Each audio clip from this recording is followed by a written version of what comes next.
Sinclair and Gaylord. It's been a wild ride this year, and no better reason to plan a celebratory holiday party. Now there's two outstanding options in downtown Gaylord, the Alley at Crave and Alpine Tavern and Eatery. If you're looking for business, family, or social gatherings, Crave and Alpine have the right atmosphere with outstanding food and beverages to make any event festive. They can also help with catering, Alpine Tavern and Eatery, and the Alley at Crave, two perfect locations for holiday gatherings. Two perfect locations for up north flavor. Good morning, Northern Michigan, and welcome to Friday Faceoff on Up North Sports Radio, brought to us by TVCAirport.com, Cherry Capital Airport. Rich Calkins, Jerry Coyne live in studio. And Rich, we had the big game on Saturday between Michigan and Michigan State. We did. And I guess, I don't know if the word is marred by a little altercation after the game. Right. You know, it's kind of become a tradition now. Unfortunately, that's true. But it seemed to me like, I don't know if it was the Haller, the athletic director from Michigan State, somebody wanted to make it a much bigger deal than Right. it was. And I don't know really what that's all about. Right, because of what transitioned with the Michigan State team in the tunnel from a few years back there. I think they're still smarting about that. And then they appealed to the Big Ten to have them take a look at it, and they looked at it, and they're like, there's really no evidence here of anything super egregious, you know. So it was at the end of the ball game.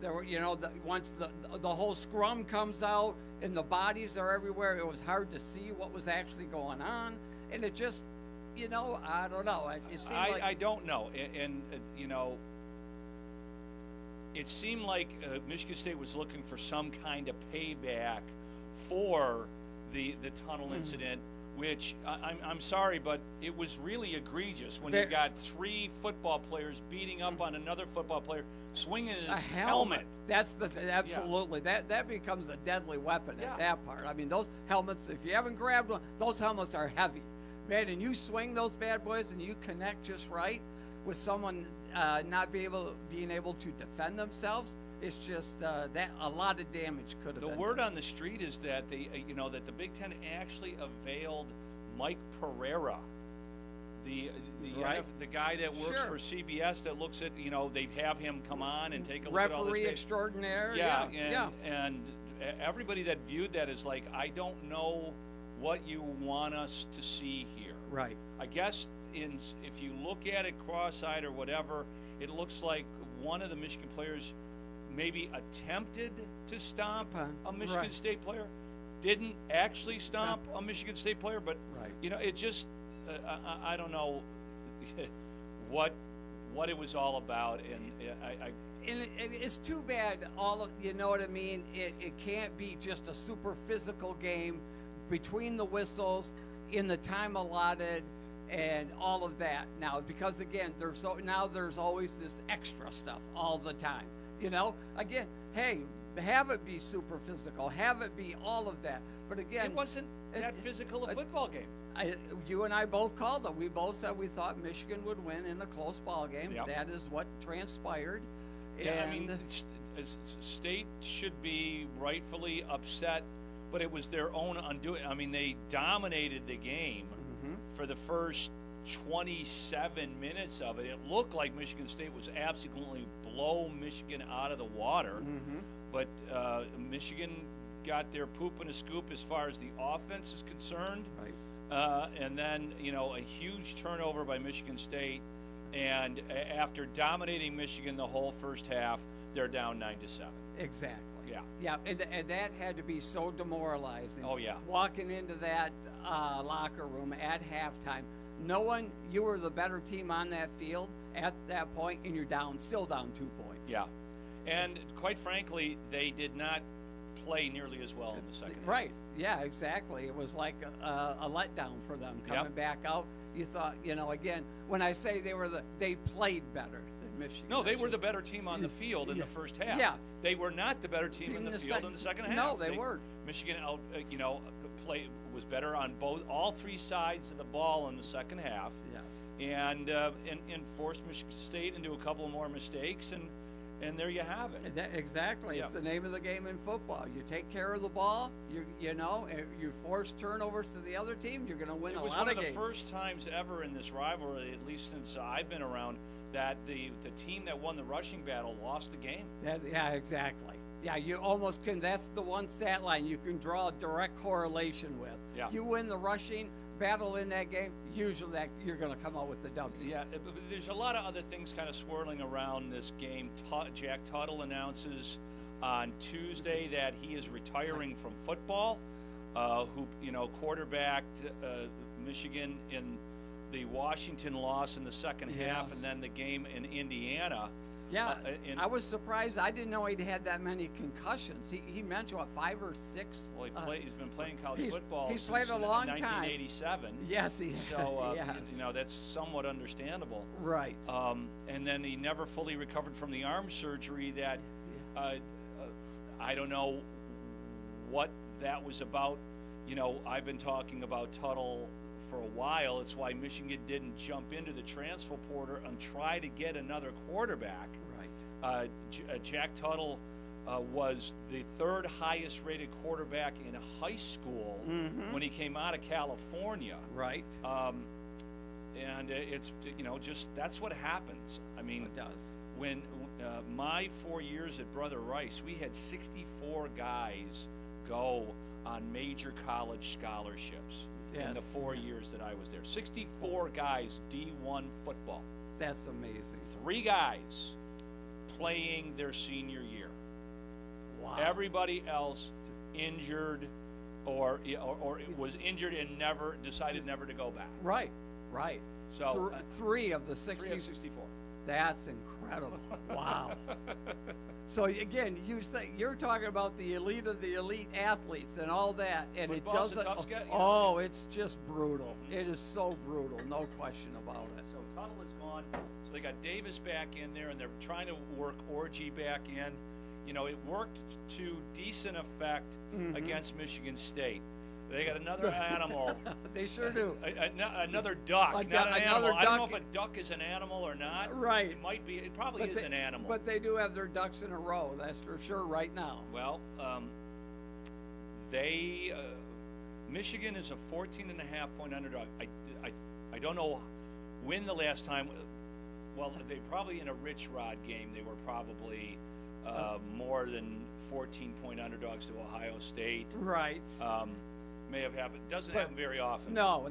If it's been a while since that. But I don't, unless Michigan plays a perfect football game on both sides of the ball. Right. I see this as a blowout. It's got the potential for that for sure. Yeah, that's because they're playing. Oregon's playing great football right now. First and foremost, Michigan cannot turn the ball over even one time. Right. Punt. Switch the punt. Yeah, flip field position. Yeah. Make Dylan Gabriel and all in that Oregon offense. Drive 85 yards, 90 yards, and on a pretty good Michigan defense. I don't know if Will Robinson is going to play. Will Johnson. Yes. Excuse me. Yes. Will Robinson was lost in space. Yeah. And this, if Michigan's going to have any chance. He really should play. He should. There's a lot of scuttlebutt about Johnson giving up on the season. Cashing it in and say, this is a nagging injury. See you at the combine. Yeah. Because, by all accounts, he will be the first defensive back taken in the NFL draft. So I don't know what's going to happen. I haven't heard of his status going forward. Like I said, the Michigan offense looked a little better against the Michigan State defense. Michigan State defense is not as good as Oregon's defense. No, it is not. Yeah. And like you said, Orgy, has the ability. He can run the ball. He's such a big physical specimen. There's no deception to it. Not at all. Orgy comes in and and the receivers just aren't like stepping up big time like they should. They don't get open. They don't. No, there's not big windows to throw to, and then when basically your tight end is your best receiver. And everyone knows it. Yeah. And that's so the problem. Yes. I mean, Loveland's still been getting open. Yeah. Which is almost incredible. Stupid. Yeah, I mean, it's going to him. Yeah. And third down is the key down. He's getting the ball. Yeah, he's a very good player. So this is going to be a massive statement on the state of U of M football under Sharon Moore. Yeah. Yes, it certainly is. And then they got Indiana at Indiana. Oh man! And they get a break. They get to play Northwestern at home, and then they've got to go to Ohio State. Ohio State traveling to Penn State, where they're favored. Has Franklin beaten Ohio State? I don't think he has. I think one time Maybe. they were at Penn State. I think they upset Ohio State. I Was believe Franklin once. the coach? I think that happened under Robinson, but Maybe I don't he know. Again, known as a great recruiter, but when it comes to the coaching ranks, They beat Wisconsin, which more handily than I thought they would, because Wisconsin's been playing much better football. Right. And that's at Wisconsin, and it's a tough place to play. Certainly is. We talked about And it for a couple of minutes last week. We did, and what's surprising to me is Ohio State and their inability to run the football lately with good running backs. Well, not only are they having a little bit of problem running the football, they're having a little problem protecting their quarterback, and Penn State's defense is really good. My son-in-law went to Penn State, and Madeline, of course, went to Wisconsin, so that's who played last week. I gave them a couple years ago a half Penn State, a half Wisconsin Badger flag, and Madeline had to be nice to Zach, but I'm like, okay, can Penn State beat this Buckeye team? I hope to God they do, because if they do, Ryan Day is going to be in really big trouble, because Ohio State loses this game. I don't care what they do to Michigan. They're probably out of the playoffs. That is just at the beginning of the season. No one thought that at all. No one thought that. They were fortunate to beat Nebraska. Yes. I watched the bulk of that game. It was a pretty good football game. So yeah, that's going to be interesting. And then on the flip side, so the Spartans have Indiana in Spartan Stadium, and Indiana's a rather large favorite. There's a lot of people that think that Michigan State is going to, at least cover, if not possibly beat Indiana. I'm like, really? Yeah, coming off an emotional, tough game, emotional loss against Michigan, and then you got Indiana's rolling, and their quarterback is coming back. And they don't let up. No. They do not. They're like, they're going to put points on the board. Yeah. They're like, even if you're down 21 late in the fourth, they're going to try to score. They don't care. I would like State's chances a lot better if they were playing at night and it was a drunken Sparty crowd. Now, there'll still be a drunken Sparty crowd, but not nearly as drunk at 3:30 as they are at 7:30. And then, crazy things happen in night games at night, in the Big Ten. That's but for sure. They've got Indiana at 3:30, and man, I don't know. I don't know. I don't think so. I don't think so either. I got to go with IU on that. They're just, until I see different. Because again, they've been impressive. They have been impressive. More than impressive. It's just, talk about a culture changer. Signetti is doing what Dan Campbell's done for a little while. They haven't really played anybody. I think the other thing that people are, but I don't know how much of a look ahead Michigan is. That's who Indiana has next, is U of M at Indiana, and it's not last year's Michigan team. That's right. And by all probability, Michigan's going to come limping in there after getting their ass handed to them by the Ducks. Right. No, very true. Maybe Michigan's the look-ahead game, because then they got Ohio State the week after that. That's okay. But that should be great. Maybe. Yeah. Hopefully. I have seen Indiana play, and it certainly doesn't look like Indiana football. No, it doesn't. But they've got a better than average defense. They really haven't played anybody spectacular yet. But Michigan State's not spectacular, and neither is U of M. So, and if Ohio State loses to Penn State, maybe they're not so spectacular. But they've managed to, they've avoided the Oregons and some of the bigger boys on like the Penn States or Wisconsin's. They beat Nebraska. They beat the brakes off Nebraska. They sure did. And that was a stunner. That was surprising. That was 54 to 10. I mean, it was just brutal. Yeah. I mean, it absolutely. I mean, when I saw that score, because again, I didn't watch the game. That score came across, and I'm like, what the heck is going on? Yeah. And they didn't let up at all on Washington, a Washington team that beat Michigan. Yeah. So it's we'll see. Spartan fans are going to find out firsthand. Yeah. If Indiana is for real.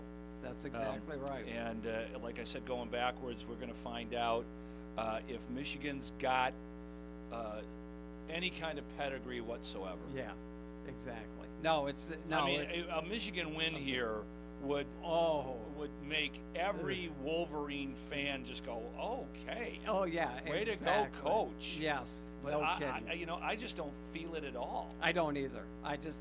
There's just kind of the whole season. There's been a kind of a letdown a little bit. Again, you're the returning national champs, but again, just with this team, for the most part, other than like 6 people, it's a totally different team. Yeah, I was hoping for the best in the Texas game, didn't get it. No, they barely squeaked by USC, which at the time looked like a win, a really good win. Not so much now. Not right now, it doesn't. So, no. yeah, and, Michigan State was coming off a really nice, surprising win, and Michigan handled them, which they really needed to do. They did. If Moore loses that game, people would have been calling for his hat. Yes, yeah, that was truly a must-win situation for Michigan, so, no question. But all you Michigan fans, you'll be able to hear the game right here on Up North Sports Radio. The pregame will be at 2:30, kickoff at 3:30, and maybe you don't want to watch it. Maybe it'll be easier to take if you listen to it on the radio. We will be back after these words from our fine partners on Up North Sports Radio's Friday Faceoff, brought to us by Cherry Capital Airport. It's time for Destination MLB. Jerry Coyne and Kevin. It's time to fly. Start your next comfortable, convenient journey from Northern Michigan's hometown airport, Cherry Capital Airport in Traverse City. TVC makes your trip easier with affordable terminal-adjacent parking and all the friendly airport services without all the crowds. Fly from Cherry Capital Airport to your dream destination on Allegiant, American, Delta, Sun Country, and United. Visit tvcairport.com and fly with TVC. Cherry Capital Airport in Traverse City.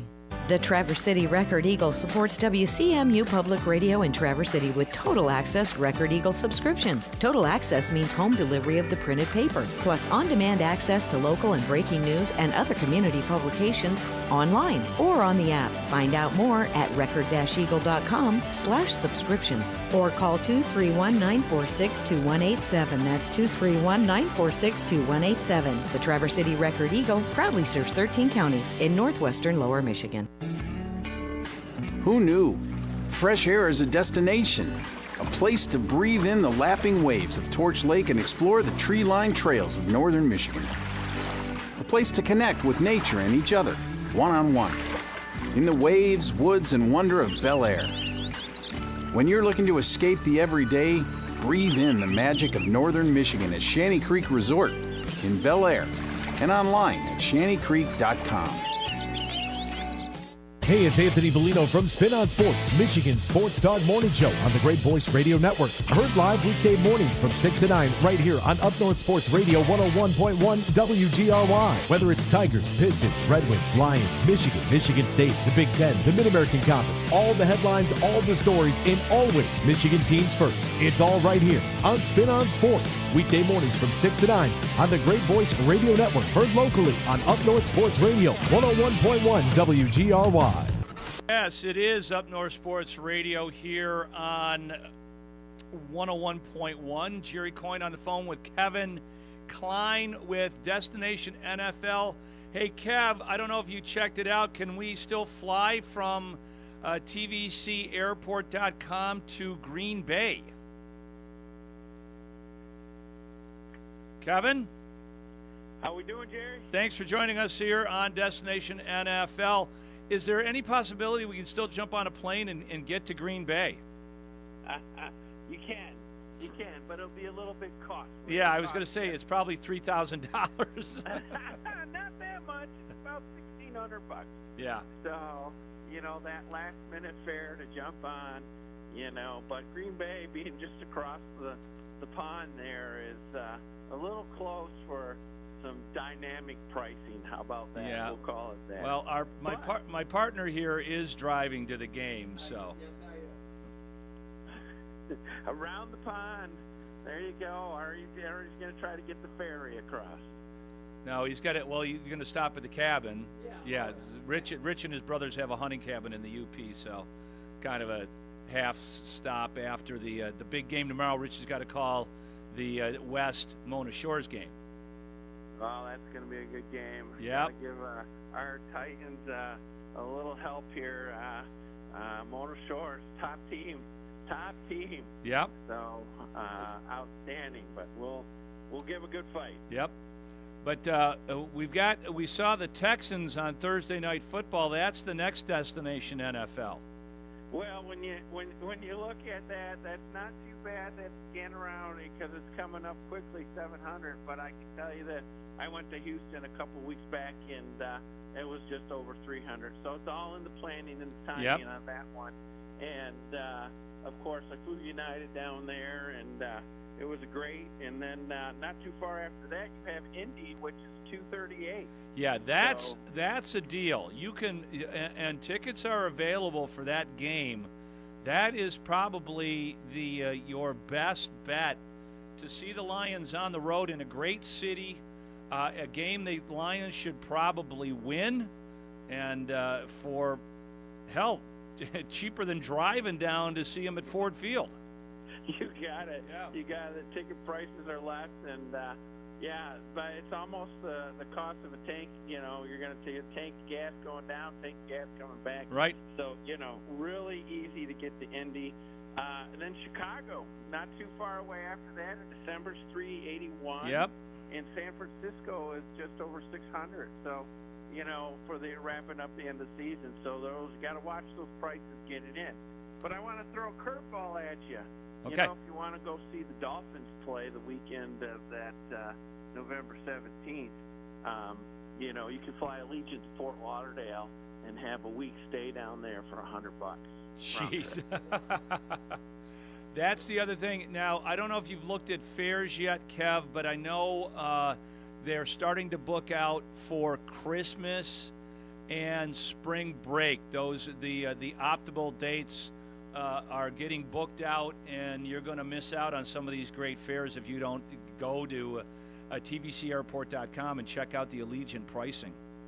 You got it. Allegiant's getting some really great prices in there right now.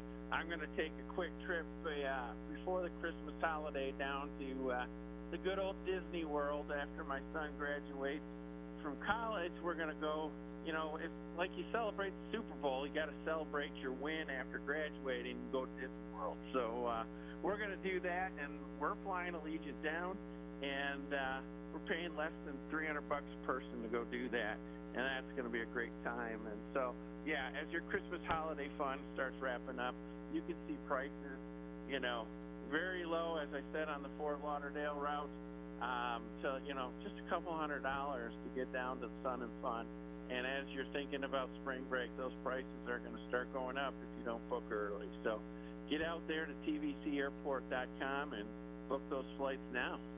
Thank you, Kevin. Go Lions. Go Lions. All right, thanks, bud. Hey, thanks. Have a good one. There you go. The ever-jubilant Kevin Klein. Yes, he is. Always in a good mood. He's always in a good mood. Well, you know, things are going great at TVC Airport. Yes, they are. Looking at adding another terminal. Yeah. So he's done a great job. He's done a great job. Yeah.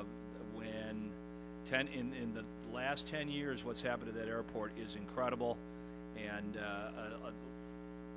in no small part of Kevin's efforts. For sure. But the Lions on the road to Green Bay, a game that's is really going to tell the tale of a whole bunch of things. Rich, congratulations. You're heading to that game. You got a lot of traveling. I do have a lot of traveling. Down to Muskegon tonight for of course, the Titan game, as you mentioned, against Muskegon. The Sailors from Mona Shores. And then back here for our show tomorrow morning, the Northern Michigan Scoreboard Show, and then on the road to Green Bay. Yep, I'll be on the road to Ann Arbor, so you'll be in here with Roadrunner. Okay, very good. So hopefully reporting would be a surprising TC It would West be, victory. yeah. We're big underdogs, and we understand that. And of course, Can you bet on that game? What do you mean underdogs? What do you mean? Yeah, I don't Is there know. a projected Not ball? officially, you cannot. No, but you know. Yeah. But no, they are not. They have a lesser record. When Mona Shores has one loss. One loss, and it was to Toledo Catholic Central in the last game of the year by 1 point, 13 to 12. Mona Shores went for a 2-point conversion, didn't get it, and we lost know it. that story. We know all about that. We sure do. Yes. And but no, they're big, they're fat. They have a 220-pound running back, and they just keep coming. And their linemen, almost all of them, is really unique. They're 6 foot and under, anywhere from 260 to 295. And but they're just bowling balls. Yeah, I was gonna say, a good run game is coming at you, and it'll be the difference of a quick, small defensive line by West against the big offensive line, and we're hoping for the best. Yeah, don't turn the ball over. Yeah, exactly. Yeah, don't turn the ball over and get the turnovers yourself. But, yep. You'll be able to listen to that game on Up North Sports Radio's Facebook page. Unfortunately, there will be no video because during the playoffs, the MHSAA does not allow that, but Rich and JJ do such a great job of describing it. So it's still way better than driving. Unless you want to get in the Williams Chevrolet pickup truck with JJ and Rich. That's right. We're leaving early. The bus is leaving. Yeah, we're leaving in about 45 minutes. No, the Lions and the Packers. Lions are 3.5-point favorites, and not sure what. There's a. Yeah.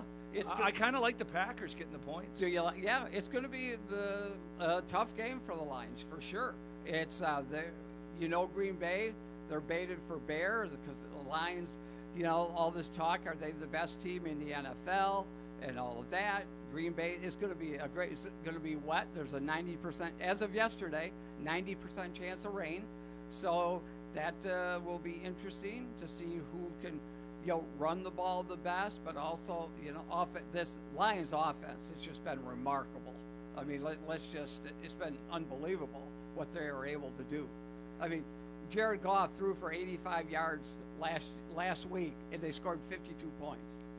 Well, they scored 4, Yeah, it was all those short fields and special team scores, and they scored every which way but loose. It was just a wild game last week. Yeah, you had 195 yards in special teams and a touchdown from what's our buddy's name? Raymond. Yeah. Khalif Leaf. That's right, Leaf. Leaf Raymond. Yeah. Yeah. No, that's we're happy to have him returning punts, returning kicks, all of that, as Khalif Raymond showed you exactly. And excellent, of course, you can't do that without excellent blocking as well by those special teams, because he had some huge holes to run through, and I can't imagine that he'll have the ball kicked his way much this weekend. I'm trying to remember who was breaking down the game on film, but they're like, "Why are you kicking it to this guy again? He just clipped you for 95 yards." It goes, it's funny how that goes. I can remember way back when Michigan was playing Notre Dame, Bo and Lou Holtz, right, and they kicked to Raghib Ismail. Oh yeah, 3 times in the same game. Yeah, ran back 2 for touchdowns and another one for 55 yards. Like, Bo, right. What the hell is the problem? Yes, exactly. Something that's just so painstakingly obvious to everybody, especially on punting. Okay, it's different. You can't kick the ball out of. You shouldn't kick the ball out of bounds. Right. On a kickoff because it's a 15-yard penalty. But you could punt the ball out of bounds. Yes. They allow you to do that. Yes. Yeah. It really helps in your net punting average too.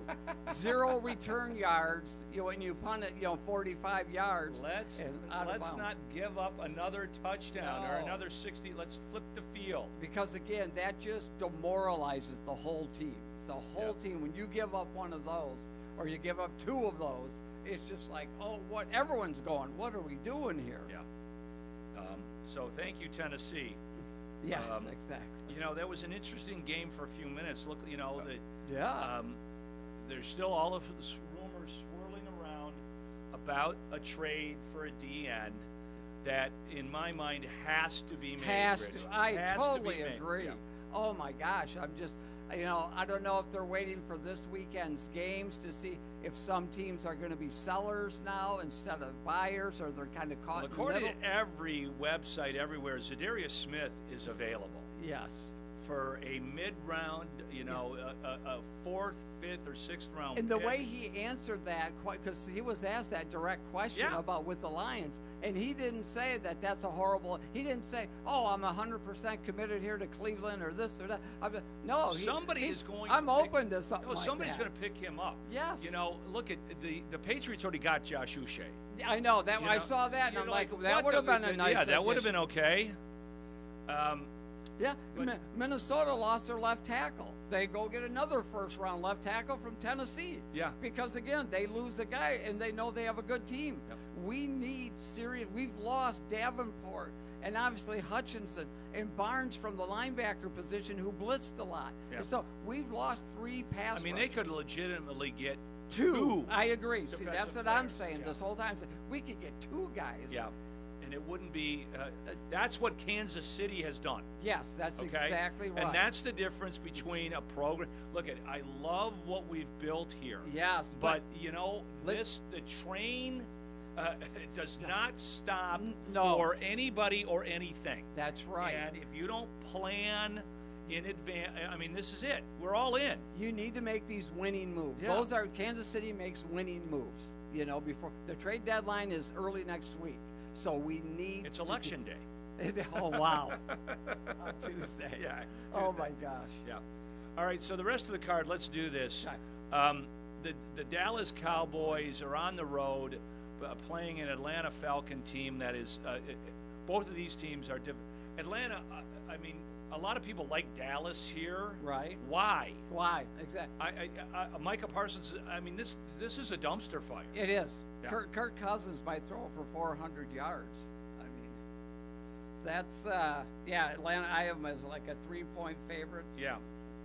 So the Ravens. A lot of people. We liked the Browns in that game, especially with Jameis Winston coming in. But, the Ravens should have won that football game. How many dropped in? They had 3 dropped interceptions. I know. Hamilton, a guy that we love. And it just was right there. And that's the ball game. Oh, I know it. He knew it, too. No, I know. He just laid on the ground for a while because he just knew exactly what to expect. And now the Ravens are 9.5-point favorites with Denver coming to town, who's playing pretty decent football. Bo Nix is you know what?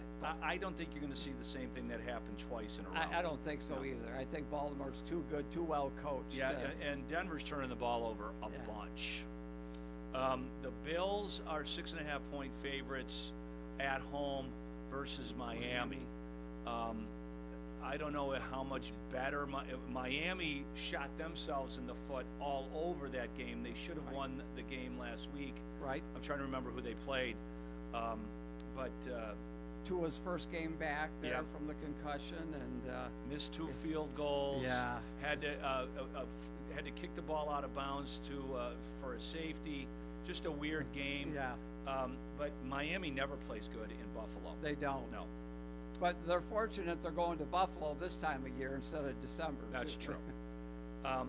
And in a game that I can smell from here, the Saints are on the road playing Carolina, which, legitimately, I was watching the McAfee show. Right. Michael Lombardo comes on yesterday. He goes, there's no way the Panthers could beat Oregon Yes. or Georgia. He was pretty brutal to him, wasn't he? He like, was just there's like, no way. This is the worst team. This could be the worst team since Tampa Bay lost, and it's, 19 in a row. How many did Tampa Bay? Oh, yeah. They That lost one, every game the first year. Right. And then, the Lions actually had a stretch that was pretty similar to that. Sure. Yeah. Yeah, back in the creamsicle days of the Tampa Bay, yes. So I don't, I don't have any hope for the Panthers. No. That Dave Canales, their new coach, he was. This is the perfect reason why you just don't take a head coaching job to take a head coaching job. Well, that's why Ben Johnson didn't Turned take the it coaching exactly. job. You're like, no, you want me to go there and no, thank take you. over? I mean, yeah. No, what, thank and you. I ruin my love the career? town. Great town. Yeah, but you're going to ruin my career? And Bryce Young is coming back in? Exactly. Oh, my God. Yes. I have a little less trouble or a little bit more trouble trying to figure out the Bengals. This game might be like 3-2. The Bengals, well, maybe not. The Bengals defense is absolutely abhorrent. It is. And the Raiders offense is absolutely abhorrent. Mm-hmm. So I don't know what you talk about, strength on strength or Yes. yeah, Bad on bad. Yeah, Oh, I know. But more than a touchdown, I'm not so sure. Yeah. Then the Chargers, that was a mystifying loss. The Browns are getting 2.5 there at home.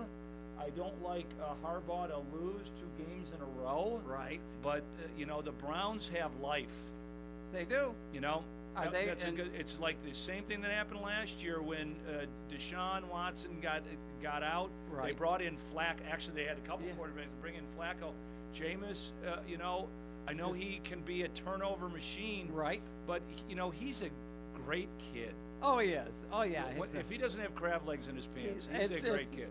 And quoting Eminem and a white boy up north of here. And, oh, my gosh, that was a hilarious post-game interview. Washington coming off the Hail Mary. Yeah, yes, they are. Chicago, what are you doing? Well, so many bungled. Oh, it's just Eberflus. I don't get it, dude. I don't know why they I didn't. don't. Why does don't he know have why a they job? didn't. I mean, I'm not. I big guess for- they don't like anybody else on the coaching staff to fire him to make Right. an intern. Oh my God, the clown that is turned around, carrying on with the fans. He's not even aware the play had been going on for 4.5 seconds before he realized it because his back was to the play.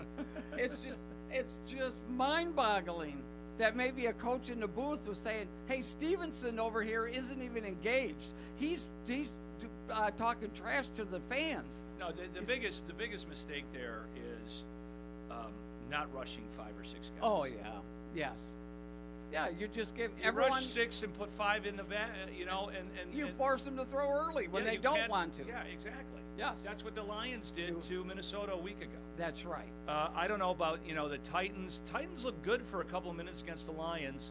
New England, I'm not sure what to make of that. Jacoby Brissett comes back in and beats the Jets. Football's screwed up. Oh, man. it is. It's just a mess. And then the Bears are now. This game in the look ahead, the Bears were 4.5-point favorites before the Hail Mary to beat Arizona. Now Arizona is a 1.5. Yeah, they totally flipped Yeah. the script. And I have a funny feeling that there's going to be a massive hangover for the Bears players. I don't see Eberflus as the guy to rally the troops. Right. Well, did you see they have a leadership council amongst their players, and they all came out and spoke poorly about the coaching and lost us that game. So it's like, and Eberflus later said, "Well, I kind of wish that stuff didn't get out." That's coming from your leadership council. Yeah. Well, that's plus.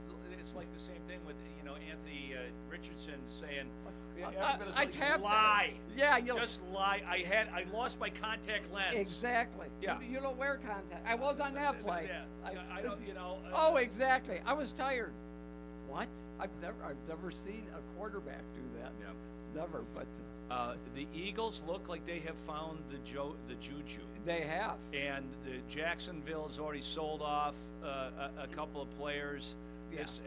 I don't think Doug. Peterson. Doug Peterson is going to get any magic or much love from the fans in Philly.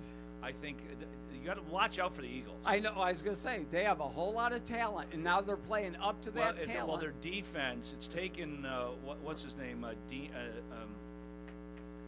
was Miami's defensive coordinator. He's been around forever. They're finally picking up his defensive schemes, and they're playing a lot better. And some of those Georgia guys are playing better now on defense. Because they're being put in the right spot. That's right. Nakobe Dean at linebacker, and then Carter the at Seahawks. They're a mystery. Yeah, I know. Well, I don't know what to make of this game now. Puka Nacua went out in practice yesterday. Yes, he did. They say it's not serious, but if he plays, the Rams will win that game. That offense looks really good. They're starting to get some protection. Yes. And Stafford is just such a bitch. He can fling the rock, can he? No, he's just so tough. I mean, and he doesn't get credit enough. He's one of those guys. He's not fleet of foot, but he's quick enough within the like pocket. Brady. To avoid the big hits, and then because he easily could have been sacked in his career 100 times more, but he's able to escape a little. The Vikings are 7.5-point favorites over the Colts. But I think the Colts, now that they know that Flacco's in and everything else, they'll keep it close. They could actually win that game. They could because, again, they're going to have a lot of juice with Flacco for sure. Yeah, and then, the Chiefs are given a big number again. They never cover.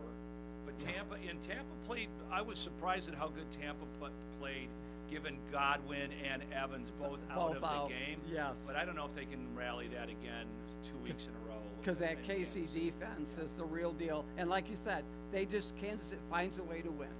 Yeah, but 9.5. Yeah, that's a lot. Yeah. For sure. I didn't know. It makes my brain hurt. We will be back after these words from our fine partners on Up North Sports Radio's Friday Faceoff, brought to us by tvcairport.com.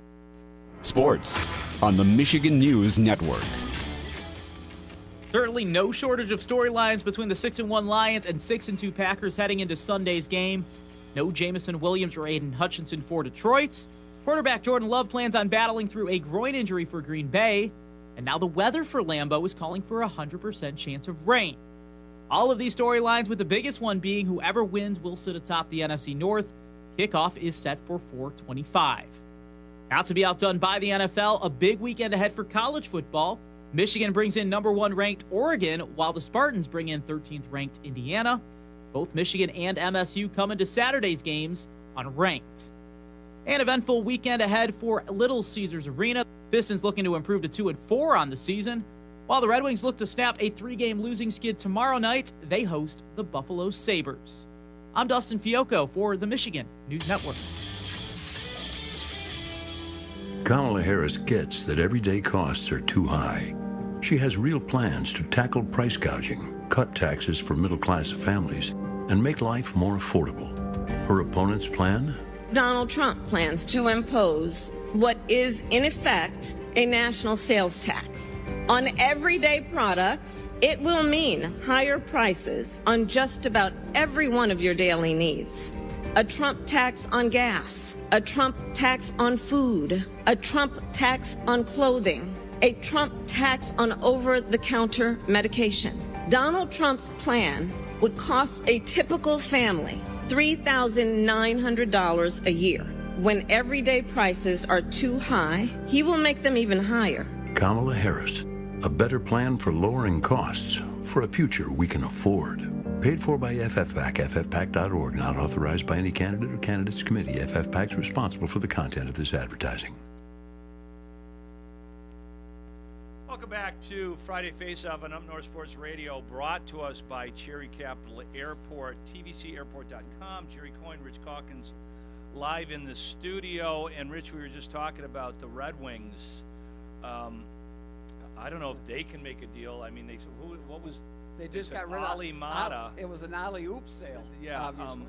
But yeah, I was a little bit surprised by that because I thought Ali played solid. Yeah. I mean, he's not spectacular, but he was a solid guy. So got a mid-round draft pick, I think, for him. Yeah, from Utah, which immediately started winning again. Yeah. But the Wings offense has got some issues. Dylan Larkin has started out horribly. As a matter of fact, Derek Lalonde made a point of talking about, you're the captain of this team. Right. You need to step it up. Maybe that'll, we've seen this with Larkin before. Mm-hmm. Yeah. In fact, was it right at the beginning of the year last year, or he had a couple of stretches last year where he was not great, but then when they made that huge run in the second half of the season, he was really balls good. to the wall. Yes. So yeah, it's got to come. Sometimes maybe the most important captain in all of sports is your hockey captain. Yeah, that may be true. Yeah, exactly. You see that it means a lot more to players in hockey to get to see on the sweater. They take a great, immense amount of pride when that C is on your sweater. So he's going to have to step it up. Yes. Tarashenko's got to play a little bit better. Yeah, and he's out with the illness, and so hopefully he's back for tomorrow's game. Well, the Sabres and the Wings are tied in the standings, so it's never too early to start looking at that because the Wings made the play. I had enough points to make the playoffs last year. Lost on a tiebreaker. That's exactly right. So again, to say these early games really don't matter. Oh no, it can come down to one game for sure. And so the Wing, who's been surprisingly really good is the Capitals. Yes, they're playing great hockey. Yeah, just when you think they're getting older and this, no. I think Ovechkin really wants this record this year. Yeah. I don't think he wants to. Doesn't in want my to drag mind. it out. This is it. Yeah. Yeah, he's like, I think he's 38 goals away from breaking Gretzky's goal scoring record. Yeah. He will never get to the total points of Gretzky. Yes. But to get to even around the goals is remarkable. So I think that's kind of leading the charge. They've been healthy. Obviously, Tom Wilson's playing as good as he's played in a while. So, they have the pieces if they get good goaltending. So, it's still early in the year. It is. But, people are already asking me about the Red Wings. Yeah, I mean, they're 4-5-1. Yeah. I mean, just, a game below 500. Yep. It's not a horrible start. No, but again, when you lose 3 in a row after you had won some games in a row, it's just a little. Well, they did play the Oilers and the Winnipeg Jets. Now, the Oilers have had a little problem. Yes. And now, but McDavid played in that game. In fact, he got the overtime winner. Yes. Yeah. But then he ended up hurting his ankle. The following game? Yeah, he's out for 4 to 6 weeks. Yeah. To talk about their roommates at Little Caesars Arena, the Pistons got their first win of the year. And for their great play, they get the Knicks tonight at home. So they have had a brutal I was schedule to say, their start. schedule has got to be the toughest by far. They played Boston. They played the Cavaliers, who haven't lost this year. Yeah. Who smoked the Lakers at home when the Lakers had not lost. The Cavs are good. Yeah. If the Cavs are healthy, they got to watch. They're gonna be better than Indiana. They might be better than the Knicks. Yeah. They have had health problems each and every year, and like I said, they've got a lot of talent. Mm-hmm. They play both ways, so watch out for the Cavs, who the Pistons haven't played. Oh yeah, they did play the Cavs. They got beat by the Cavs. So the Pistons, it's hard to judge right now because they're playing a brutal schedule. Oh, that's what I was going to say. So Orlando Magic has started out fantastic. Bancaro fractured his tibia. Yeah, 4 to 6 weeks at a minimum, I think. No, it's not his tibia. It's a rib injury. A rib, yeah. But and he had just scored 50? I mean, a couple of days prior, and it's just like, oh my gosh. Yeah, that's too bad. Yes. But you will be able to listen to the Pistons if you like here on Up North Sports Radio 101.1. I believe the game's at 7:30, and if you're an NBA basketball fan, it's free, and you don't have to go through what is it? FanDuel Network. Yeah. Have you seen that with all the betting on it? I have. It's like watching the ticker tape. It is exactly for the stock market. Yeah. We've got some messages from our very fine partners here on Up North Sports Radio's Friday Faceoff, which is brought to us by tvcairport.com. Who knew? Fresh air is a destination, a place to breathe in the lapping waves of Torch Lake and explore the tree-lined trails of northern Michigan.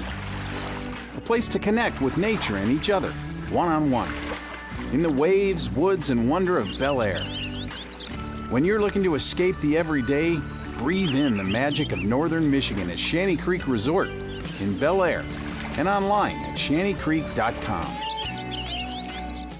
The Traverse City Record Eagle supports WCMU Public Radio in Traverse City with Total Access Record Eagle subscriptions. Total Access means home delivery of the printed paper, plus on-demand access to local and breaking news and other community publications online or on the app. Find out more at record-eagle.com/subscriptions or call 231-946-2187. That's 231-946-2187. The Traverse City Record Eagle proudly serves 13 counties in northwestern Lower Michigan.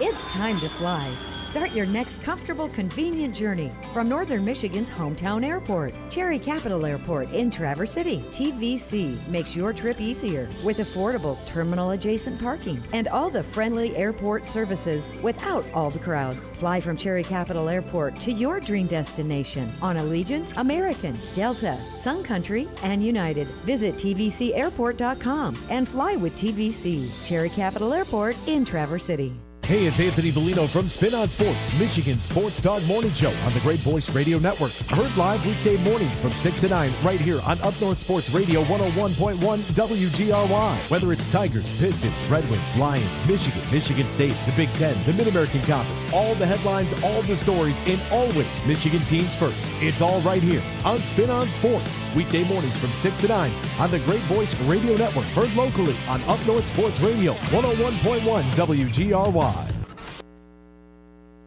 Welcome back to Friday Faceoff on Up North Sports Radio, brought to us by tvcairport.com. Cherry Capital Airport is your spot to get away to any destination in the United States right in our own backyards.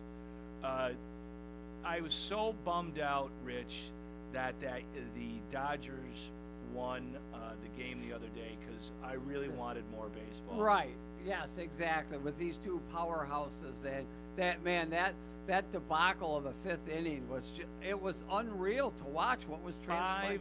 5 unearned runs with 2 outs has never happened before And Cole was pitching lights out. Yeah. But yet he also... But they had to make another 25 pitches. Yes. Oh, that inning was just... Well, let's face facts. Aaron Judge started the whole thing. Yep. Just took his eyes off the ball. Took his eyes right off the ball. Dropped the ball. Fundamental one. Was looking up. You see his eyes shift to the base runner or whatever he was looking at. And the shortstop can't throw the ball to the third baseman. Then and then you bring Freddie Freeman up. What's going to happen there? Oh, he didn't hit it out of the park, but still he got a base hit, scores 2 runs. Yeah. I mean, that guy would have had a phenomenal series. I give credit to who's pitching. Cole and Flaherty. What's Cole's first? Oh, Garrett Cole. Garrett Cole. Okay, so in the moment, he didn't hustle fast enough. He misjudged the speed of the ball. Yes. And so he couldn't get to it, and then he didn't cover first base, and he stood up to that. He goes, we both made a mistake there. I thought I was going to be able to get to the ball. It went past me faster than I thought, and I took a bad angle. Right. And then he wasn't going to beat right. the base So runner. he like kind of motioned. You see him point. Yeah, there, he's thing, like, I'm not going to make it. Yeah, I'm not going to make it. But also, the first baseman had a little bungered up wheels, and so he wasn't. But the ball wasn't hit. I mean, it was a perfectly hit ball to screw that play up. Yes, it was. It was one of those tweener type balls that just kind of perfectly placed, that just caused enough havoc that it was. Yeah, I mean, I never thought when they started off the way they did, I'm like, well, this game's over. Yeah. But credit the Dodgers, man. They just keep playing baseball. They do, exactly. And and the Yankees even took the lead again. But Dodgers got 2 sacrifice flies to score 2 runs. Right. And in the bottom of the 8th, the Yankees get 2 on. Yeah. And with Stanton coming up to the plate, and they just it was again with the amount of stars on both teams, with Soto and Judge and everybody on the Yankees, and of course the 3 former MVPs with the Dodgers, and just guys that were making contributions that weren't the big stars. Yeah, well, that happened on both sides. Yeah. I mean, who's the kid, the New York-born kid, the shortstop? Volpe. Volpe hits a grand slam home run to win. Oh, exactly. To win Game 4. That was fantastic. It but was. I mean, I know you watched some of McAfee. Yes. The 20 minutes they did on the guys, those 2 drunken buffoons with Jeff Passan. Have you seen this? Oh, yeah, I did. I couldn't. I was laughing my ass off. Right. I was crying. I was laughing so hard. Exactly. I mean, I couldn't believe again watching that play when the one guy's holding his arm and then the other guy's opening up his glove and ripping the ball out I of it. cannot believe what I was seeing. I know it. I was like, and you could see how pie-eyed drunk that guy is. Oh my God! Like, yeah, he just like ricka-ticka-ticky or ricka-ticka-choo. But it was stunning that took place. Yeah, I mean, and then, like you said, the entertainment value that McAfee got out of it. Oh, it's incredible. If you haven't seen it, folks, you can find it on YouTube. Yeah. They're talking to Jeff Passan, who's just a fantastic baseball writer for ESPN. Yes. And the best part is like, so they kicked him out of the game, which they absolutely had to kick him out of the game. Yes. But originally the Yankees said they could come back for Game 5. And they got Their so much season flack. ticket. They're like, how can Major you let League those Baseball's like, no. Because their response to it after they got kicked, that's our zone. We control that. Yeah, that's well, the one guy was doing that. Yeah. He's like, what do you mean? You're kicking me out? This is my seat. You don't understand. I own this area. Oh, my gosh. The guy thought he was Jack Nicholson. You want me on that wall. That's right. That's right. Oh, my God. It was incredible. And those guys, and they're absolutely right, man. Like, those guys will never have to buy a beer again for the rest of their lives. Oh, exactly. In fact, they're like, well, since they can't go to the game, they should advertise they're going to be at a bar. Yeah. And you're gonna oh my gosh, they would absolutely. No, it's the anti-Bartman. Yes. I don't know if those guys have released their names. I haven't seen that. Right. I have not either. I mean, this is the anti-Steve Bartman. Oh yeah, right. The New York fans just are, like you said, those guys are just like they're royalty. folk heroes.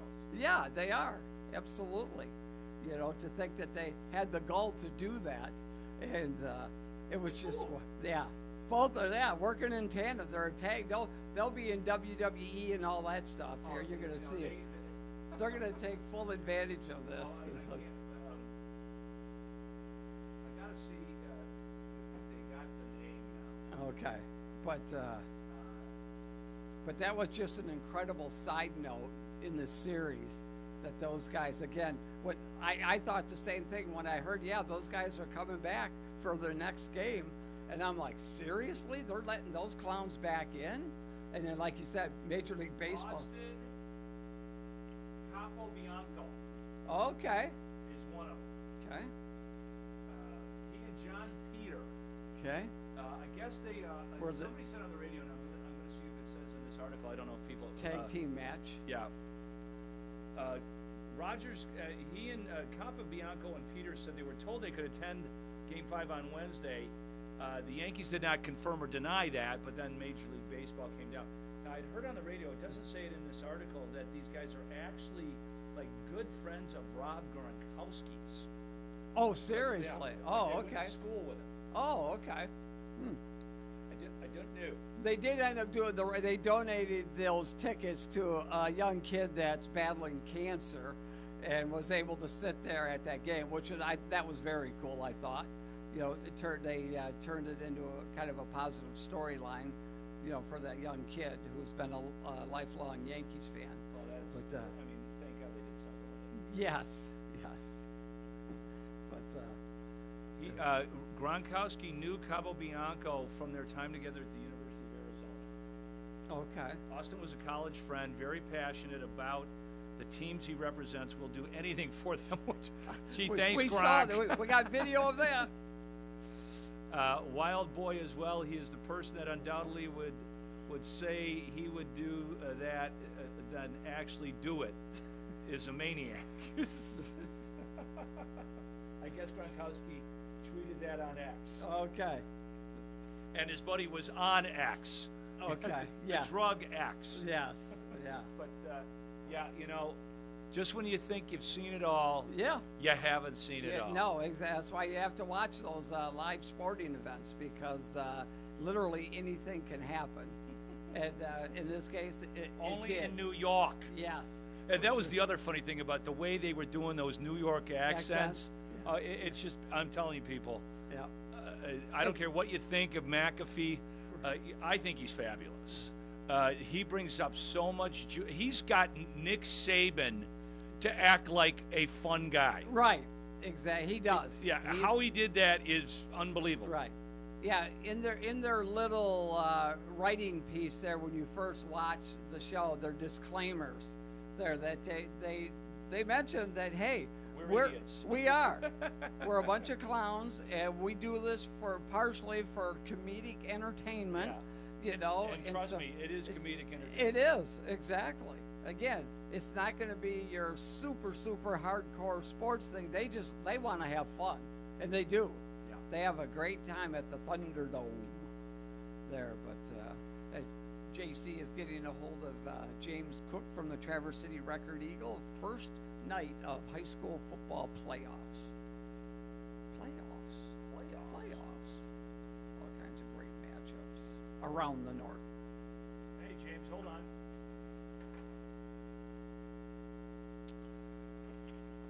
Okay, it is time for the Fick & Sons High School Sportscape Show here on Up North Sports Radio. Fick & Sons proudly supporting all local athletics, but they also are available for your propane needs at your gas convenience stores located all throughout northern Michigan. Check out everything Fick & Sons does at fickandsons.com. James, where are you headed tonight? Tonight I'll be at Thurby Field for the St. Francis Charlevoix football playoff game. Okay. Yeah. Should be a good one. Always, those two rivals, and last year Charlevoix knocked St. Francis out of the playoffs. Earlier this year, St. Francis beat Charlevoix back in the regular season, and so it should be a good game. Yeah, and Charlevoix, they've kind of steadied the ship at quarterback now with the younger Jess kid who stepped in for his older brother, correct? Yep. His older brother got hurt, tore his ACL, and his younger brother has stepped right in at quarterback for him, and they've been pretty solid. It seems like that happened a couple years ago. Yeah, this is the kid, the Jess kid, the older ones that got D1 scholarship offers for wrestling. Oh. So, and that's a nice combo when he was your starting quarterback, with that kind of toughness. Mm-hmm. Yeah, I think that did something similar did happen at Boyne City. A couple years ago, where their quarterback got hurt, and his younger brother. Yeah, that's quarterback as well.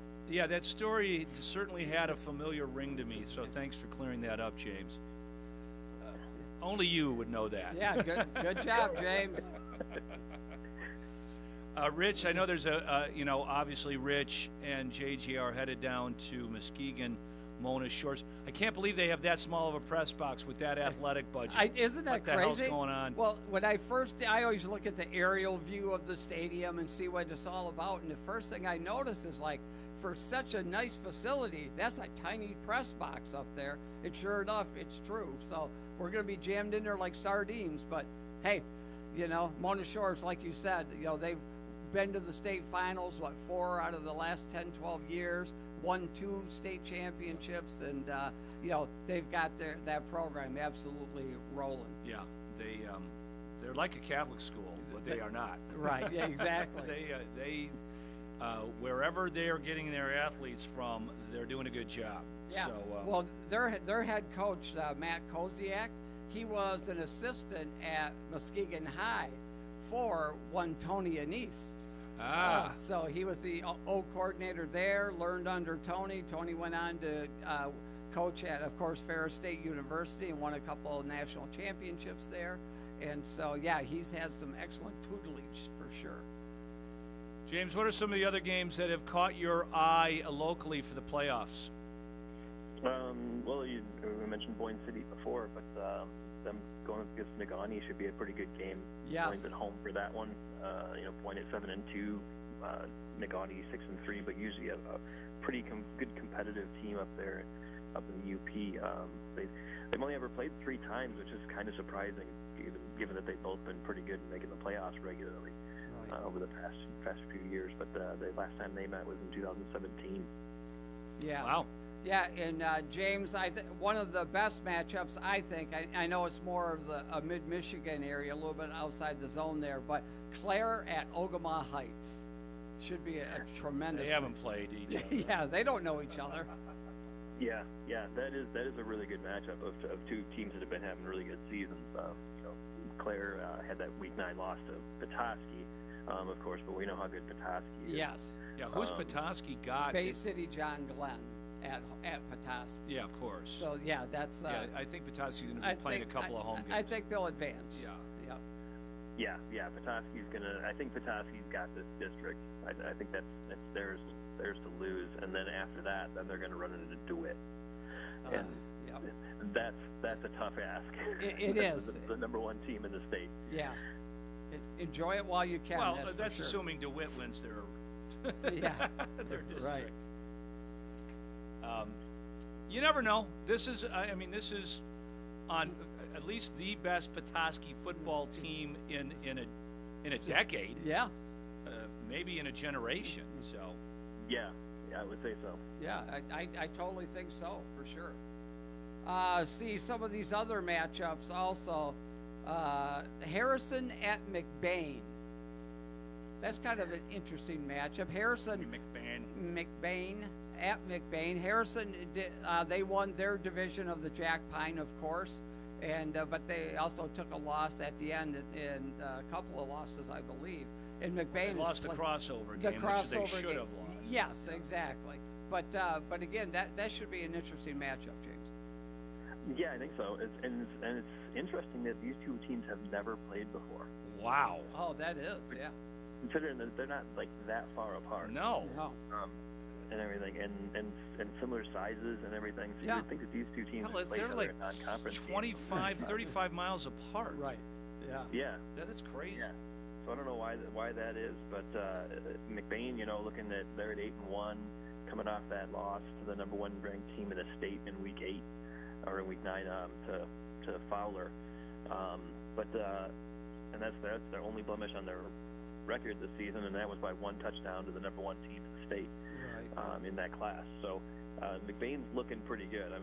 I'm really looking forward to the potential of McBain St. Francis type matchup in the for the regional title. Maybe I should try to get a hold of them. Yeah, and they, usually that's a great matchup on the basketball court, but now it's having some football relevancy.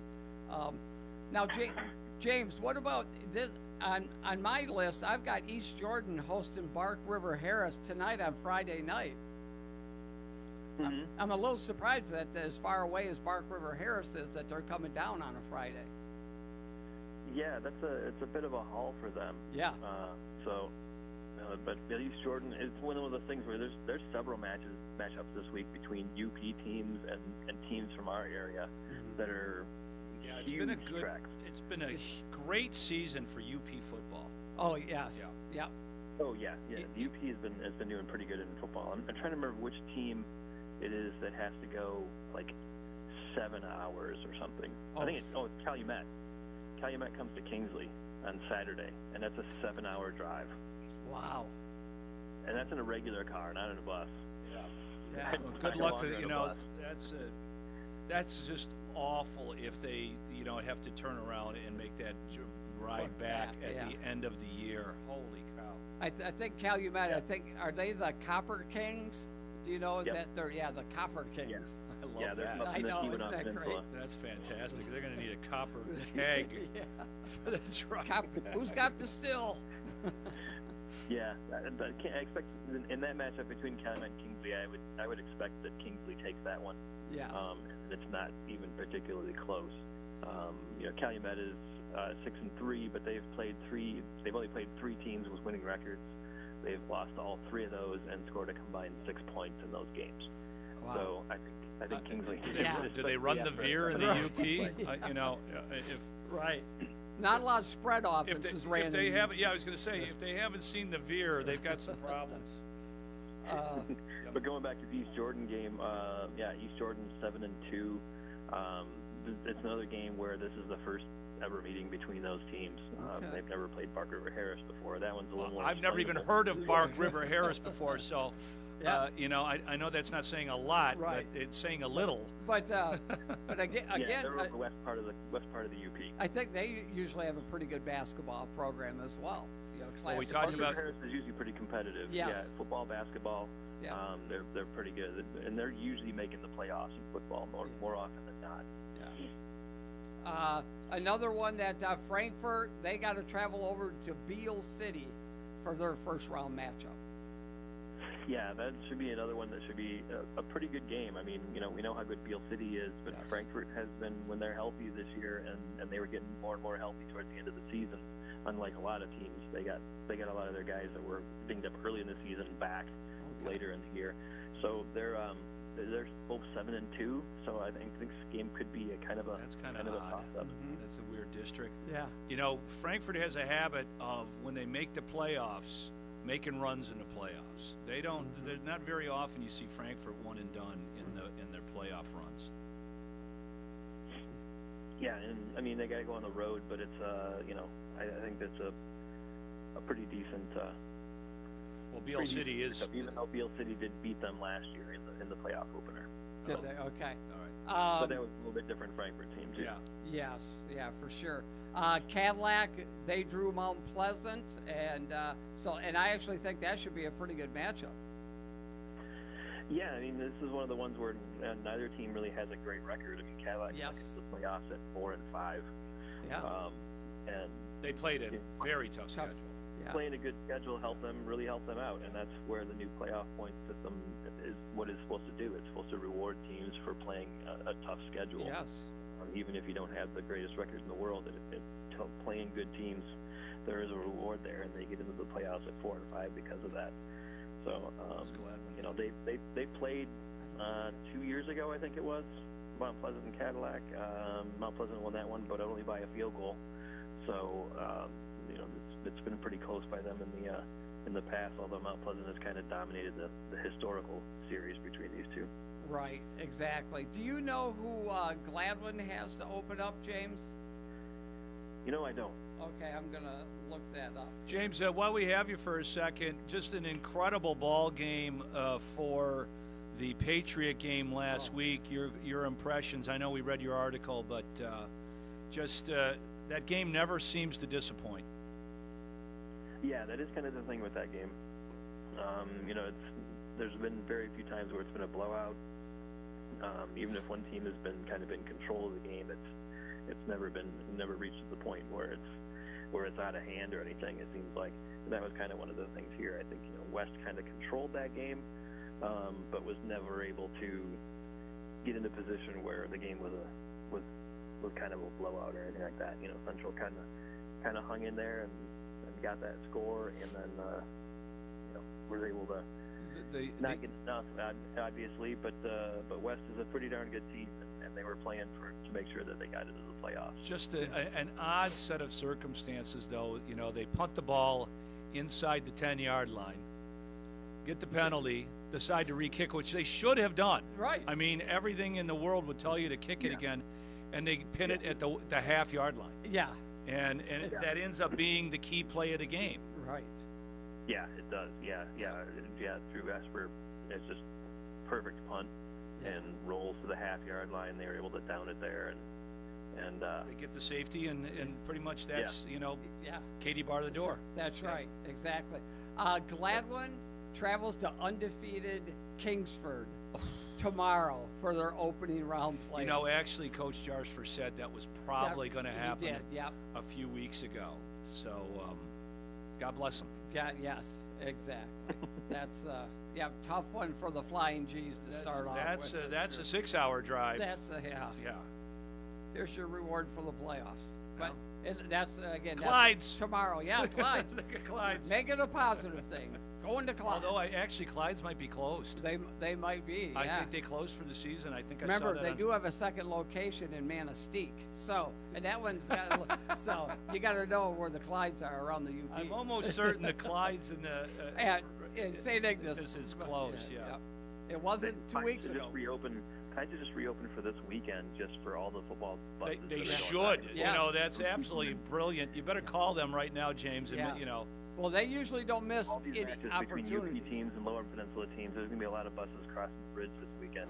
No doubt about it. We're both coming and going. Right. Didn't think about that one. I'm going to check their Facebook page while you guys are chatting. Yeah. Well, now, James, correct me if I'm wrong. I think they actually open up for the opening day of hunting season and different things like that. I believe they're they're pretty opportunistic with their openings and closings for sure.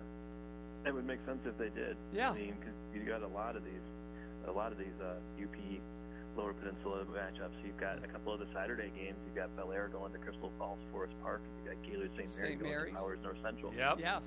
That's just two more on top of that. Well, on October 28th, they said there's only 20 days left. Okay. So they're still open. They are. So they're staying open through the opening That's right. day of through opening day. Yes. Nice. Yeah. Nice. I thought I saw a warning like, not all items left on the menu. Yeah, They're getting ready. We are. But they will still have ground beef and French fries. That's I right. believe Excellent that burgers. yes, it's a true one. You know, it's one of those experiences. Yes. Too bad they don't sell stock. I know. They're always every time you go by, they are jam packed, man. They're busy for a reason. And they turn you around quick. Oh, they do. It's crazy. I mean, they just like 6 people working in that little area, and boom, everyone knows their role. It's a well-oiled machine. If they had beer there, people would never leave. Hey, we got to go home here. Come on. You need to get them as a sponsor. The amount of talking we do for them, we should at least get free burger certificates. Right. We've given them a lot of free James, stuff. when you call them, make sure you pitch. Tell them what a great job we're doing for them. Speaking of our sponsors, Fick & Sons pays for us to do this. We appreciate them very much. Your local competitive and reliable propane provider. And folks, it's starting to get cold, so you know where to make your propane decision. They provide home heating fuel for residential and commercial customers. I was at the Arby's on 4 Mile Road yesterday. Their burger is not bad.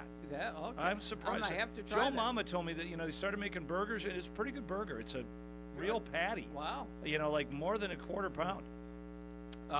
So you got the Arby's there, the Super 8 by Wyndham, a full-service diesel garage is called Diesel Freaks. In Roscommon, they have the Sunny Spot Fuel and Convenience Store. In Kalkaska, the Bear Lakes Marathon has fantastic pizza. They have a full liquor department, and you, of course, can fuel up and get your propane refills there. Woodamore has got the Crossroads Citgo that offers an excellent deli, racing fuel, and diesel. And propane cylinder refills and exchanges at all their sites. Fick & Sons expanding their services throughout northern Michigan. Check out everything they do at fickandsons.com.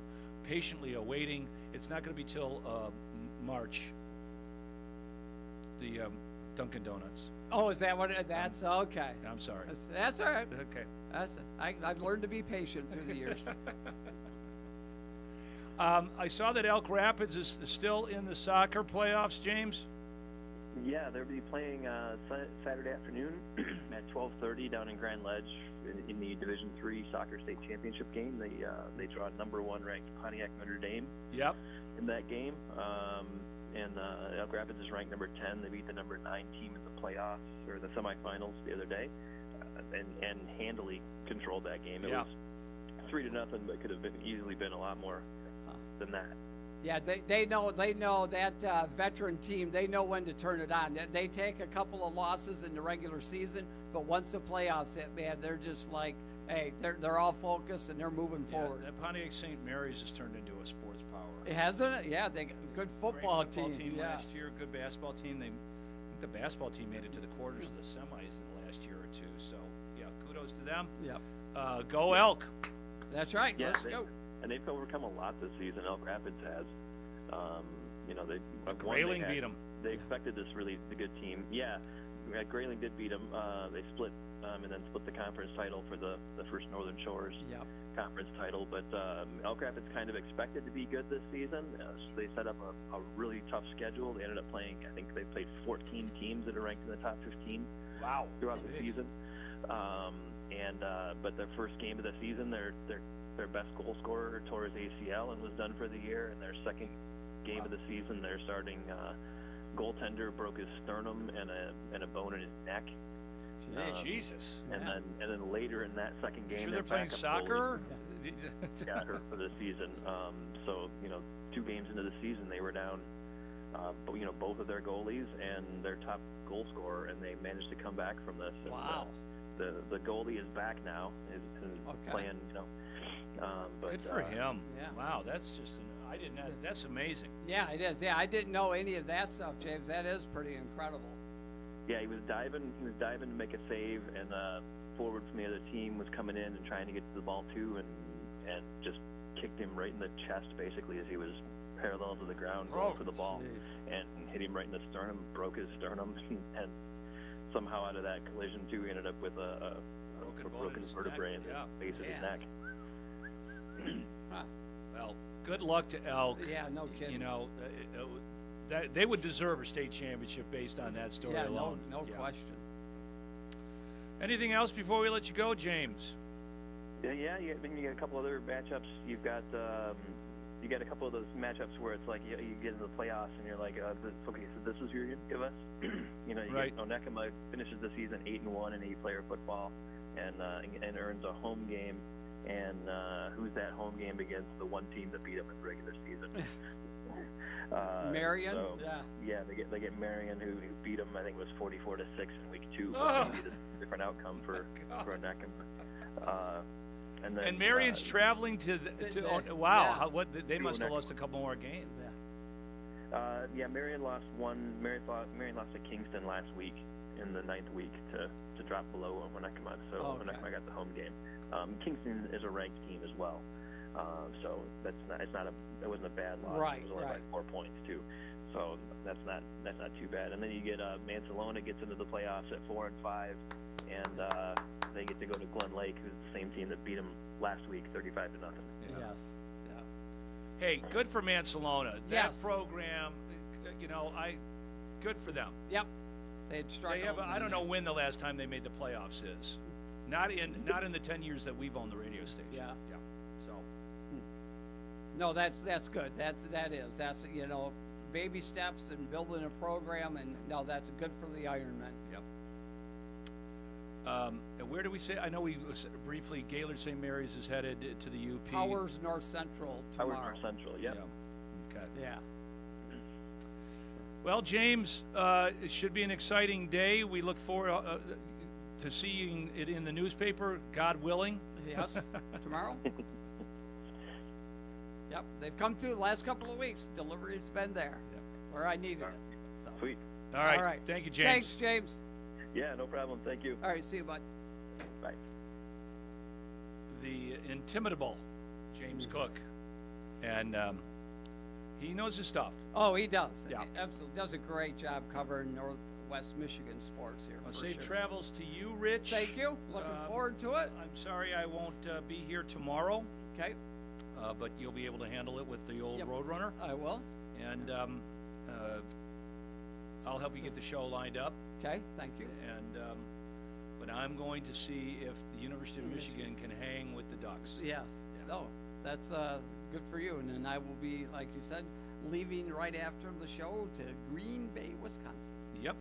So thanks for joining us here on the Fick & Sons High School Sportscape Show on Up North Sports Radio. Remember, for all your propane needs, contact Fick & Sons. Local, competitive, reliable. Check them out at fickandsons.com. Piston basketball tonight here at 7:30 on Up North Sports Radio. The University of Michigan playing at 3:30, and then Red Wing hockey on Saturday night. So always lots of live sports action here on Up North Sports Radio. Well, let's get back to Infinity Sports Broadcasting. By the way, folks, I don't know if you listen all the time here, but you should listen to the Rich Eisen Show because it's fantastic. We're in the house. I just didn't put together, whatever, we're going house to, I'm just like, what? And as Henry's knocking, I'm like, okay, it's fine. He's not going to say my dad worked for CBS Sports, and he's the guy that wrote this thing a while back, right? But I guess I didn't anticipate the I used to live here. Maybe I'm reading too much into it. I don't think you are, actually. I don't think I am either. I think that really happened. Okay, I have a buy or sell question for you off some sports news, so let's get into this thing. What side will Bill take on the biggest issues in the world of sports? It's time for today's edition of Buy or Sell on Writer Than You. So you showed me this. There's an NBA handle, NBA aggregation site called the Dunk Central that aggregated my Giannis story that went crazy, and you said it's a pretty good site. It is. I get a lot of information from that site. Now, I have to verify it. Right. But yes. It's a good starting point. Yes, indeed. You've already been proven correct, as you always are, pretty Teddy. They've dropped odds of the next Bucks head coach, if Doc is fired, which is pretty unlikely because he's their fourth coach they're paying, and they're paying him a lot. But buy or sell, you'd like me to read you these odds? Buy. All right, great. I'll give you even a question then. Terry Stotts is the favorite at plus 275. Monty Williams just behind at 3-1. Mike D'Antoni 5-1, along with Mark Jackson at the same number. Frank Vogel 9-1. Kenny Atkinson plus 950, and Steve Nash 15-1. Buy or sell, you'd want to hire one of those people if Doc Rivers went away. Buy. Who would that be? I'd go Terry Stotts. I think I would too. Didn't get along with Adrian Griffin, who Doc suggested to get rid of because Doc was a consultant and said, fire him, hire me. Isn't that crazy? Yeah. I'd go with Terry Stotts. Where is Adrian Griffin right now? What is his mood right now? How happy is he? Still getting paid to do nothing. And he's probably enjoying the Bucs struggles. Oh, big time. I'm excited to hear your buy or sell questions. All right, Bill, let's start things off in the NFL. Buy or sell Lions at Packers is the game you're looking forward to the most this weekend. I'm actually going to sell that. Sell. Even though it will come back to haunt me, my friend, I am looking forward to the Bears playing the Cardinals. Okay, see, that's a positive thing about let's go, Chicago. You were so mad at them last week. You were debating not watching football anymore. I am looking for a palate cleanser. Okay, you know what? I'm happy for you. You're happy because you think it's going to lead to heartache, but I respect it. I respect it. You will not hear I me respect it. Say one. I will not send you one text, win or lose, about the Chicago Bears. I promise you that. Win or lose, I will not send you one text. Here's what matters. Can you promise if they lose, when I see you on Skype on Monday, that you'll be able to hide your emotions from your face? Sell. Yeah, that's what I thought. I'm really bad at hiding my emotions. Whatever those emotions are. That's fair. Like discussed with me today. That's not true. Bill, buy or sell Cowboys teammates Micah Parsons and Trayvon Diggs left Dak Prescott off of their top 8 quarterback list on purpose. Where would you rank him among quarterbacks right now? I would say he's definitely top 10. Higher. You think he's top 5? For sure. Who else you going to put in there? Give us your top 5 right now. I'm going to go him. I'm going to go Mahomes. Marr. Gotta have Marr. Yeah, Lamar.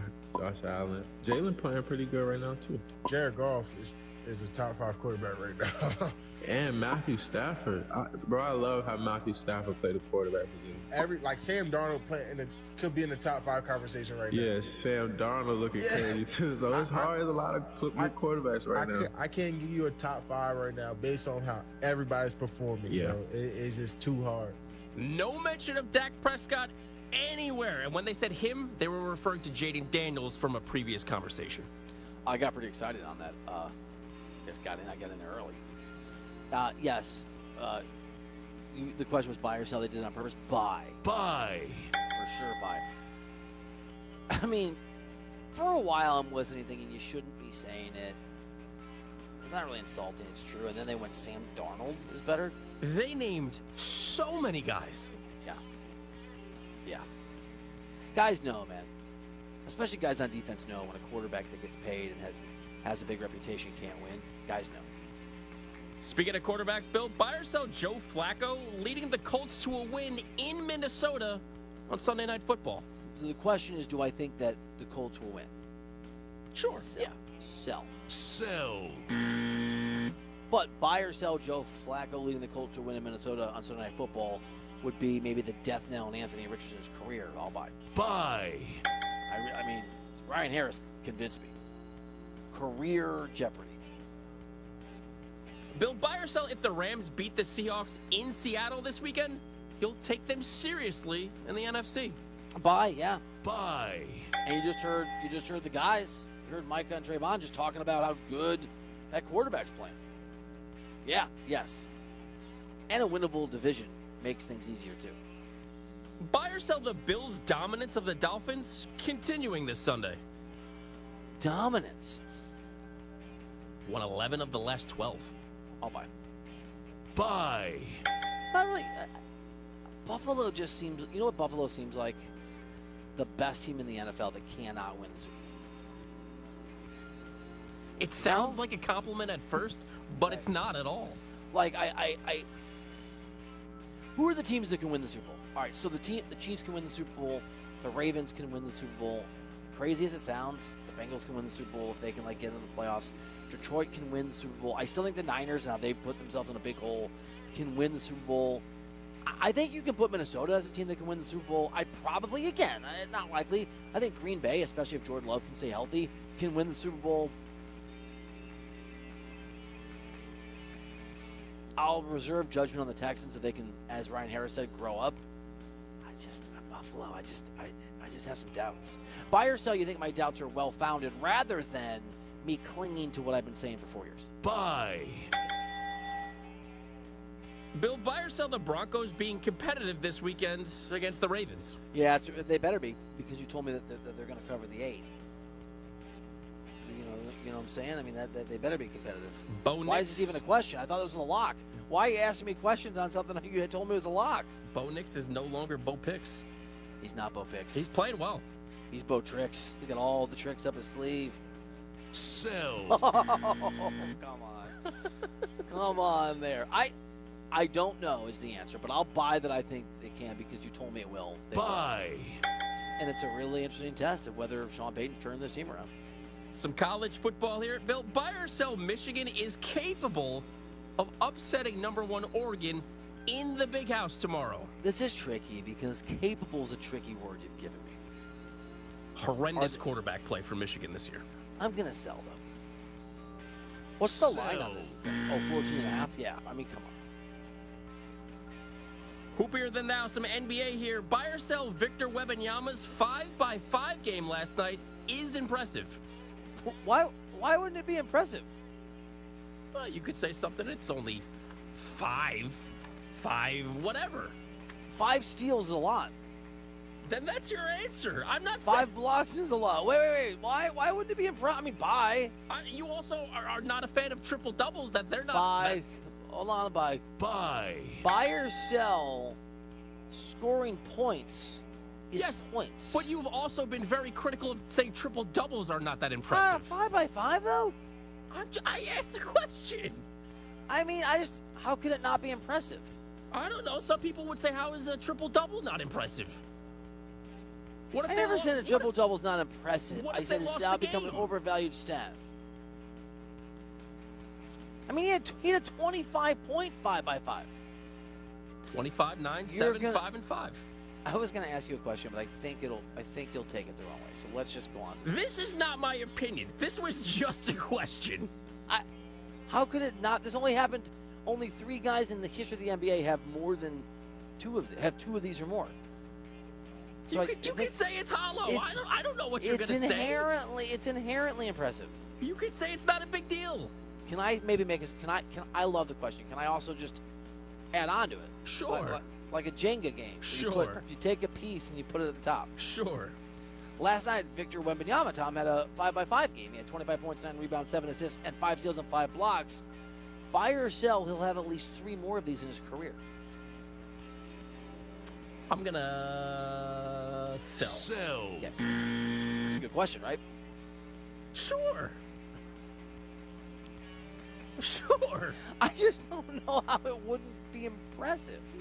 But you're the one who says that triple doubles are no longer impressive. But this is almost twice that. But what if they would have gotten blown out? Well, I mean, a guy can score 80 points and lose the game. It doesn't make the 80-point performance not impressive. I think it has a different tone to it. It's less impactful. Yeah, different tone.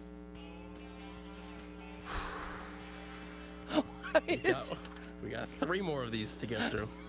Okay. Buy or sell Paolo Banchero's oblique injury will completely stall Orlando's season. That's a great question. Buy. Buy. It is brutal.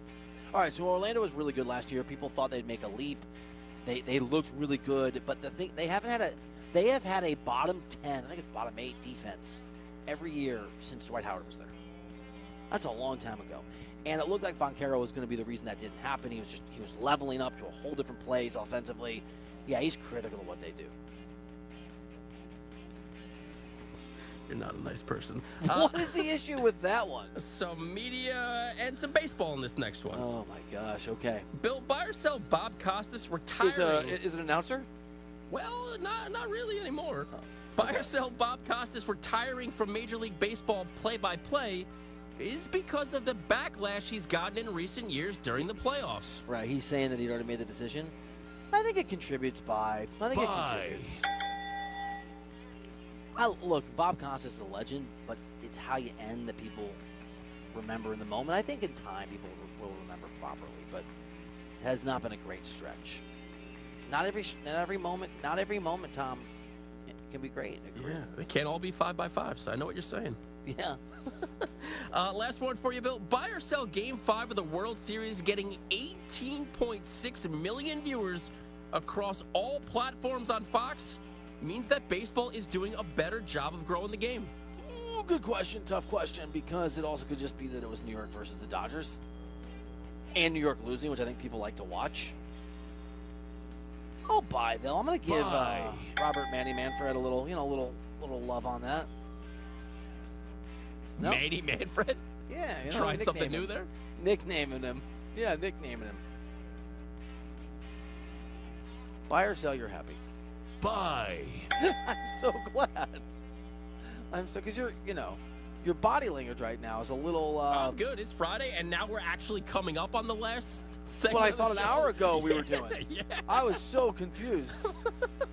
Right? What happened there? I really don't. I thought you were joking. No. See, not a bad mood, just a little discombobulated today. A little bit. Yeah. A lot bit. If it's a little bit, is it a lot? Like, what do you substitute the bit out for? If it's a little bit to a lot. I guess a lot just covers it. Yeah, that's enough. There's no expression. Yeah. Still discombobulated. All right. Tom and I are going to hug and make up, and we're going to do Bum of the Week after we get a sports flash from Andrew Bogish. Infinity Sports Network Sports Flash.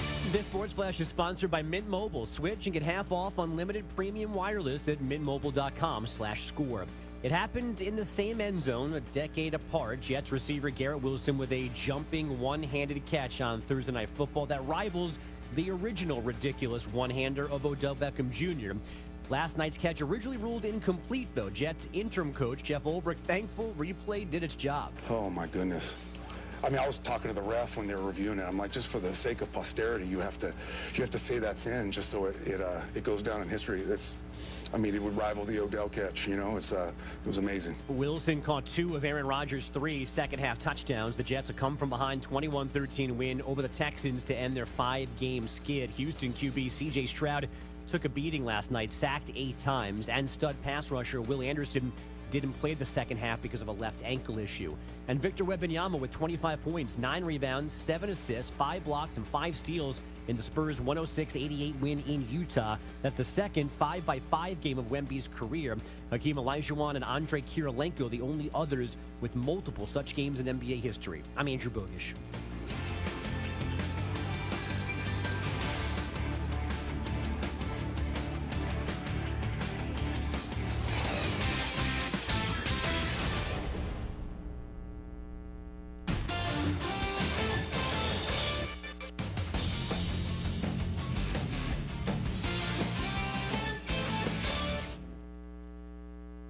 All right, when it comes to getting life insurance for your family, a lot of excuses can get in the way. But ask yourself this: if something were to happen to me, who would pay the mortgage, the kids' education, and the other bills? Then forget the excuses and check out Ethos Life, the online, easy way to get life insurance in 10 minutes. Ethos has rates that you can afford, like a $500,000 policy for a 40-year-old male starting at $1 a day or $30 a month, with a few health questions and no medical exam. Get your free quote right now at checkethos.com. That's checkethos.com. Not available in all states. Rates do vary. Okay, everyone, what did you think of the chocolate bar? It's too chewy. Feels kind of chalky. Too much nougat. I need to go brush my teeth. Business is booming for Steph's small marketing research firm. After all these focus groups, there's only one conclusion. I need more researchers. And she's way too busy researching Does this have peanuts? to waste time researching resumes. I need Indeed. Indeed you do. Put our matching platform to work so you can spend less time searching and more time connecting with talented candidates. Visit Indeed.com/credit and get $75 towards your first sponsored job. Terms and conditions apply. How are you celebrating Veterans Day? At Navy Federal Credit Union, we have a couple ideas. You could help support not-for-profits like The Mission Continues, an organization that helps veterans utilize their skills in new ways. Or you could prioritize hiring veterans and members of the military community, people who know how to make quick decisions under pressure, people who have dealt with crisis and react quickly to it, people with proven leadership and a strong work ethic, characteristics that we see in thousands of veterans who work at Navy Federal. Or you could just show a veteran some love and support, like we do every day for over 2 million veteran members. At Navy Federal, we're celebrating Veterans Day as we have for over 90 years by supporting the military community and helping veterans succeed financially, whether you're transitioning to civilian life or to life's next milestone. Learn more at NavyFederal.org/veterans. Active duty veterans and their families can join. Navy Federal Credit Union. Our members are the mission. Navy Federal is insured by NCUA. Happy Friday. It's up at 9:10 meteorologist Haley Fischetti, and here's a look at today's forecast. After some drizzly conditions in the morning hours, you can expect drier skies moving in for the rest of the day. Sun and clouds across the region, which will help us warm up to the low 40s to low 50s. Winds are on the breezy side from the north-northwest, around 8 to 18 miles per hour, so it could get a bit breezy at times. Heading into tonight with lighter winds across the region, a mix of clear skies to partly cloudy conditions, and your lows dropping into the mid-20s to mid-30s. Heading into tomorrow with mostly sunny skies across the region, mid-40s, mid-50s. We'll have all the details on 9 and 10 News. It's meteorologist Haley Fischetti. The weather is brought to you by Pioneer Hills Marine. Pioneer Hills Marine now offers fall detailing. Get your boat detailed before you put it away so it's all ready to go come spring. Call Pioneer Hills Marine today to schedule. Pioneer Hills Marine, making memories priceless. My name is Joel, and I came to St. Jude Children's Research Hospital in December of 1987 to be treated for osteosarcoma, which is bone cancer. We didn't know anything about St. Jude. We didn't know what they meant, or that, when we got here, what we would do, how it would be taken care of. And when we arrived, we found out that my family wasn't going to have to pay for any of my treatment, not for my medicine, not for travel, not for housing, not for food. St. Jude was going to cover all that.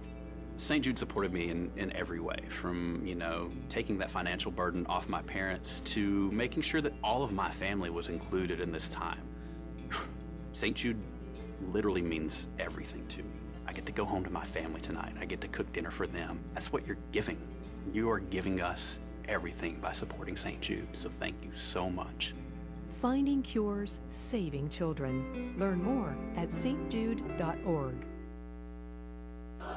The IRS, the world's most aggressive collection agency. They can seize your property, bank account, and garnish your wages. They cause sleepless nights for millions of Americans. Don't be one of them. If you owe $10,000 or more to the IRS or state, get protected today. Call 800-312-9970. Coast One Tax Group, protecting your bank, home, and your sleep since 2008. With hundreds of 5-star reviews and an A+ on the Better Business Bureau. Call Coast One Tax Group, 800-312-9970. Stanley from New York owed $93,000. The IRS placed a levy on his bank account. Coast One released the levy and settled with the IRS for $2,000. Mark in Michigan owed $225,000. After Coast One stepped in, Mark walked away paying less than $1,500. Call Coast One now. A 10-minute call can save you up to 93% on your back taxes. Get your fresh start today. That's 800-312-9970.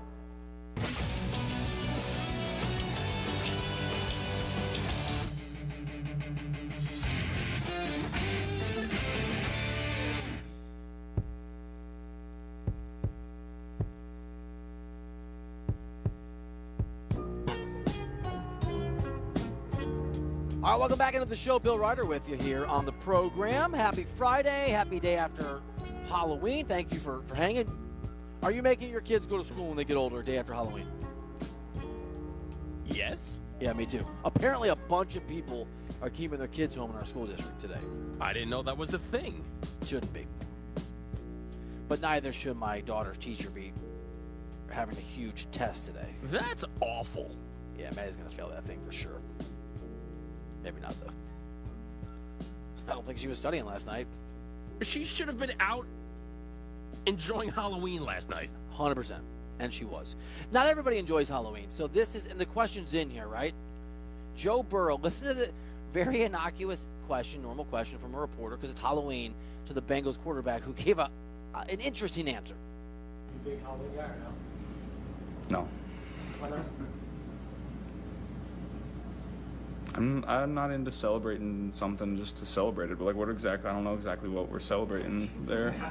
Just like dress up to dress up, I don't know. You're not a big dress up guy? I'm not a big dress up guy. I've always been like anti dress code, like if somebody tells me I gotta wear something, I don't want to wear that.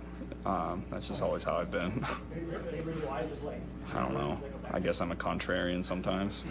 Well, there'll be many kids, there'll probably be many kids dressed up as you. Yeah, that's pretty cool. That's the first time you could ever say, wow, Joe Burrow, Bill Ryder, kind of similar guys. I'm the same way.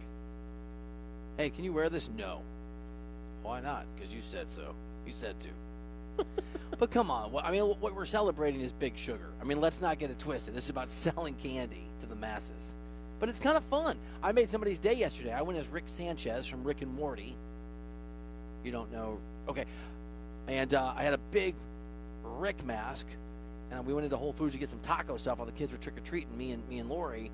And Lori goes, just put it on. I'm like, all right. So in line, I put it on, and the guy that was checking us out turned around and lost it, was laughing, knew Rick and Morty. He's like, it's his buddy, I don't remember the guy's name. John! Look, it's Rick! It's a big hit. Made everybody smile. That's good. Great story. I'm not anti-Halloween. Great story. Why didn't you dress up like yesterday in the office? That's not a little necessary. much? Yeah, that's not necessary. You want to do a little bum of the week here? Yeah, let's do some bum of the week. Let's go. Hallelujah, I'm a bum. All he's doing is a whole lot of damn nothing. I'm a bum. You rotten bum! I'm a bum. They're a bunch of bums. I'm a bum. I'm a bum. I'm a bum. Who's the bum this week? Let's find out on Righter Than You. This is going to be a tough week, and despite many people trying to nominate you for Bum of the Week, you're not even nominated. So that's ridiculous. All right. You're allowed to be weird about an old lonely lady. Do you know that I haven't won since the end of August? I think that's great, man. I'm proud of you. It's called growth. No? Thanks. Did that feel like a compliment you thought it was going to be? Nope, it was a backhanded one for It's sure. not a backhand. How is it backhanded? You brought up you haven't won since whenever, and I'm telling you, great job, man. I'll take it. All right. I mean, Anthony, there's some really good nominees. Anthony Richardson for taking himself out of a game. I mean, in any week, this would be a lock, and it's not. And maybe ending his career, as Ryan Harris just told us, Colts quarterback, nominated. I mean, oh my God, this guy be a lock too. Tyreek Stevenson, that's the Bears corner, who just decided to mock the crowd and was critical in giving up that Hail Mary that literally cost him the game. I mean, I think is it Aaron Judge or is it the entire Yankees sort of?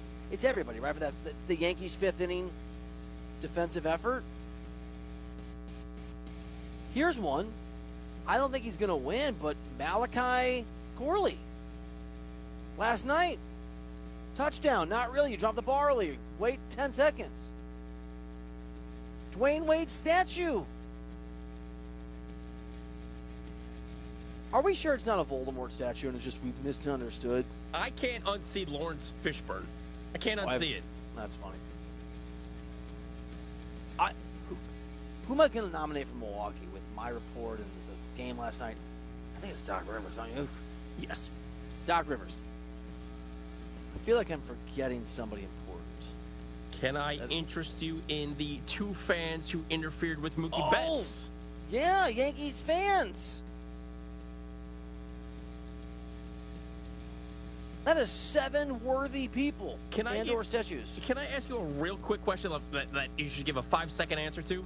Yes. Should there be reporting on those two? Like, should we know information about them? I think it's important that we do. Although we kind of do. Did you see that one of them was roommates or friends with Gronk in college? Yeah, and I don't know how I feel about it because I feel like we're giving them shine. I agree. No, they should be. They should be banned. It's insane.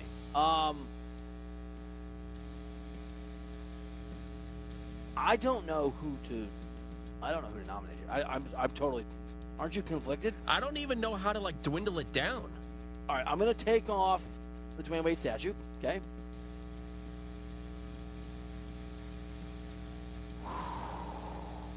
I mean, I'm gonna take off Malachi Corley, even though he's a great just because they won. Yes. If they did not win, he might have won. All right. Nominees, ready? I hate to do this. I'm going to take off Doc Rivers and the Bucks. There's still time to turn it around or really win this award, okay? I'm going to take off the Yankees fans because the Yankees did lose, so it didn't. That leaves me with Anthony Richardson, Tyreek Stevenson, they did lose, or the Yankees' 5th inning collapse. There's no wrong answer, right? There's no wrong answer? There really isn't. You know what? I'm kind of surprised myself here.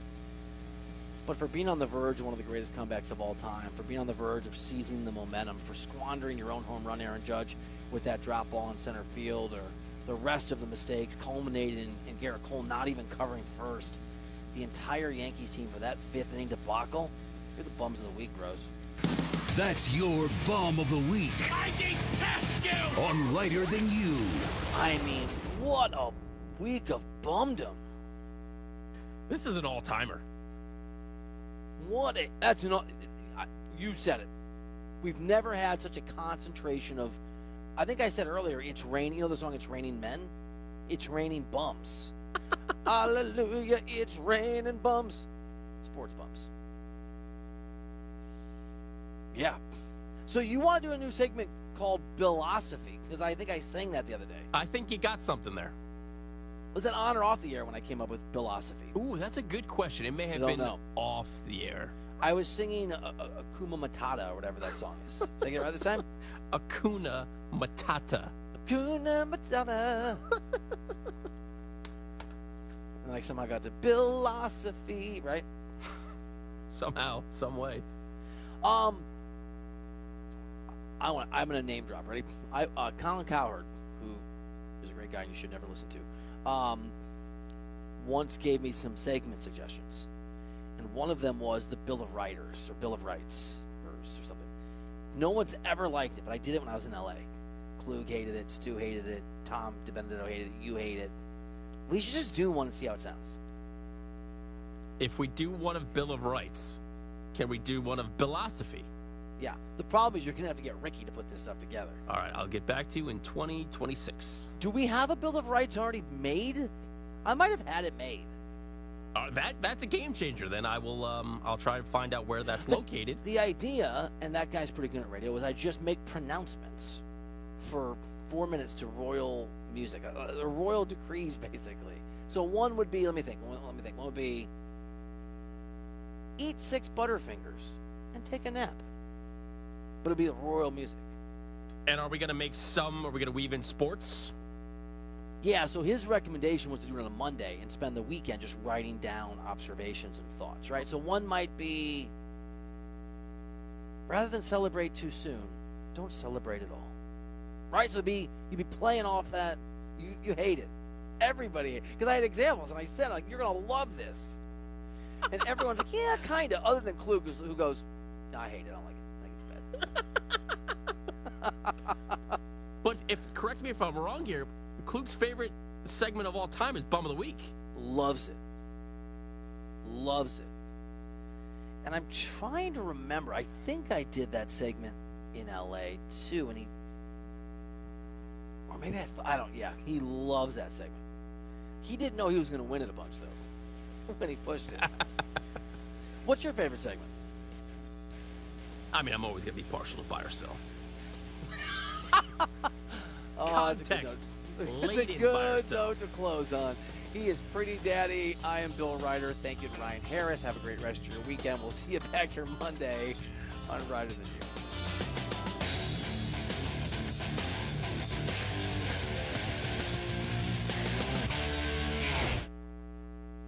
Are your wiper blades streaking, skipping, or squeaking? Do not compromise your visibility with worn wiper blades. When it's time to replace your wiper blades, stop by O'Reilly Auto Parts. Their professional parts people will help you choose the right wiper blades for your vehicle and install them for free. See better and drive safer with new wiper blades from O'Reilly Auto Parts. Think O'Reilly Auto Parts for all of your car care needs. Get the parts and service you need fast from the professional parts people at O'Reilly Auto Parts.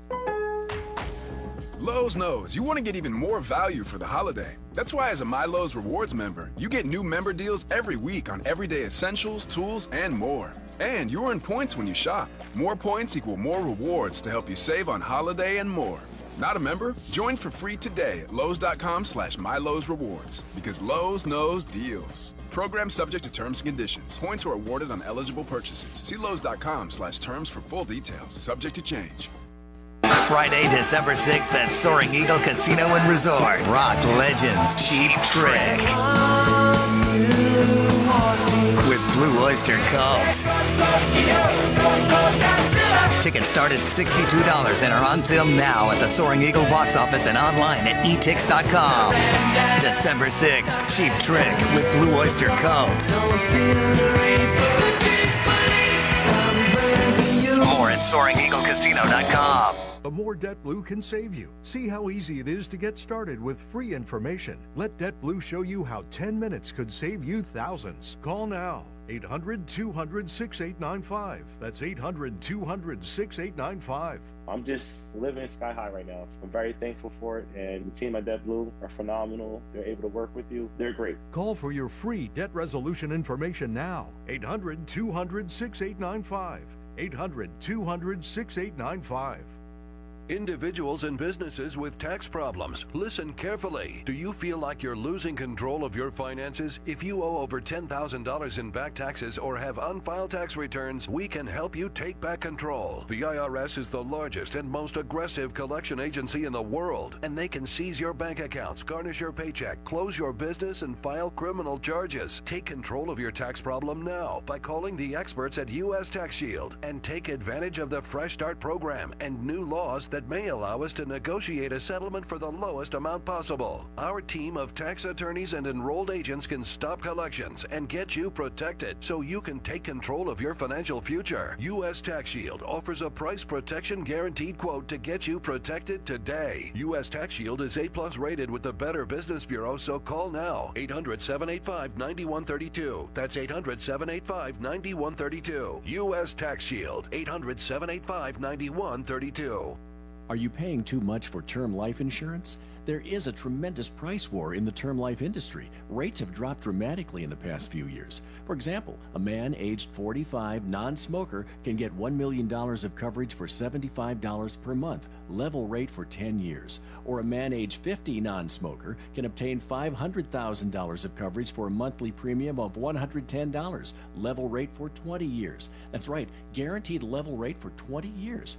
If you're a smoker, we have great rates available for you as well. At Term Busters, we specialize in policies of $500,000 and above. If you're looking for new or replacement term life insurance, call today for a quote. 1-800-908-7636. You're probably paying more than you should. Call 1-800-908-7636. Remember, 1-800-908-7636. Sample rate quotes based on preferred non-smoker rate class. Exam required to qualify. The IRS, the world's most aggressive collection agency. They can seize your property, bank account, and garnish your wages. They cause sleepless nights for millions of Americans. Don't be one of them. If you owe $10,000 or more to the IRS or state, get protected today. Call 800-312-9970. Coast One Tax Group, protecting your bank, home, and your sleep since 2008. With hundreds of 5-star reviews and an A+ on the Better Business Bureau. Call Coast One Tax Group, 800-312-9970. Stanley from New York owed $93,000. The IRS placed a levy on his bank account. Coast One released the levy and settled with the IRS for $2,000. Mark in Michigan owed $225,000. After Coast One stepped in, Mark walked away paying less than $1,500. Call Coast One now. A 10-minute call can save you up to 93% on your back taxes. Get your fresh start today. That's 800-312-9970.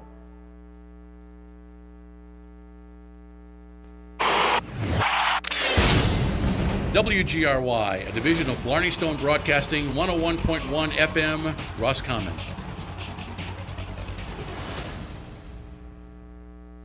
Is the Rich Eisen Show. Malachi Corley, it turns out, makes a rookie mistake. He dropped the ball before he broke the plane at the end zone. Live from the Rich Eisen Show studio in Los Angeles. Into the end zone for Garrett Wilson. One-handed catch! Incredible! Aaron Rodgers hooks up with his old buddy, Devontae Adams. Today's guests, NFL Network insider Tom Pelissero, Buccaneers quarterback Baker Mayfield, 5-time Grammy Award winner Michael Bublé. And now, it's Rich Eisen. That's right, everybody. Welcome to this edition of the Rich Eisen Show live in Los Angeles, California, where there's a World Series parade going down today with the Los Angeles Dodgers. We'll keep an eye on all of that for you over the next 3 hours right here live on the Roku Sports Channel with this Rich Eisen Show terrestrial radio affiliate, smart enough to have us. Sirius XM, Odyssey, TuneIn, and more. We say hello to our podcast listeners. There's 4 extra podcasts in addition to all 3 hours of our show every single day that should be in your ear gate. There's Overreaction Monday on a Monday and What the Football on a Tuesday. No Contest Wrestling on a Wednesday. The latest Jim Jackson show was recorded yesterday before he started calling some Clipper action that actually got T.J. Jefferson out of his house into the Intuit Dome last night. We'll talk about that over the next 3 hours of this program with you at 844-204-RICH, number to dial. The law firm of Mayfield, Bublé, and Pelissero on today's program. Tom is first up in less than 20 minutes' time to tell us about Lamar Jackson, who's back at practice. Puka Nacua, who left practice with apparently a knee injury to the same knee that kept him on injured reserve for much of the first half of the season. And then, obviously I mentioned Baker Mayfield. He's playing Monday Night Football against an old Big 12 friend of his and Patrick Mahomes. Every time they face each other, we bring up that. Remember that time you guys scored 19,000 points against each other? Patrick Mahomes had 700 yards passing in that game. Did he really? Yeah. I know that. I'm just saying that. But yes, it's quite a game. And on Monday night to wrap up week number 9 that kicked off last night, perhaps while you were all trick-or-treating in your neighborhoods. Good to see you over there, Chris Brockman. Rich, great. What's up, man? Good to see the man who had the cowbell in his hands, now just back as Jason Feller. Good to see you, Jay Feller. I'm excited not to have exposed midriff today. That's good. Me too. I think that speaks for everybody here in the studio. The peripheral vision was a rough one for Chris yesterday. TJ, aforementioned TJ, good to see you, sir. What's up, Rich? How you doing? I'm doing well, thank you. All right, so let's get to the Thursday night football game. Are you back? Are you back in? I don't know what you mean. They pull them out. I rediscovered football last night too. Pull them out. Wow. No. Listen, Thursday night football. I don't know what it is with the Jets taking on the Texans. Last year they whooped up on them, 30-3, and this year the Jets hadn't won since the Week 3 Thursday night football. And again, just to refresh everybody's memory, last night was Week 9 Thursday night football. Right. That was the last time they won, was Week 3 against the New England Patriots, and all Jet fans were going gaga because they're 2-1 after 3 weeks, and the last time the Jets were 2-1 after 3 weeks was 2015, and then they went back to the Stone Age. And they didn't win a single damn football game until last night. And at halftime, it sure looked like they weren't going to win this football game. Because I remember again in London when we pre-broadcast of the Jets and Vikings, what turned out to be the second loss in a row for the Jets in what turned out to be a 5-game losing streak. We were just kind of kicking the tires on where's Malachi Corley, the rookie receiver that the Jets chose in the 3rd round, and everyone was very high on, and look out for this guy, and he didn't do a damn thing, and he was,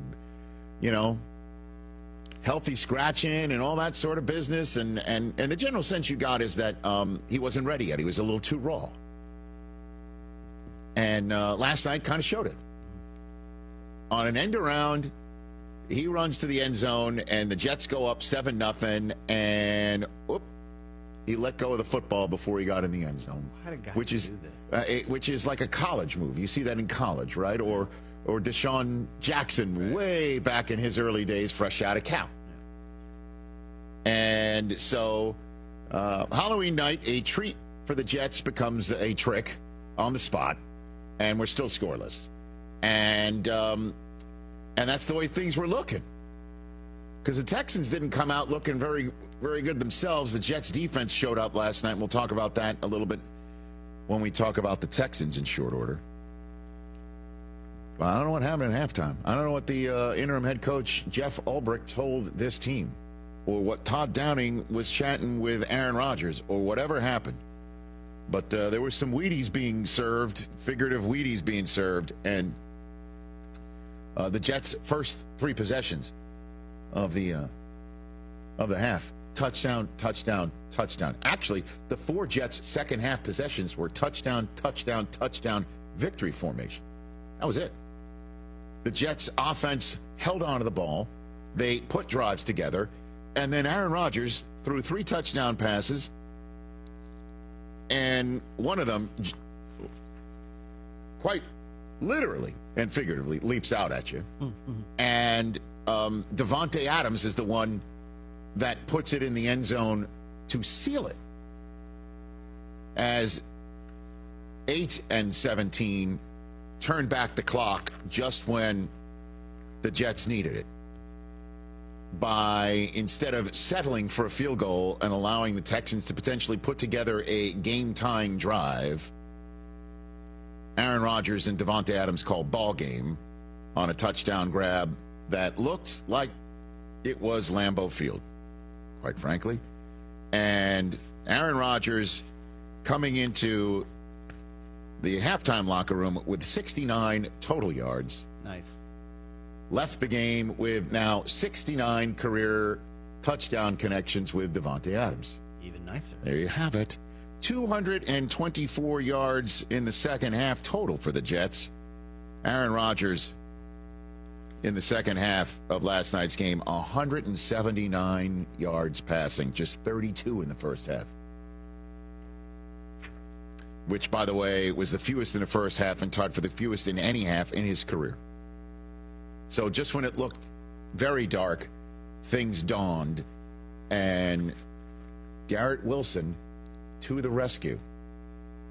Now again, I like retelling stories here. I don't know if you're aware of that, but I don't know if there's ever a new audience. And things that I keep mentioning are remarkably relevant, I'd like to say. In this regard, in London, when I sat down with Aaron Rodgers and the rest of the crew before the Vikings and the Jets, we were talking about the wide receiver room. And we were talking about how things weren't all on the same page, and how Rodgers last year, it would have been much better to have had all of the kinks worked out last year in a very distant way, similar to what's talked about with Anthony Richardson right now. Injury cut short all of the let's get your feet wet, let's get working through all the kinks so year 2 you can hit the ground running type of reps. And last year didn't have it.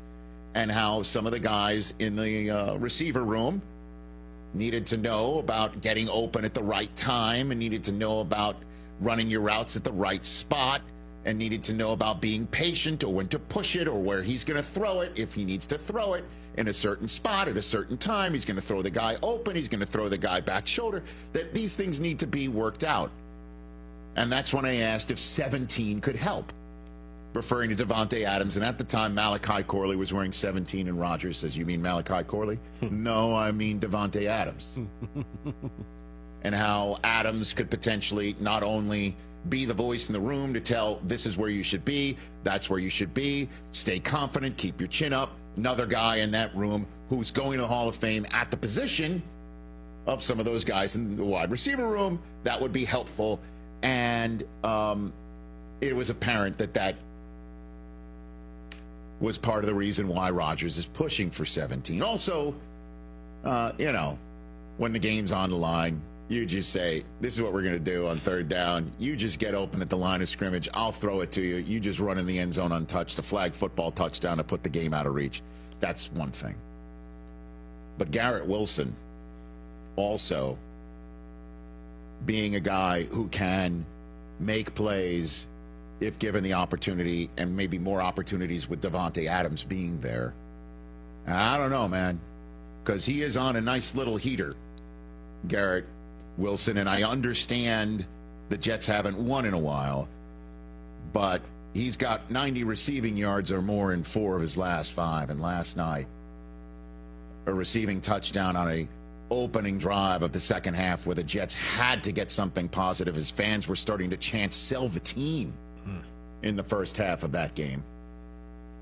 And then a touchdown that, if the Jets can actually start putting wins together, if the Jets can actually start stringing them together, we will be talking about this catch as the moment. Because it's being mentioned in the same vein as Odell Beckham Jr.'s one-handed grab on a Monday night, I think. Or is it, no, it was a Sunday night against his Cowboys, the famed one-handed grab. Yeah. Because in the loss. In a game they lost. 3rd and 19. Right. 3rd and 19. After a holding penalty, knocks him back, and maybe the Jets are going to have to settle for a field goal here to tie the game that the Texans are just taking the lead in. Rodgers throws it to the end zone, and Wilson reaches up with his right hand, brings it in, and turns around. And as he's going down to the ground, it sure looked like his shin was down. Ruled incomplete after further review. Touchdown. OMG. Rick Dalton Schiff, right there. That's why they drafted him. That's why he was the offensive rookie of the year 2 years ago. Man, look at that picture. That's why you draft him. That's how special he is. You know what that looks like, right? Of course. We actually have the side by side. It does in fact look like the Jumpman. If you reverse the Jordan Jumpman logo, as a matter of fact, it looks exactly the same. It's just one ball is oblong and the another one is round. His arm. One guy is going backwards as he's jumping. The other guy is obviously going forwards to jam it. And sorry, Adidas. I know. That's the last thing. Too bad he's an Adidas guy. He's an Adidas guy. It's the last thing Adidas wants their their guy to be bringing to mind. He's wearing a Nike jersey though, so I mean, what are they going to do? Sick. Am I weird? Like as incredible as that was, I've watched this about 20 times. I'm still not sure he was in. But listen, you know what? He didn't get both feet in. But if a shin is like a wrist, it's a knee. It's like 2 feet. Yep. And he did get the shin in. He got the shin down before the knee hit, though. Yes. I've watched it over and over and over again. And as a matter of fact, Jeff Ulbrich was telling the officials, doesn't matter if you see it TJ's way, based on the actual physical feat. You mean most of America's way? I mean, I was talking to the ref when they were reviewing it. I'm like, just for the sake of posterity, you have to say that's in, just so it goes down in history. It would rival the Odell catch. You know, it was amazing. And Ulbrich has just got to be bouncing off the walls because the Jets came up with a win. And you heard Albert Breer on Wednesday saying everybody's on pins and needles in that building and so on and so forth. And it's not a fun place to work. Ulbrich was talking about how the team was hearing externally how the criticism, and it was warranted from even this spot over here. Five losses in a row with a team as talented as the one that they have is just not, as they would say, acceptable. But the defense came out with 8 sacks. Garrett Wilson comes up with 2 touchdowns. Avante Adams comes up with 1 touchdown. The offense that Aaron Rodgers said should score 30 every night scores 21 in the second half, and could have had 28 if their receiver actually didn't just mistakenly fumble. Pardon me. Before he went in the end zone, they would have done it. And Rodgers presented Ulbrich with a game ball afterwards. I got to have a nice moment with him. Jeff's been really steady, and it's been a few weeks in the making, but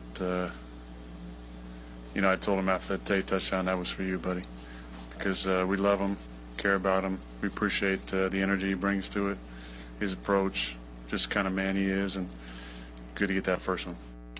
So, a team that I was talking about in one of their many nationally televised games during their losing streak against the Bills, I said the Bills looked like a sum of their parts, and the Jets looked like a team full of parts looking for a sum or something, came out with their best team performance last night and are bonding together as a team.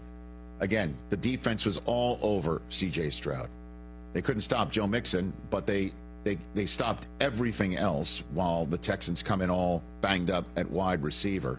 And then Rodgers and the offense gelled together in a half that ended the losing streak.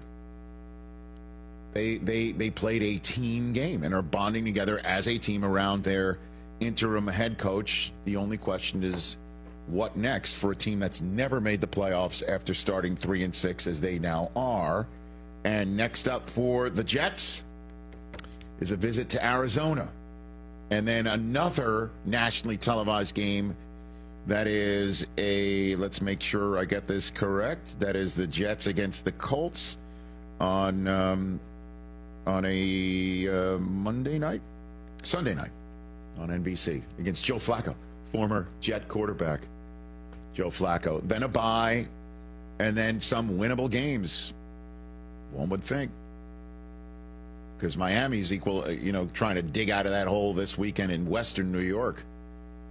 Can they pull it off? They kind of have to make a run. If you lose one game to get yourself to 7 losses, you're really playing with fire. If you lose 2 of them, I don't think you make it. But the bottom line is, you're saying there's still a chance. They're still alive. They've taken 6 shots, and they're still alive. Last night could have been a night where it ended, but it didn't, and they're feeling good about themselves. They pull me back in. And yes, Garrett Wilson, just put that photograph up one more time, because it's catch of the year, right? I mean, give me another one. Give me another one for a touchdown for a team that needed it, to put them up in the lead, to get the crowd off the hook. Yep. I mean, you just see him up in the air, grabbing the football. Amazing. Just an unbelievable catch out of him. And side by side with Odell. There it is. Unreal.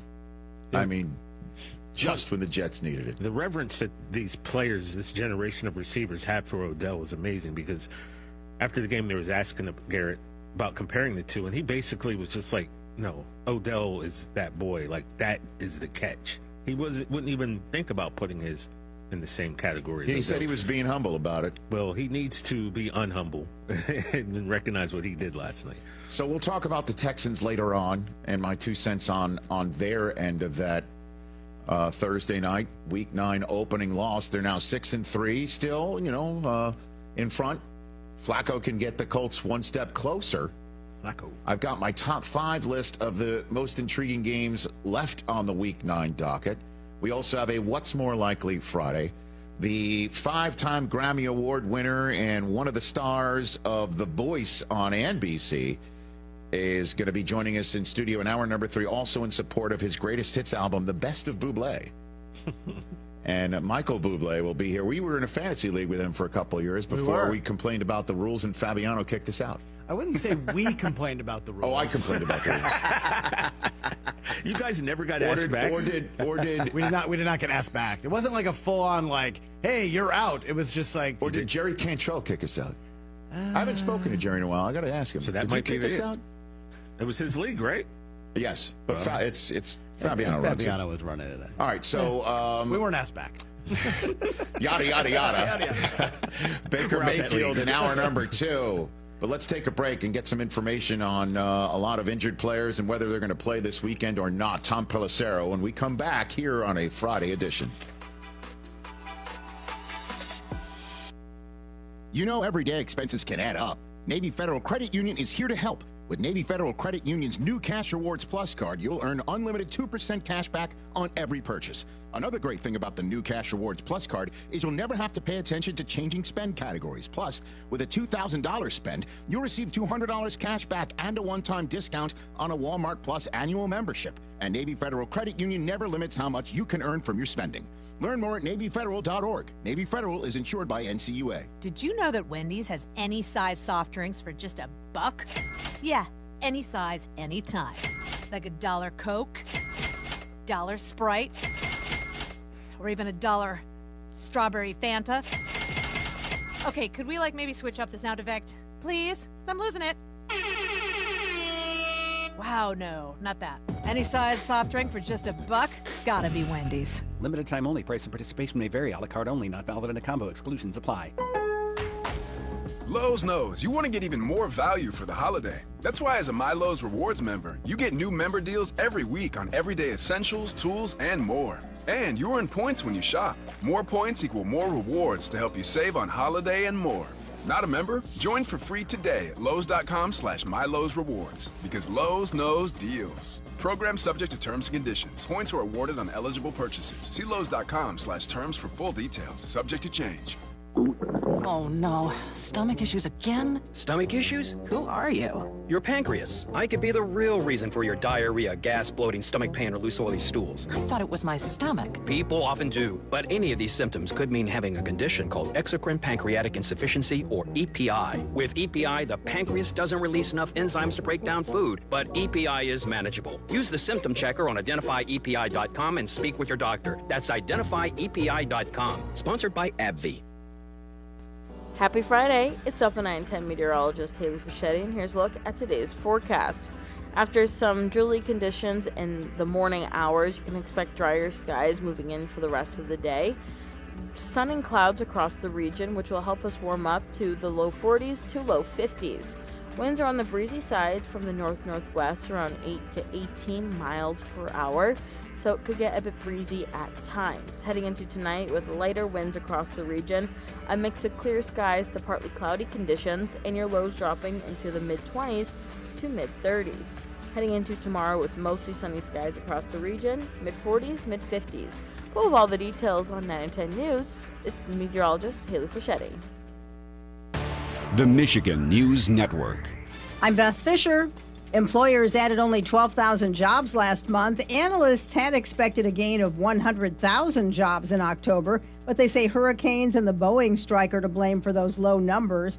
And Cora Managing Director David Sowerby does expect some good news about holiday sales. Vice President Kamala Harris is stopping in Michigan with only days left to decide on a candidate for president. She'll be here Sunday wrapping up her campaign bid in the state.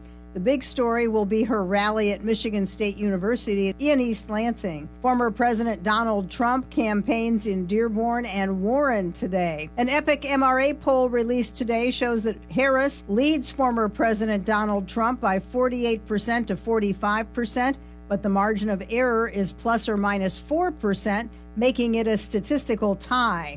Tonight's Mega Millions jackpot, $281 million. I'm Beth Fisher for the Michigan News Network. Real quick, raise your hand if you want to lose an additional 4 bands a year. Go ahead and put your hands up. Put your hands up. You voted for Kamala Harris. Oh, okay. My fault. Good, because I don't think people understand that voting for Trump means you will lose an additional $4,000 to $5,000 a year.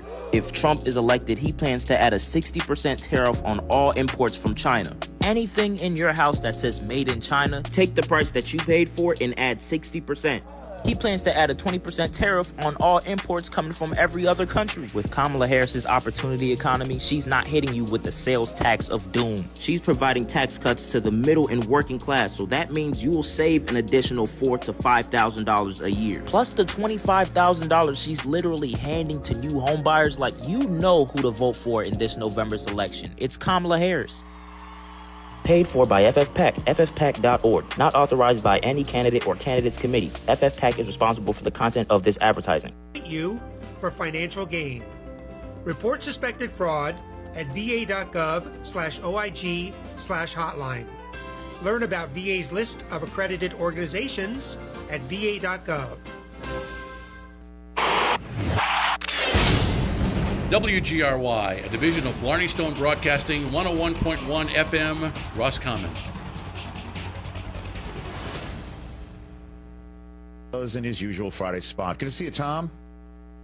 Good to see you, Rich. Great night last night for the Jets. Second half looked like what we've been waiting like a year and a half to see from Aaron Rodgers in that offense. I did just spend much of my beginning of this show on the Jets, and I'm going to give my thoughts on the Texans in short order. What do the Texans do with this offensive line that cannot protect C.J. Stroud with any regularity, certainly when they're on the road against teams that are just pressuring their second-year quarterback? Can they trade for anybody? What do you think they're thinking about right now with the deadline coming up on Tuesday and maybe needing a receiver as well, Tom? I would anticipate they're looking at all options. You know, the fact that Laramie Tunsil's been banged up probably hasn't helped him either, but then just the revolving door, those interior injuries, like that stuff adds up. I'm sure there's some things that they can try to adjust schematically here, but you're down to the final, 4 days to the trade deadline. If you're going to add, now would be the time. And there are offensive linemen that are still available. We saw one get traded a few days ago with Cam Robinson ending up in Minnesota. In terms of the receiver, I mean, I know that the Texans have at least been involved in talks on potential receiver additions. You watched the game last night. Tank Dell, we kind of forget, Tank Dell was the number 2 receiver on that team last year and was really, really productive when he was healthy. They are going to get Nico Collins back in the not-too-distant future, potentially as soon as next week, which is going to help a lot as well. But you probably need something extra. And so it's entirely possible that they're looking at both those spots to add.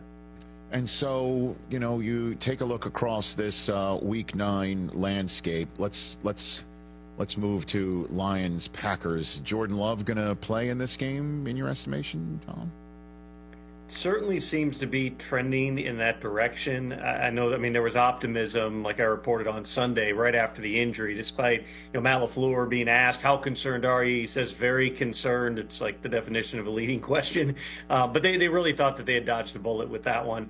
He had the MRI that confirmed it. So, it's painful. He's got a groin injury, and those can take a little bit of time here. He may not be moving quite like 100% Jordan Love, but the fact that they have the bye the following week, if he can go out there and find a way to function. You see the videos out of practice, and even though we don't want to read too much into those, Rich, like I remember early in the season, when Jordan Love in like week 3 was getting out on the field, and you could tell he was kind of going through the motions, knew he wasn't right. In this case, he's working on his handshakes with everybody else. Certainly seems like with treatment, with the things that they're doing, it's trending toward him being up on Sunday. Knowing the Packers, knowing Matt LaFleur, they'll probably list him as questionable, and we'll find out right around the time they'd have to elevate a quarterback whether he's going to go. But signs are good. Lamar Jackson back on the practice field today after missing the last 2. What ails him? We've seen this so many times, Rich. Usually it's an illness that takes Lamar out for chunks of the practice week. I would fairly bet you that if you went back and you looked at quarterbacks who missed the most Wednesday and Thursday practices without missing a game on Sunday, Lamar has to lead the league in recent years here. So he's got back and knee soreness. It's something that they've been doing maintenance on. He was back at practice today. Again, knowing the Ravens, they'll probably list him as questionable for the game, but certainly the fact that he's back on the field on Friday, he's not, dragging out there from the videos I've seen. I would say that one's also trending toward him being available. And then prior to kickoff of Thursday Night Football, one of those collective oh no moments, because he's such a good kid and everyone roots for him. Out here in Thousand Oaks, California, word from Rams practice is that Puka Nacua suffered something to the same knee that knocked him out over the last few weeks. What's going on with him, Tom? Well, Rich, I want to take you behind the scenes for a second here on the Game Day Kickoff show last night. And, of course, it's Halloween. Rappaport and I are juggling trying to get out with our kids and get around the neighborhood a little bit with also needing to do several news hits on the show. We come up with the brilliant idea for the last hit. Hey, let's wear our costumes underneath our suits. So Ian's dressed as the Kool-Aid Man. I'm wearing a bear suit. We're sitting there about 15 minutes before the hit, and all of a sudden the word comes from the Rams that Puka Nacua has left practice with a knee injury. And I literally texted Ian, I go, we might have to take off the bear suits because we have to report Puka Nacua has suffered a major injury here. This might not be appropriate.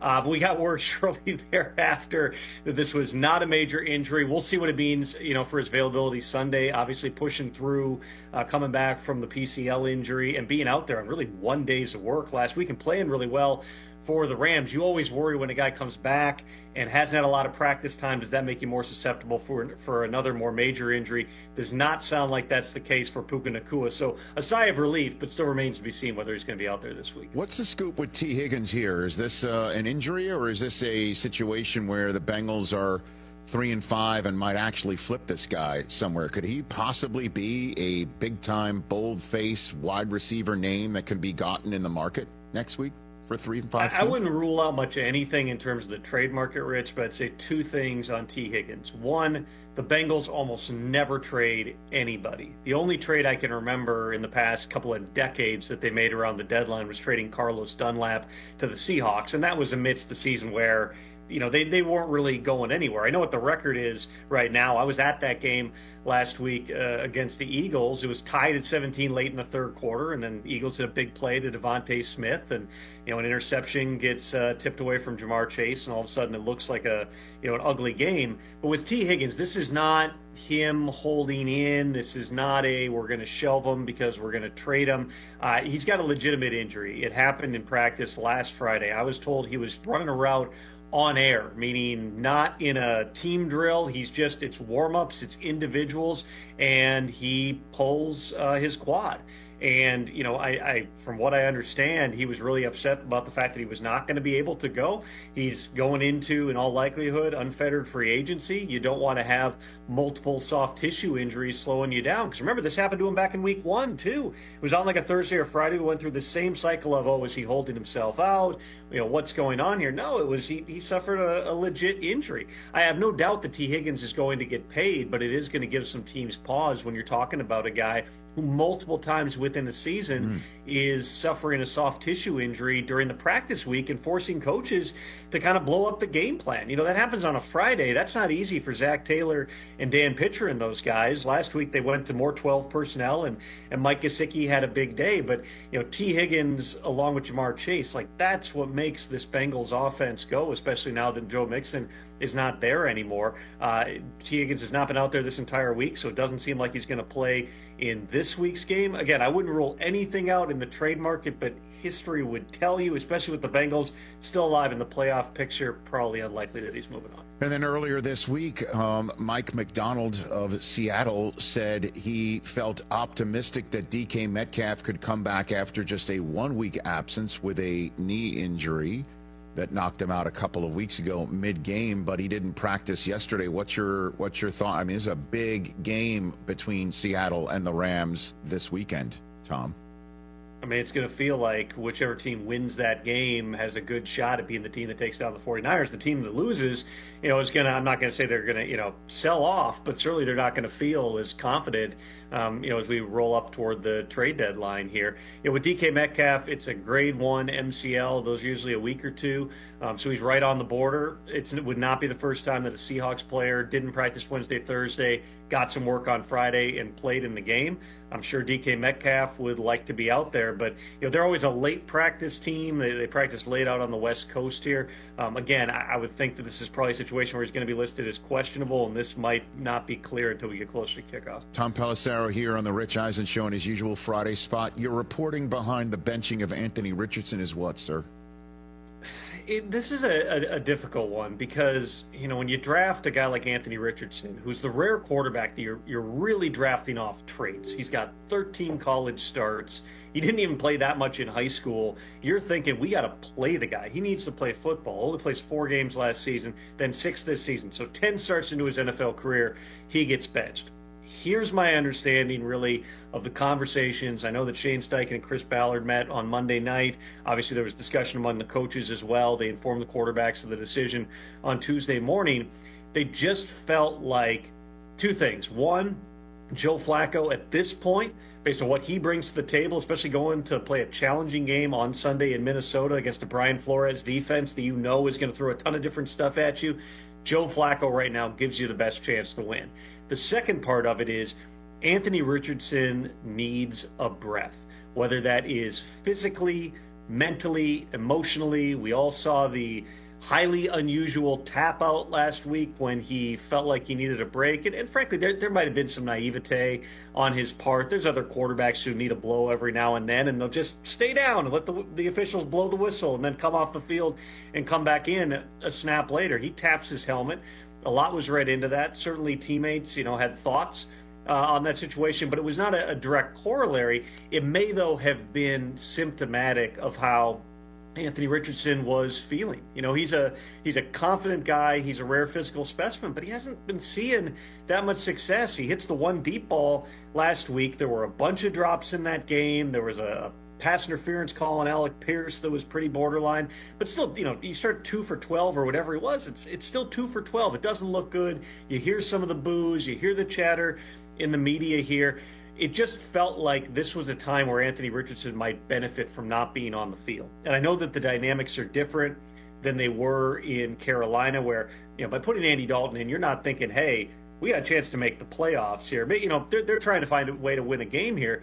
But also, you were about to go to Las Vegas, the Panthers were back in week 3, and face a Patrick Graham defense that's going to do a lot of stuff in a hostile environment. You're just thinking, you know what, this is not going to benefit him to play in this game. Shane Steichen, was obviously vague in terms of what the future might hold for Anthony Richardson. It's totally possible that Joe Flacco plays out the rest of this season, and then come 2025, whether it's Flacco or somebody else, there's a veteran on the roster. Anthony Richardson is still on the roster, and they compete to see who's starting. But right now, this Colts team, Rich, for all the pressure that can be placed on coaches and on front offices this time of year, you look at their team, they've got talent. Their receiver group's pretty good. When they got Josh Downs and Alec Pierce out there, Michael Pittman's gotten the ball a lot more when Flacco's been playing than Anthony Richardson. They've got good receivers. They obviously, when Jonathan Taylor's healthy, he's still one of the top backs in the league. They've invested a lot in the offensive line, and as bad as the defense was the first 2 or 3 weeks of the season when they were giving up like 200 rushing yards a game,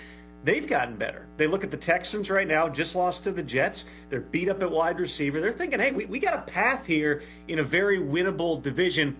Let's try to go out there and win some games. They'll worry about 2025, when 2025 rolls around, for now, Anthony Richardson's opportunities are going to be on the practice squad, and the Colts' hope has to be, much like Bryce Young, who, by the way, nobody's really discussed it, but played a lot better last week in Denver than he had played those first couple of games. Maybe taking this break, as much as he didn't want it, benefits him in the long run. And then Tom Pelissero here on the Rich Eisen Show. Then you got the Cowboys, where Jerry Jones in his Tuesday spot, where he's been quite combative with a couple of local radio hosts.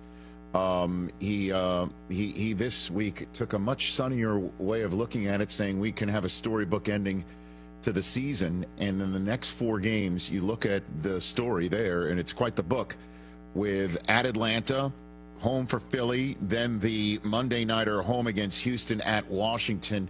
It would be very helpful to get Micah Parsons, Tank Lawrence, and Deron Bland back at any point over the next month. What's that possibility looking like, Tom?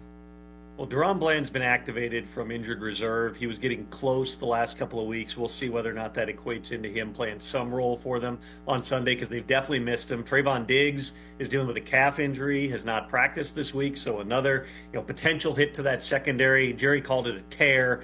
Tear is the same thing as a strain. How significant is it? We don't have total clarity on that, but it doesn't sound like it's anything long-term for Trayvon Diggs.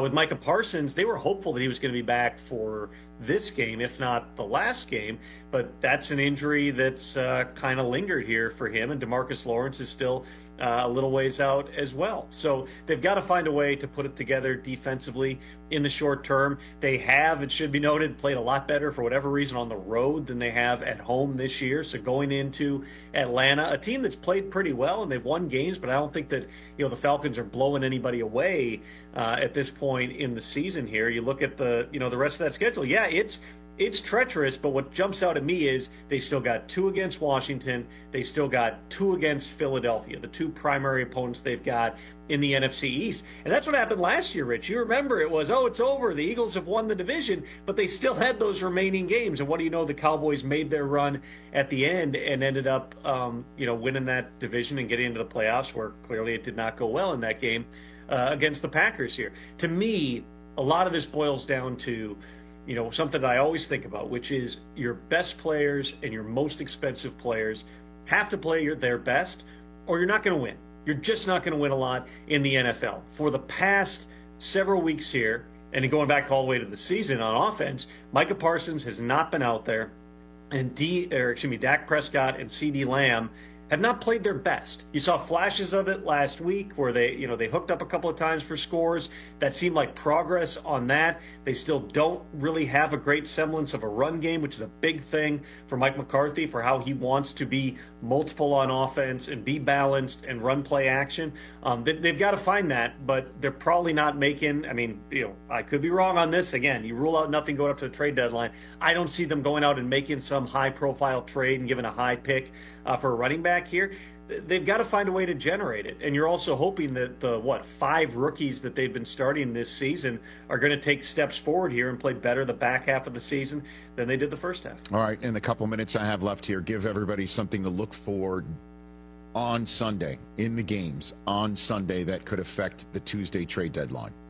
What do you got for me on that? It's a great question. I think that there are some of those teams that are kind of teetering on the brink here. We've already seen the Jaguars make a couple of trades. Roy Robertson-Harris going to Seattle, and then Cam Robinson to Minnesota. A loss for Jacksonville, I would think, would certainly point them toward going even harder into sell mode. The Cleveland Browns have been open for business here. You have, maybe a little ray of hope. We've seen them make a second half run with a backup quarterback, third string quarterback, fifth string quarterback in Joe Flacco's case last year. But it sounds like, other than Myles Garrett, there's not a whole lot of sacred cows on that roster. So what happens this week potentially could impact that as we move forward. Tennessee's already, into sell mode. I think there's probably some other teams as well that are trying to figure out which direction do we go here. And on the flip side of it, some of the teams that maybe think that they can put themselves over the top. Injuries are going to be the biggest thing, Rich. If you go down the list of the trades that have happened so far, the majority of them, aside from, Devontae Adams, which was just a long-standing Jets thing, and then Amari Cooper to the Bills, which was just they never filled that need back in March, almost all these other trades have been about need. So what happens in terms of potential injuries?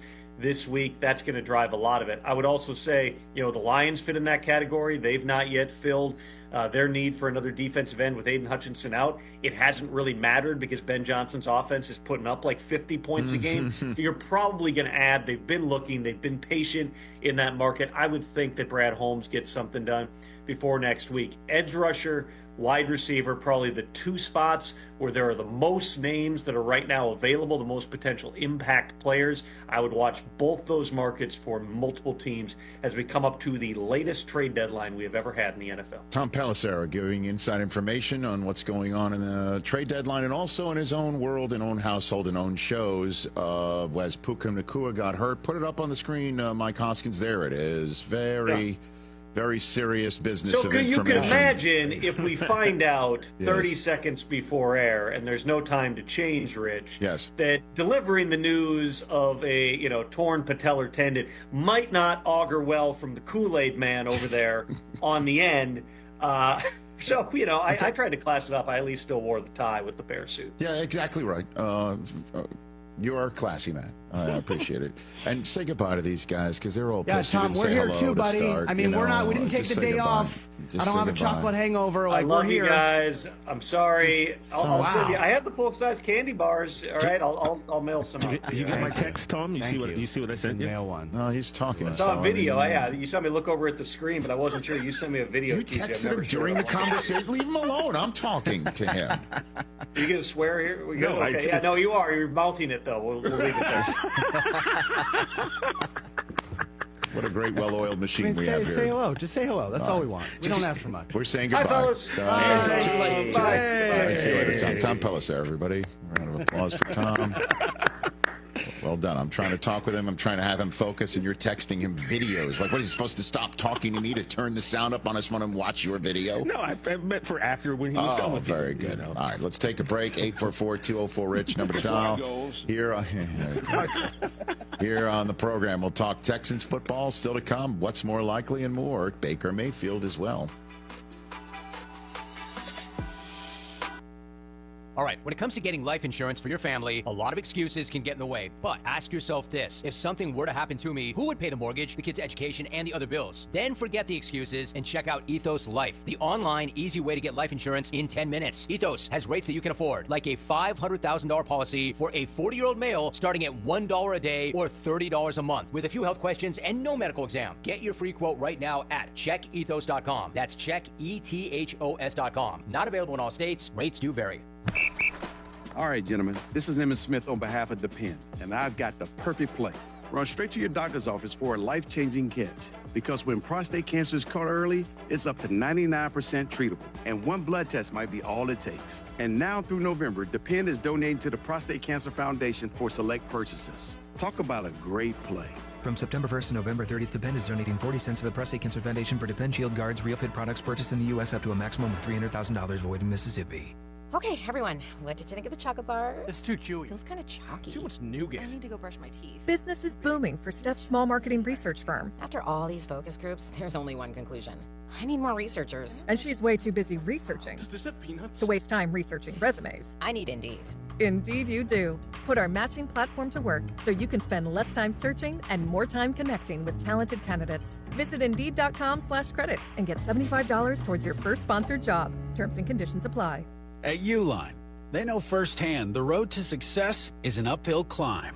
Uline started in the family basement, and through hard work is now North America's most trusted shipping and industrial supplier. They get what it means to have the support of reliable, hard-working partners, so they keep 41,000 items ready to ship. Whether your company is still in a basement office or expanding cross-country, Uline will be there on your road to success. Visit uline.com. Friday, December 6th at Soaring Eagle Casino and Resort. Rock legends Cheap Trick with Blue Oyster Cult. Tickets start at $62 and are on sale now at the Soaring Eagle box office and online at etix.com. December 6th, Cheap Trick with Blue Oyster Cult. More at SoaringEagleCasino.com. There are so many wonderful things about fall in northern Michigan. Football, autumn colors, and the return of the fall favorites at Benetham's, like chicken morel pasta, veal tosca, and Salzburg schnitzel.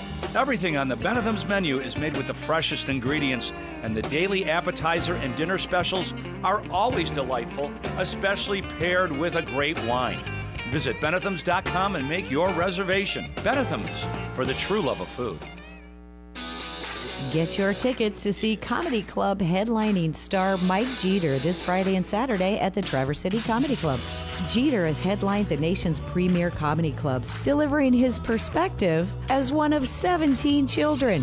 When you get to the show, make sure to try a custom cocktail or craft beer and something tasty from the TC Comedy Club kitchen. Get tickets for Mike Jeter, November 1st and 2nd at TraverseCityComedyClub.com. People you know, the name you trust. North Central Area Credit Union. Integrity, service, and value, you can count on us. North Central Area Credit Union. NCACU can help you out for the holidays with Christmas loans up to $2,500 with a 1-year term. Plus, they offer low-rate Visa cards and double scorecard rewards for November and December. North Central Area Credit Union. Federally insured by NCUA. Do you have a special needs child or an older adult in your home? The risk of them leaving the house unnoticed is real and terrifying, but you can protect your loved ones with Vivint Home Security. Right now, Vivint is offering a free doorbell camera with any new plan, plus free installation and low monthly monitoring plans. Call 800-953-6693. That's 800-953-6693. Monthly service agreement required for free installation. Are you drowning in IRS tax debt? Civic Tax Relief can help protect you from the IRS. Call Civic Tax Relief for free information now. Find out about the Fresh Start program that is now available through Civic Tax Relief. Civic Tax Relief's special tax hotline can help you discover all the relief programs available for free. Just call 800-841-0908. 800-841-0908. 800-841-0908. WGRY, a division of Blarney Stone Broadcasting, 101.1 FM, Roscommon. Still in first place in the South Division of the American Football Conference. The Colts are starting a much more efficient and successful, one would think, not just in the past, but giving the chance for more success now and in the foreseeable future with Joe Flacco. Texans do have the season sweep of the Colts in their back pocket. That's helpful. To continue the other positives for the Texans, because we have sunny dispositions around here, right? We're glass half full. Let's talk positive for the Texans. Joe Mixon. He's good. Listen, I know the Bengals thought we're going to have to pay our we paid our quarterback. We're going to have to pay our receiver, which they didn't do. And they let Joe Mixon walk. I listen. They'd want that back. You think?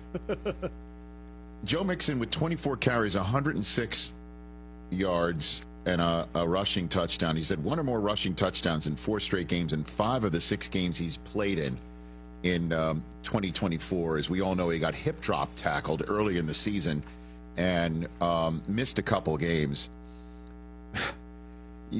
How about this stat? Most games with 100 or more rushing yards and 1 or more rushing touchdowns in the first 6 games of a season in the history of the NFL. He's got 5. The other 3 who have gotten 5. DeMarco Murray, remember that when he was on fire for the Dallas Cowboys that one year? Mm-hmm.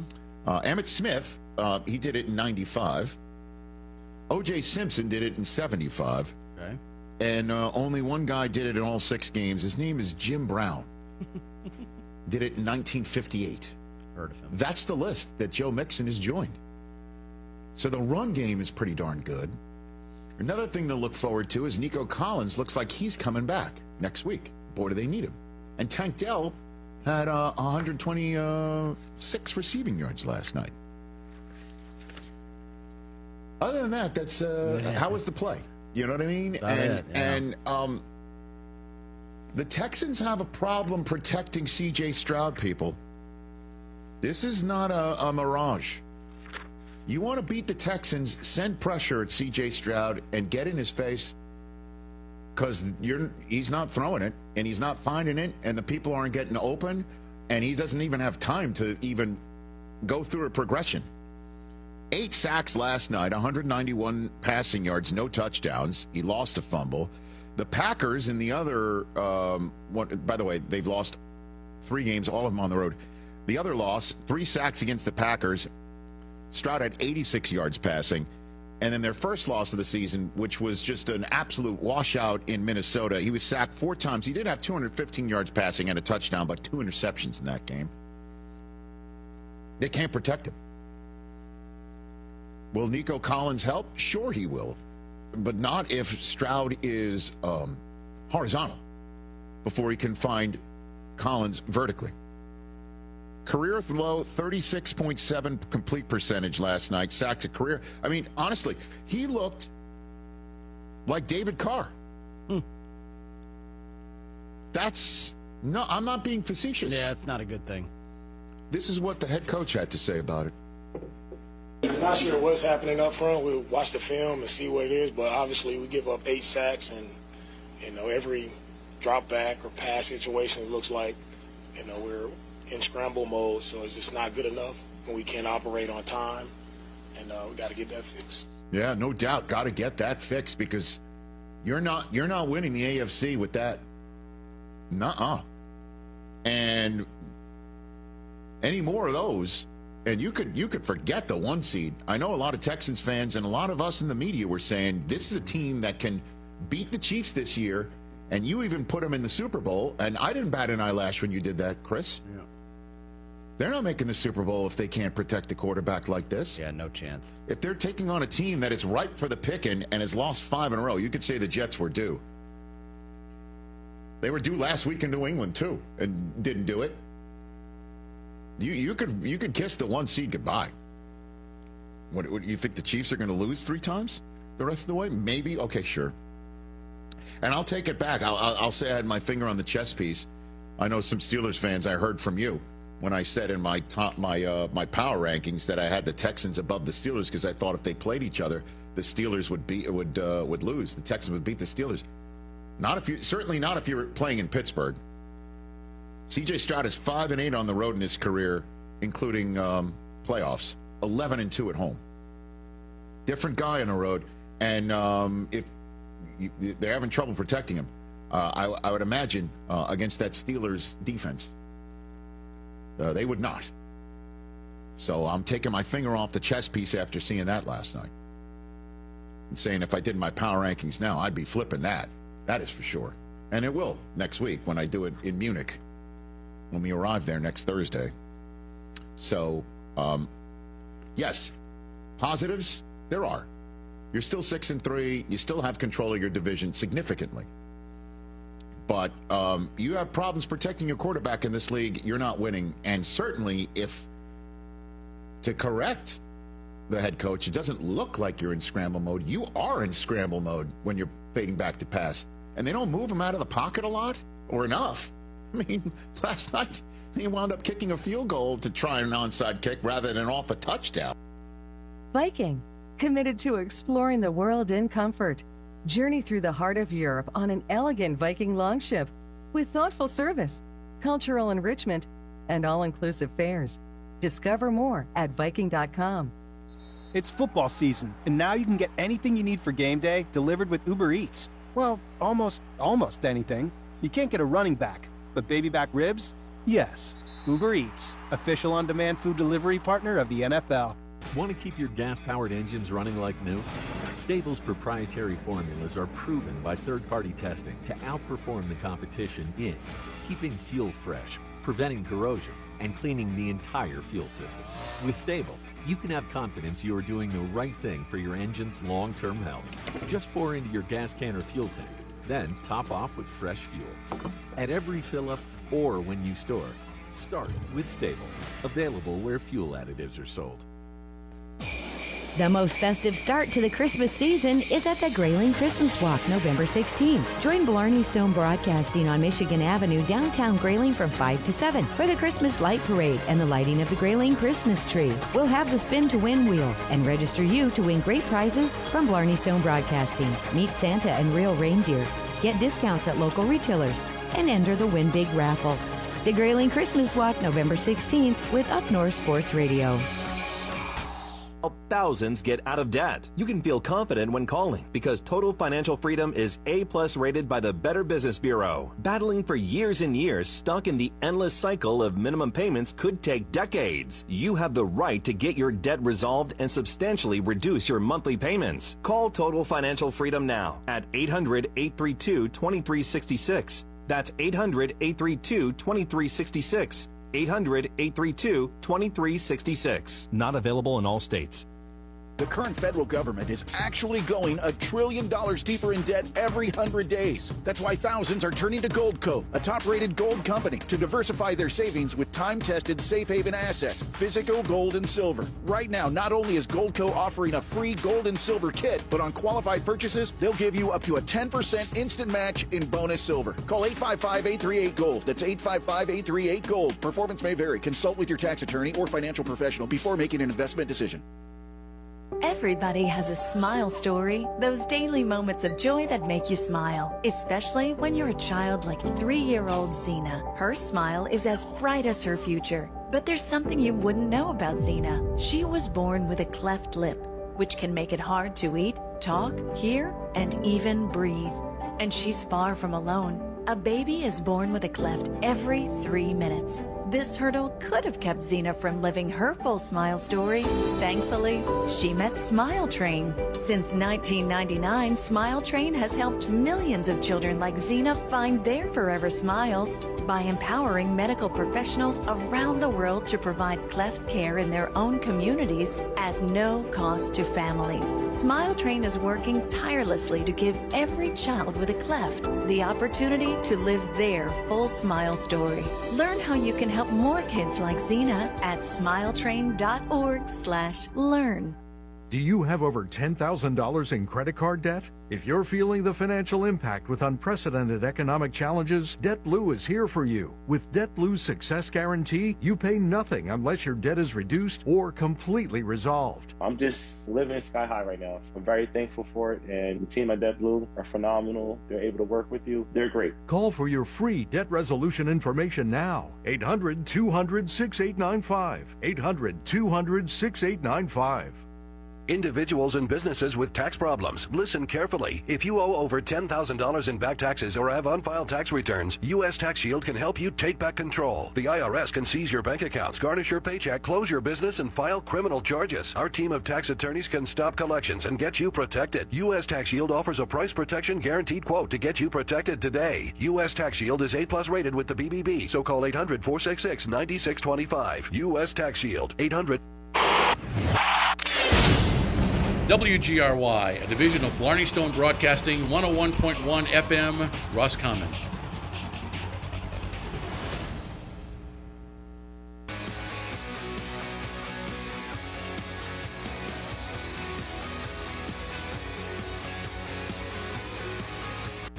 This is the Rich Eisen Show. Malachi Corley, it turns out, makes a rookie mistake. He dropped the ball before he broke the plane of the end zone. Live from the Rich Eisen Show studio in Los Angeles. Into the end zone for Garrett Wilson. One-handed catch! Incredible! Aaron Rodgers hooks up with his old buddy Devontae Adams. Earlier on the show, NFL Network insider Tom Pelissero. Still to come, Buccaneers quarterback Baker Mayfield. 5-time Grammy Award winner Michael Bublé. And now, it's Rich Eisen. Hey guys, we're going full Bublé later on in this program, and frequently, Yes. Usually you shouldn't do that. We've been trying. Michael Bublé's been He's been one of our white whales, to be honest. He's been in the ether, like, Yeah. hey, he's in town, whatever. Is he gonna? He's finally coming in because he's a diehard fantasy football player. I know that. Yeah. Must be a nice guy because he's Canadian, right? He's Canadian. Okay, which means he's very nice. Nice people. Obviously pleasant. Okay. Jay Felly, you know. And also means what he says is what? 2.3% more potent? Is what it is. Canadian beer tastes like moonshine. Is that?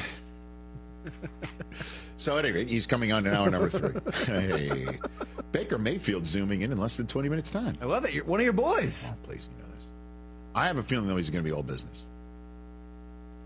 I mean, he's been he's lost his top 2 receivers. They've lost a couple games in a row. He's thrown interceptions here and there. He's talking about they have to return to kick mentality. You know what that means? I don't. Every drive ends with a kick. Okay. Every drive ends with a kick, I like that. which means you're not turning it over either. Right. Punts are better than turnovers, so on and so forth. Obviously, extra points are the best. Field goals aren't bad. Right. So Baker second in the NFL in pass yards right now. Dude, I mean, and then of course it's him against Mahomes. You've given me the. He leads the NFL in touchdown passes. You've given me the box score. Have you looked at this thing recently? The other day when Bruce Feldman was here and we were talking about it, I went to the box score and looked it up. This thing is unbelievable. Well, we just had the 8-year anniversary of this game. Yep. October 22nd, 2016, at Texas Tech, Oklahoma 66, Texas Tech 59. Unbelievably, the game was 13-10 after the first quarter. That's all. Mayfield 27-36, 545 yards, 7 touchdowns, no interceptions. Patrick Mahomes 52 for 88. TJ, he attempted 88 throws in this game. And he ran it 12 times for 85 yards for 2 touchdowns. He was their leading rusher in the game. Yeah. Throws. Yeah, he was 12 of 85 for 2 touchdowns in the game on the ground. 52 of 88 in the air for 734 yards. He did throw an interception. What was wrong with him? He accounted for 7 touchdowns. The Oklahoma had a pretty stout running game as well. They had a guy who had 31 carries for 263 yards. You know his name is Joe Mixon. Joe Mixon, yeah. He also had 4 catches for 114 yards. That's right. Joe Mixon. But not the leading receiver. And that 3 was touchdowns. That was D.D. Westbrook, 9 catches, 202 yards. La D.D.? No, just No, D.D. Oh, okay. Straight up. And actually, that's his pronunciation. D.D. Oh, okay, gotcha. Yeah. D.D. McConkey, are you here? Mark Andrews had 2 catches for 24 yards in that game. Just giving some other names that you might recognize. Yep. Kiki QT, remember he had 172 catches for 172 yards for 10 catches. I mean, good Lord. Who scored last? You got the play-by-play. Yeah, 66-59. So we'll talk about all this with Baker. They were up 2 touchdowns, and then Texas Tech Mahomes made it closer. A garbage touchdown in a 66-59 game. Why not? Do we know? Are these things written about? Like, when did the over hit? Midway second quarter? Oh, wait, I can tell you that. You can really tell me that? Yeah, hold on. I can tell you when. That's crazy. It was 30-24 at halftime, so I have to imagine. Give me a minute. I'll find this total. 54 at half? That probably wasn't the over. I'm guessing the over in this game is probably 70. Really? Yeah. Unbelievable. Well, in the world of college football this weekend, boy, is there a big game in Happy Valley. Yes, sir. In Pennsylvania. This might be the game. Number 4, Ohio State. The Ohio State visits number 3, Penn State. It's crazy. All my Buckeye friends are like, Ryan Day better win this one. He's 5-0 against Penn State. Yeah. Because James Franklin has a history of not beating anyone in the top 10. Well, if this game goes the way it has gone in the past, it'll be Penn State struggling to score points, Ohio State also struggling to score points because Penn State's defense is all over the place, and it's a frustrating day for the quarterback, and Penn State will have a chance to win it at the end, but it'll be some crazy-ass 4th down call that everyone wonders what the hell was James Franklin thinking. Like, did I describe every Penn State loss to Ohio State? It'll be like they'll go for it on 4th down at some point. One time it'll be like, why did they do that instead of taking the points? Or another time it'll be they have to at the end, and it'll be like, what the hell play call was that? What was that? Yeah. Or is this the time Penn State finally does break through? And if they do, they don't face Oregon this year. Like I said, they get past this matchup, it's smooth sailing. No disrespect. Oh, win The rest here of the locks season. up the playoff for sure. Well, I mean, it definitely, one would think, because you look at I've got the schedule right here for next up. It's home for Washington, at Purdue, at Minnesota, which, might get you. I mean, they got UCLA. I mean, you got USC this year. There was an onside kick that I do believe the governor of Minnesota came on this show and complained about, that got wiped out due to a phantom penalty, and then home for Maryland. So, yeah, they would pretty much get into, one would think, the Big Ten championship game in Indianapolis. Or Ohio State takes care of business, puts James Franklin on the hot seat, doesn't put Ryan Day on it, and then Ohio State plays Purdue, Northwestern, Indiana at home. Don't sleep on that one. And that's the week before they welcome the Wolverines into the horseshoe, and they want to put 60 on Michigan. So, Penn State has a much easier path to the Lucas Oil basket. Mm-hmm. I mean, that's what's on the line here. Yep. Can't wait for that one as Oregon visits the Big House. That one I can wait for. Yeah. It's been a rough week, okay? I get it. You know what I mean? I get it. 5 unearned runs when you got your ace is dealing. Your ace on the mound dealing. Dealing. Doesn't cover first. At any rate. Nah, it's fine. It Jets won. So that's what's up in the world of college football. Finishing that Penn State, Yes, Chris, sir? do we know if Drew Aller? I mean, I'm looking. I guess he's a game time decision. Yeah, I so mean that's what Bruce yeah. Feldman was talking about. Okay. Yeah. So let's do this before Baker Mayfield joins us. What's more likely, everybody? Hey. Hit it. Do it. What's more likely? Never say never, but never. I love it. Great drop. Love it. Christopher, you have the floor. I'm never going to leave you guys hanging. What's up, guys? Happy Hey, Friday. what a Brock. This is great. You guys Great good? use of our time. It's not. We've been talking to each other for an hour and 8 minutes. Yeah, but what I happens, know. Rich, is you have to understand, people on YouTube, they just love see it. this They need it. specific okay. clip. They need it. They don't know what happened before. I'm the sorry, actual I'm not clip reading the starts. comments. Yeah. Well, Rich, both these quarterbacks have been balling. One of them was just named Rookie of the Month.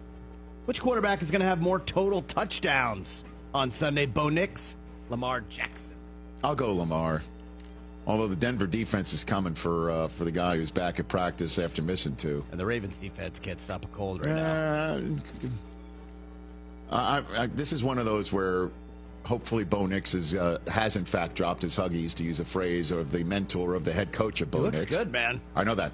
People picked him up in fantasy. He's like a fantasy must-start these days. I don't He's know a streamer option this week if you need him. I had him in DraftKings last week. Come on Only now. a couple bucks. Yeah, did you? When I say a couple, I mean like 2, Rick. I'll still go Lamar. What else, Chris?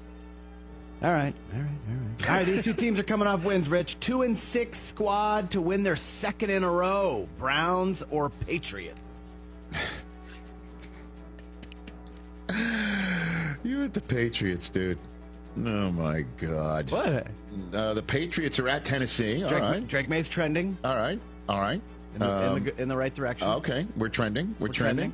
The Cleveland Browns are taking on the Chargers at home. Jameis time. I'll go Jameis again. Ooh. Yeah. Ooh, Jameis to beat Jim. Yeah, I'll go Jameis again. They're home. It's an early window game. Los Angeles coming out all the way out here. Yeah. I don't know if this is what I'm going to choose on game day morning when I actually have to put my name to something. But you asked what's more likely. I asked you what's more likely. I will go with that. Okay. Who's more likely to be leading the best division in football after Sunday? That's the NFC West. The Rams or Cardinals? Why aren't you going Seattle? I know you go 50-50. You could throw Seattle in here, right? Yeah, but if they lose, you know what I mean? That's not what I asked. Rams or Cardinals? The question is the Rams. So The team that won- I would that's go with won the 2 in a Cardinals. The row. Cardinals are the one at home, Okay. right? Against the Bears team that just played a bruising contest. And even if the Rams do win, that doesn't guarantee them that if the Rams win, they're not in first automatically. They would need the Cardinals to lose. Correct. Right. So if one team has just a win and you're in first place, okay, the other one needs help. So I'll go with the one that's at home and doesn't need the help. Rams favored in Seattle. Well, we'll find out what's up with Puka, right? Did Pelissero make it seem it's no big deal? Or yeah, what? so it was kind of scary for a second. You're like, whoa, Puka left again, and then now they're just like, hey, he's fine. Like, how did it go from scary to fun? I don't know. Is it going to be one of those rainy, slick fields again? Most likely, right? I would imagine. What's more likely? It's going to rain in Seattle or not? What else you got, Chris? Sunday looks sunny. Hey, Sunday isn't that looks great? sunny. Okay. All right. More likely to be sellers at the trade deadline next week. Dolphins or Bengals? Cincinnati's home for Vegas. I'm going to say these words into a microphone. They can't lose that, can they? T. Higgins not playing. And the Dolphins are in Buffalo, dude. What a time to have to come up with a must-win situation. Who are the Dolphins going to sell off, though? Who are they selling off? They got. I know. They got parts. Somebody calls for Jalen Waddle. Come on, get out of here. Really? A lot of teams need receivers, like the team we just saw last night. I just don't know if the Dolphins are going to sell. I think it's more likely that the Dolphins lose than the Bengals lose this weekend. So I'll go Dolphins.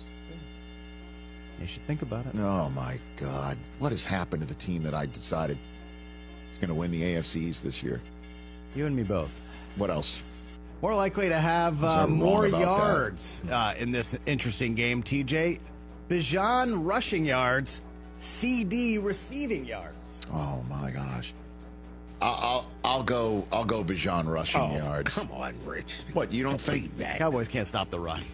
TJ, you know that. You don't think we're going to get A.J. Terrell on CeeDee Lamb, and that might be the difference? Like, who's stopping Bijan on your defense right now in the front seven? Well, anybody? Is Bueller playing? I don't know.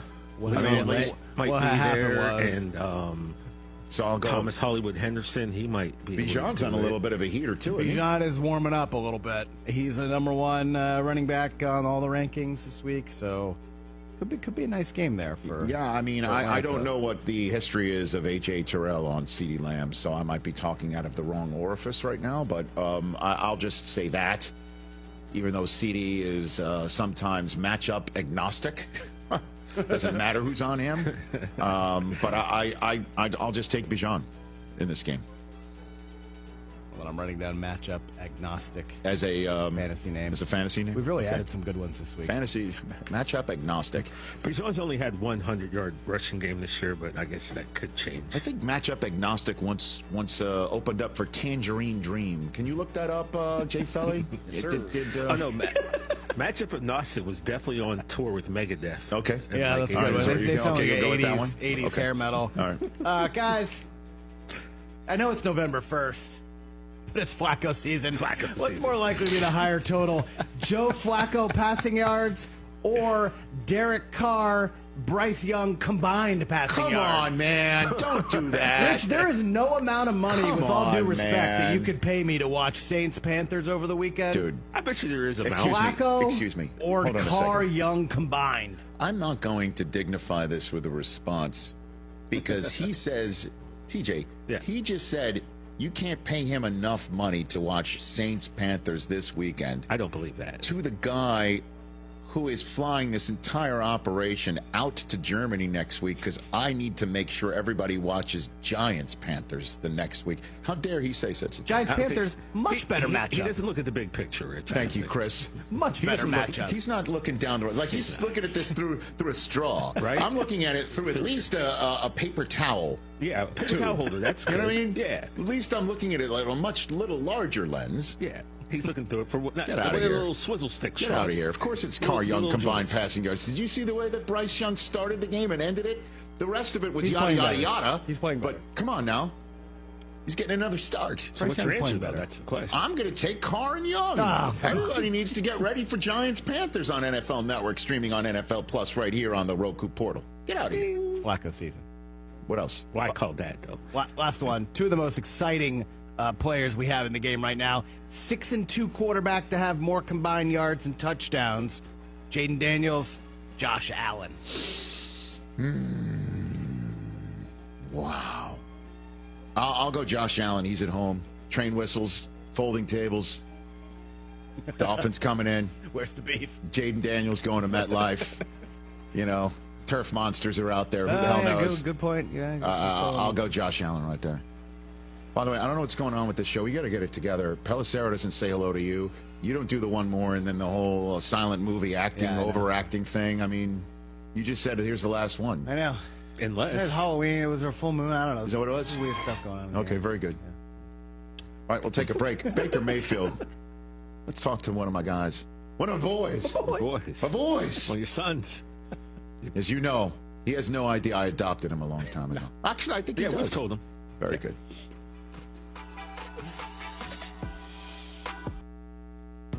How are you celebrating Veterans Day?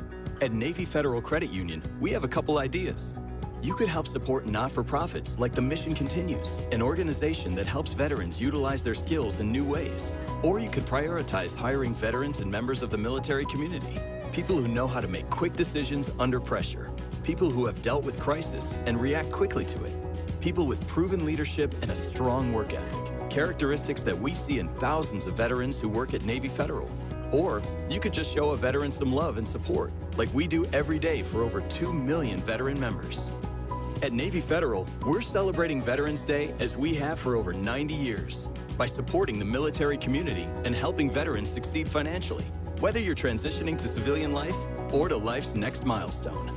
Learn more at NavyFederal.org/veterans. Active duty veterans and their families can join. Navy Federal Credit Union. Our members are the mission. Navy Federal is insured by NCUA. All right, when it comes to getting life insurance for your family, a lot of excuses can get in the way. But ask yourself this: if something were to happen to me, who would pay the mortgage, the kids' education, and the other bills? Then forget the excuses and check out Ethos Life, the online, easy way to get life insurance in 10 minutes. Ethos has rates that you can afford, like a $500,000 policy for a 40-year-old male starting at $1 a day or $30 a month, with a few health questions and no medical exam. Get your free quote right now at checkethos.com. That's checkethos.com. Not available in all states. Rates do vary. Wendy's breakfast burrito has an entire breakfast in every bite. Fresh cracked eggs, seasoned potatoes, American cheese, cheese sauce, and sausage or bacon. So the first bite is like fresh cracked American cheese, bacon. And the second bite is like fresh cracked American cheese, bacon. You get the idea. And now, get yours with $1 any size soft drink. Gotta be Wendy's. Limited time only. Price and participation may vary. Not valid in a combo. Exclusions apply. Happy Friday! It's up to 9:10 meteorologist Haley Fischetti, and here's a look at today's forecast. After some drizzly conditions in the morning hours, you can expect drier skies moving in for the rest of the day. Sun and clouds across the region, which will help us warm up to the low 40s to low 50s. Winds are on the breezy side from the north-northwest, around 8 to 18 miles per hour, so it could get a bit breezy at times. Heading into tonight with lighter winds across the region, a mix of clear skies to partly cloudy conditions, and your lows dropping into the mid-20s to mid-30s. Heading into tomorrow with mostly sunny skies across the region, mid-40s, mid-50s. We'll have all the details on 9 and 10 News. It's meteorologist Haley Fischetti. The weather is brought to you by Jim's Collision in Roscommon. Jim's knows you may not be seeing them on your best day, but their job is to make the bad day better. Jim's Collision in Roscommon and at ChooseJims.com. ChooseJims.com.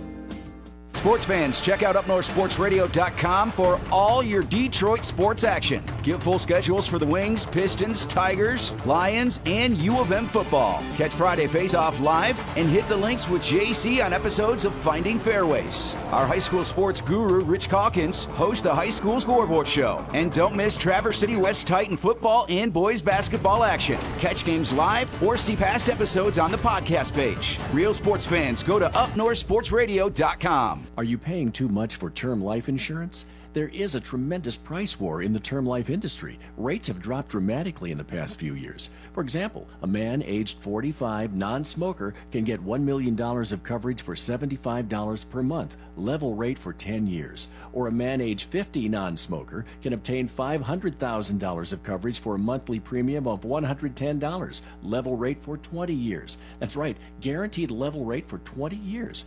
If you're a smoker, we have great rates available for you as well. At Term Busters, we specialize in policies of $500,000 and above. If you're looking for new or replacement term life insurance, call today for a quote. 1-800-908-7636. You're probably paying more than you should. Call 1-800-908-7636. Remember, 1-800-908-7636. Sample rate quotes based on preferred non-smoker rate class. Exam required to qualify.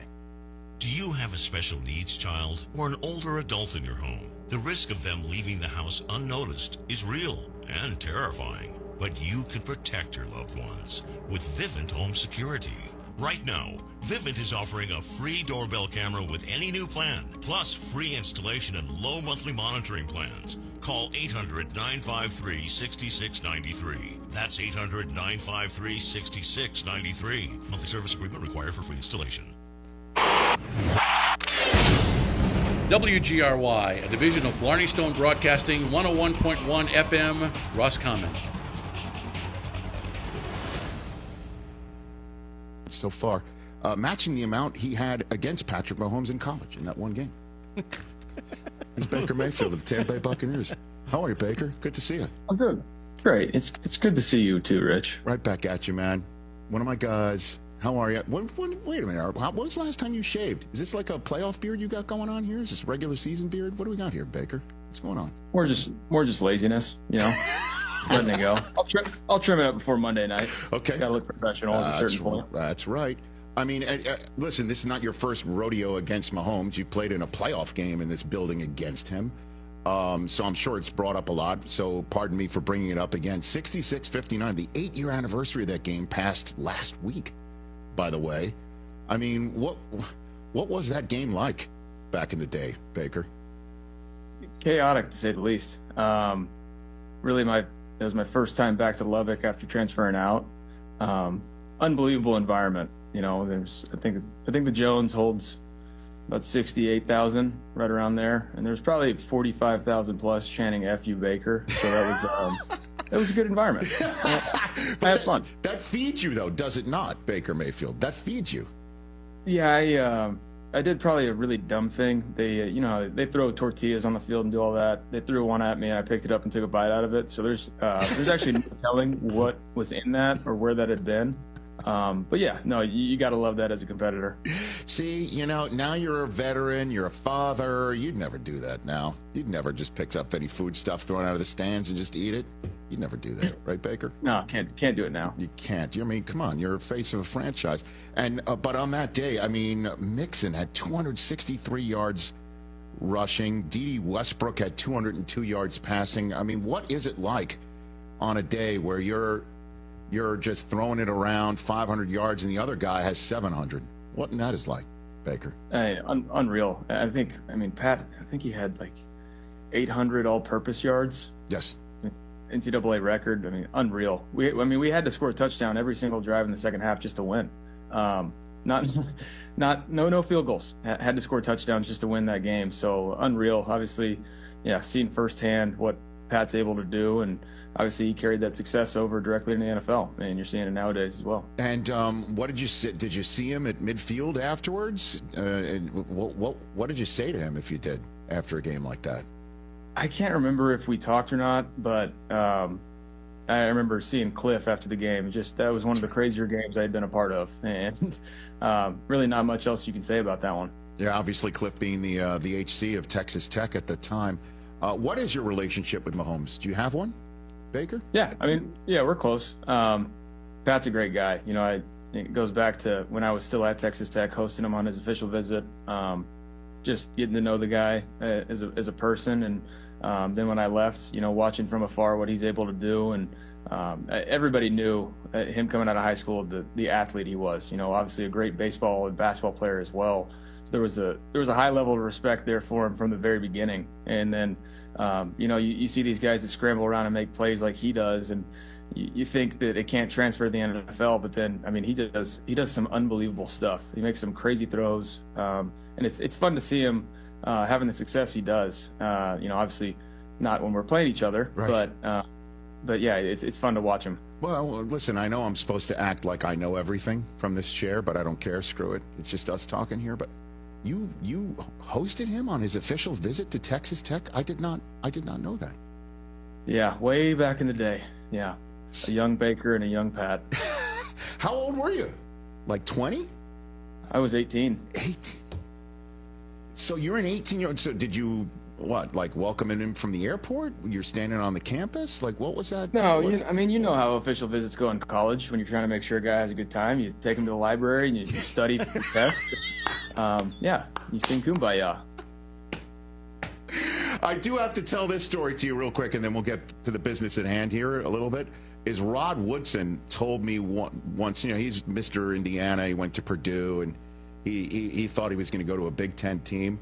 The one out-of-state school he thought, maybe I'll give it a whirl, was Arizona State. And his person who was showing him around campus, you're laughing already, right?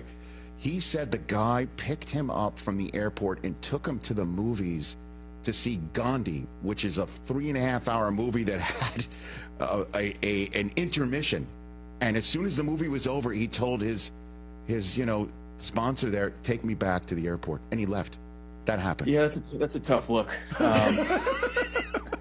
Yeah, I would say that the host probably played the same position as Rod and didn't want him to commit and take his job. That's about all you can explain for that one. A business decision. I love it. Baker Mayfield here in advance of taking on the Chiefs on Monday Night Football. What would you say is your state of mind right now going into this game, Baker? I feel good about where we're at. It's, when you look at the tape, obviously we're sitting at 4-4, and we've lost some close ball games. But when you look at it, we haven't helped ourselves out. We've shot ourselves in the foot a bunch of times. It starts with me turning the ball over in the red zone, giving away points, and some of these teams that we're playing are going to capitalize on it. And so for me, taking care of the ball, but then just not making dumb mistakes on simple fundamental plays that we've done a bunch. So I feel good about where we're at, and this is I relate it to last year. We had a big mid-season lull and wound up having to come out of it, and the thing we did was just do all the little things right. And so that's this veteran group that we have here. Obviously, got a lot of young guys playing right now, but the guys that were here understand that if we just do our job and lead by example and just pick the intensity up a little bit, we'll be just fine. Are those mistakes is what you're referring to as the kick mentality that you need to have there in Tampa? Yeah. The cliche, end every drive in a kick, but it's true though. Especially when you're playing against a team like this, they capitalize on mistakes, and that's what they don't do. They don't beat themselves, and so we have to play smart football for 4 quarters. I did notice that you wore Chris Godwin's creamsicle uniform to work. Baker, how is he? What's your? Not to turn you into an information man, but how's he doing right now, Baker? Chris he's in great spirits. Extremely unfortunate. Nothing you ever want to see happen to anybody, especially one of your teammates. And for Chris having a career year on a contract year as well, it just sucks. But Chris handles it like a pro, like he does every single day. He leads by example. I mean, just a couple days later after surgery, he had his foundation event and still hosted it and still did everything he's supposed to do to give back to the community. So it just, to me, that shows what type of guy he is. For the people that don't know him, we're just lucky to have him around here. He's still coming around, being influential with our younger guys, being a mentor for them. But yeah, unfortunately, we don't have him. So okay. He had surgery, and so he's out there at his charity event on crutches. Is that what you're saying? That's what happened? No, it's Rich. It's 2024. We have the scooters where they can put the leg, scoot around a little bit. My bad. Okay, so he's on a scooter. He's on wheels. Yeah, he's on wheels. Yeah, he's on wheels. And he upgraded it. They gave him a scooter that didn't really have the off-road tires. He upgraded. Looks like a nice ride. And how's Evans coming along? Because obviously he didn't suffer a season ender, but how's he coming along, Baker? What do you think? Mike's as well in good spirits. I think it was just frustrating for him. He tweaked his hamstring against the Saints and kind of played a little bit. He was kind of on a pitch count to say, and then really he pushed himself for that Ravens game and wound up just straining it more. But he's in good spirits as well, and Mike understands that that it's a long season. Obviously this is his 11th year, so he understands when we really need him. but he's pushing himself to get back as early as possible. And again, you've been around some really good backs in your day. We already established about Joe Mixon and your time in Cleveland as well. These kids you have around you are really talented. What's your opinion of your running back room, Baker? Yeah, I mean, Bucky and Rashad are more similar in the aspect of being able to catch out of the backfield. They're really athletic. They catch the ball naturally like receivers do, and so they bring a different dynamic to that. And not to compare Sean Tucker to Nick Chubb, but the way they're built and the way they run, they're kind of tough physical runners that break tackles, and one guy doesn't really bring them down often, but they're sneaky fast once they get in the open field. So yeah, we feel really good about all three of them and what they're able to do. And it's obviously exciting when you get to put multiple in it at the same time and see how defenses defend us. Baker Mayfield, a couple minutes left with the Bucs quarterback in advance of Monday night against the Chiefs. Listen, I know this isn't your table, but I want your opinion on it nonetheless. You handle it however you wish here. We've got two quarterbacks drafted last year, number 1 overall and 4th overall, who have been benched by their teams. They've been benched by their teams due to ineffectual play. Now the one in Indianapolis involving Anthony Richardson. The question is when is he going to get some reps? How's he going to get good? How do you evaluate? Do you have an opinion on this? About how long it takes, how much patience should be had for young quarterbacks, certainly those drafted at the very top of the draft, Baker?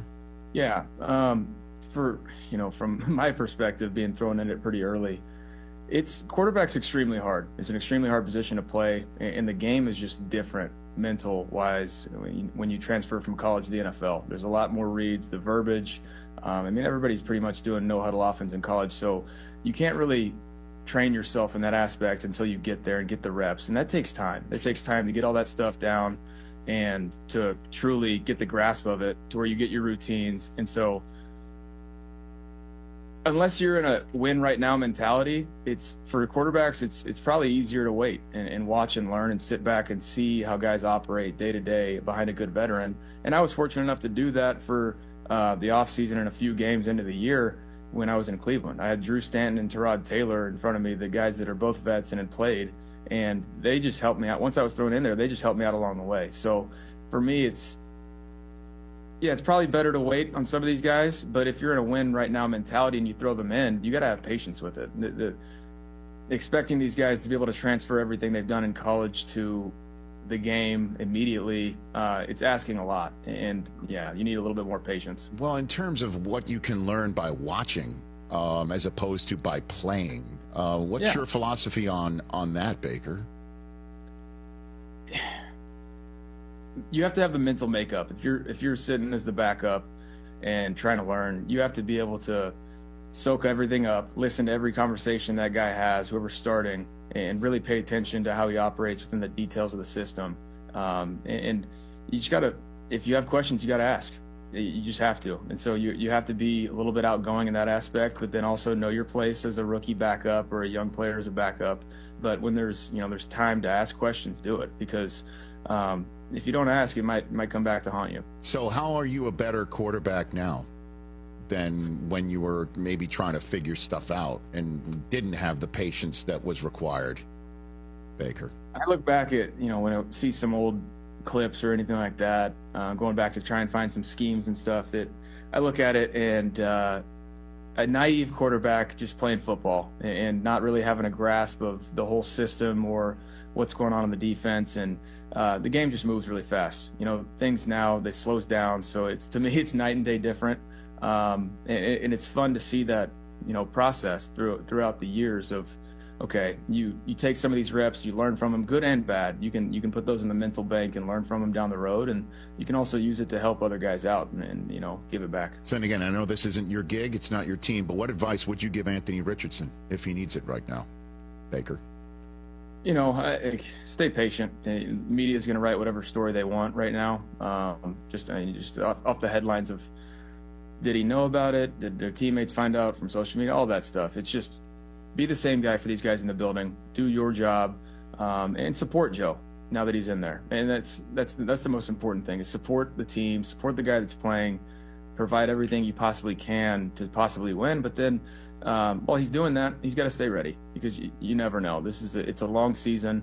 It's a grind. It's a physical game. So you never know when your time's going to be called. And again, I know your baby girl was born in April. Is it still too soon to have a first Halloween? Did you do it? What happened? What do you got, Baker? My lovely wife, Emily, decided to dress our daughter up as Snow White, and therefore Emily, myself, and our dog were the dwarves. So, Which one were you? Which one were you? She was Sleepy, I was Dopey. And I guess our dog took the rest. So I don't know. I just follow orders. Dopey, huh? I mean, I'd go Grumpy before Dopey if I've given a choice. You know what I mean? And that's what I said, but I think the shirt got in on time for Halloween. Got it. This was a last minute put together thing, so okay. I think the Amazon Prime probably kicked in quickly. Okay. Well, I was a banana for the second straight year. Because you happy with that? Well, you know what? It's one of those one size fits most costumes, and just throw it on. You know, and then also, as you'll find out one day when you're trick-or-treating with your kids and they're going off in different directions, it helps to have something very yellow that stands out so they can see you. You know what I mean? Yeah. It's one of the. It's not just about the candy. It's about, you know, keeping the peace. Safety first. You know what I mean? Safety first. I get you. Thank you, Baker Mayfield. Always a pleasure seeing you. Thanks for taking the time, man. Good luck against the Chiefs. Look forward to seeing you on the big stage. Appreciate you guys. You got it. That's Baker Mayfield, everybody, right here on the Rich Eisen Show, getting set to take on the Kansas City Chiefs. Yes. And yes, I would say Patrick Mahomes, but it's really Chris Jones and the rest of those guys. Right. You know, Josh Uche. But again, it's just like, let's get things going on the run, which is a problem against this Chiefs team. That's what they excel at, is stopping the run. But maybe, you know, some matchup problems out of the backfield with these guys. Bucky Irving's really freaking good. Dealing with a toe. Todd Bowles said it's something he's going to have to manage the whole year, but hey, that's what it's like being a pro in this league. Yep, absolutely. Maybe Baker can go and plant the flag in Arrowhead. That'd be great. Hand the Chiefs their first loss of the year. Just imagine, if you will. Please. Ooh. Those two put up those same numbers that they did in college. Oh, on Monday night, you mean? It will break the internet. Baby. Wow. Let's go. Can I mean, you imagine? Patrick has been part of one of those games before. Right? With Jared against Goff. Yeah, yeah, right. against Goff. So why let's not? see it. Let's see a 55-45 game. I would take what's more realistic, which is the two of them combining for the passing yards Mahomes had personally on that day. That would be awesome too. Yeah, why not? 4. Look, I'm shooting for the sky. In. But you want 1,300 passing yards in a game. Why not on a Monday night? Ooh, please. I just don't. I don't see Spagnuolo standing for that, or Chris Jones allowing it. Right. You know, or the Buccaneers. We can only hope. Being part of something like that. Wouldn't that be great? Is the Manning cast on? Could you imagine Belichick's watching that?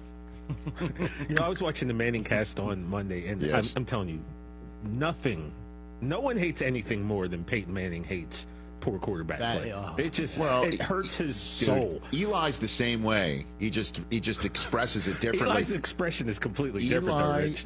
Eli called the moment beforehand of T.J. Watt being left one-on-one, screaming at the screen, they've got to bring the tight end over from the left to the right. They got to bring him over. And they did. And he goes, I guess they're not. And then trifecta, sack, force, fumble, and recovery later. And Eli was just like, what gives? And Peyton's like, you called it. And Eli was kind of like really demonstrative, like, what the hell? Like, that's him, what the hell? Peyton will just put his hands above his head and just go, walk away. He'll get up. Yeah, he'll leave frame. And they also called something right before. Remember when Russ fumbled near the end of the game, but they recovered? They called that what they should have done. Yes. They did completely the opposite of what the Manning says, and then They're Russ great. fumbled. Yeah, it was awesome. They are great to watch. And so if Belichick's watching Mayfield and Mahomes light it up against one another, one thing is for sure, he'll find a way to take a shot at the Jets anyway. And Woody Johnson. Are you saying he'll go fishing for... Nicely done. Making a splash? Oh. We'll take a break. 844-204-RICH. Number to dial. Terrible. What's Daryl Hannah There it doing is. right There now? I am. Hey, bananas. That's me. Father of the friggin' year. At least you didn't get into a fight this year. No, I didn't. So this new dose is, well, nope, that's not it. The price is nowhere to be found. Mr. Green? Hi, it's all good. We've got this. This is not just help from a Walgreens pharmacist. Oh, new prescriptions. Cool. Let me check to see if these are the lowest cost options covered by your Medicare plan. Oh, that's great. Thank you. This is someone supporting you every step of the way. Chat with a pharmacist today to find help saving. This is the human kind of help. Walgreens. All right, gentlemen, this is Emmett Smith on behalf of Depend, and I've got the perfect play. Run straight to your doctor's office for a life-changing catch. Because when prostate cancer is caught early, it's up to 99% treatable, and one blood test might be all it takes. And now through November, Depend is donating to the Prostate Cancer Foundation for select purchases. Talk about a great play. From September 1st to November 30th, Depend is donating 40 cents to the Prostate Cancer Foundation for Depend Shield Guards Real Fit products purchased in the U.S. up to a maximum of $300,000 void in Mississippi. We just want to have enough money for retirement. And travel to visit our grandchildren. I understand. That's why at Fisher Investments, we start by getting to know each other, so I can learn about your family, lifestyle, goals, and needs, allowing us to tailor your portfolio. What about commission-based products? We don't sell those. We're a fiduciary, obligated to act in your best interest. So how do your management fees work? We have a simple management fee based on the value of your portfolio, so we do better when you do better. We appreciate that kind of transparency. We also check in with you regularly to keep you up to date on the markets and your portfolio. What other services do you offer? As a client, you have access to resources on investing, financial planning, estate planning, Social Security, Medicare, and more. Wow, it sounds like Fisher Investments has everything we need. At Fisher Investments, we're clearly different. Learn more at FisherInvestments.com. Investing in securities involves the risk of loss. This December 14th, for one night only, it's the legendary sound of Sawyer Brown.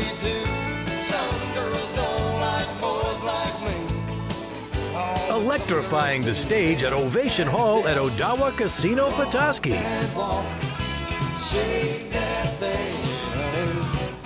Tickets are on sale now at etix.com. Don't miss Sawyer Brown, only at Odawa Casino, where it's always above the ordinary. Deer camps are rarely pretty places, but every deer camp is home to generations of great memories. Jay's Sporting Goods honors that tradition with the Deer Camp Kickoff Sale. From backpacks to tree stands, crossbows to trail cams, it's all on sale. Save $75 on any new in-stock Mossberg rifle, accepting only Maverick models. And any purchase of $25 or more gets you a Jay's Deer Camp koozie. The Deer Camp Kickoff, November 1st through the 14th at Jay's Sporting Goods in Clare and Galen. Tune into Up North Sports Radio for U of M football. Brought to you in part by McLean's Ace Hardware on South James Street in Grayling. McLean's Ace Hardware. Get in, get out, get on with your project. WGRY, Up North Sports Radio.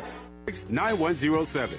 It takes just 3 minutes to apply, and once you're approved, get $500 to $100,000 of your settlement in as little as 24 hours, with no risk to you. That's right, get $500 to $100,000 within 1 day. If you lose your case, you don't have to pay Oasis back, ever. So call Oasis today to see if you qualify at 877-266-9107. That's 877-266-9107. Better days start today. Get the cash you need with Oasis. Call Oasis today at 877-266-9107. Oasis is currently not providing legal funding in Arkansas, Kansas, Kentucky, Maryland, North Carolina, North Dakota, or West Virginia.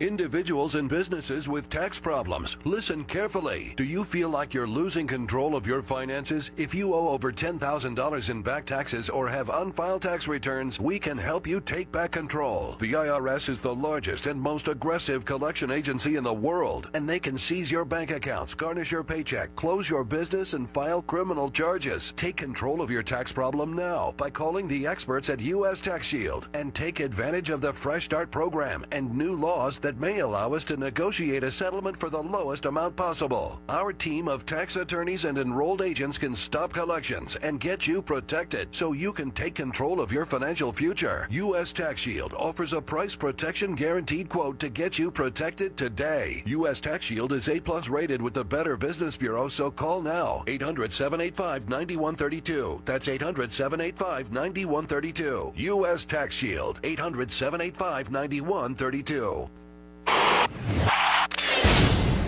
WGRY, a division of Blarney Stone Broadcasting, 101.1 FM, Roscommon.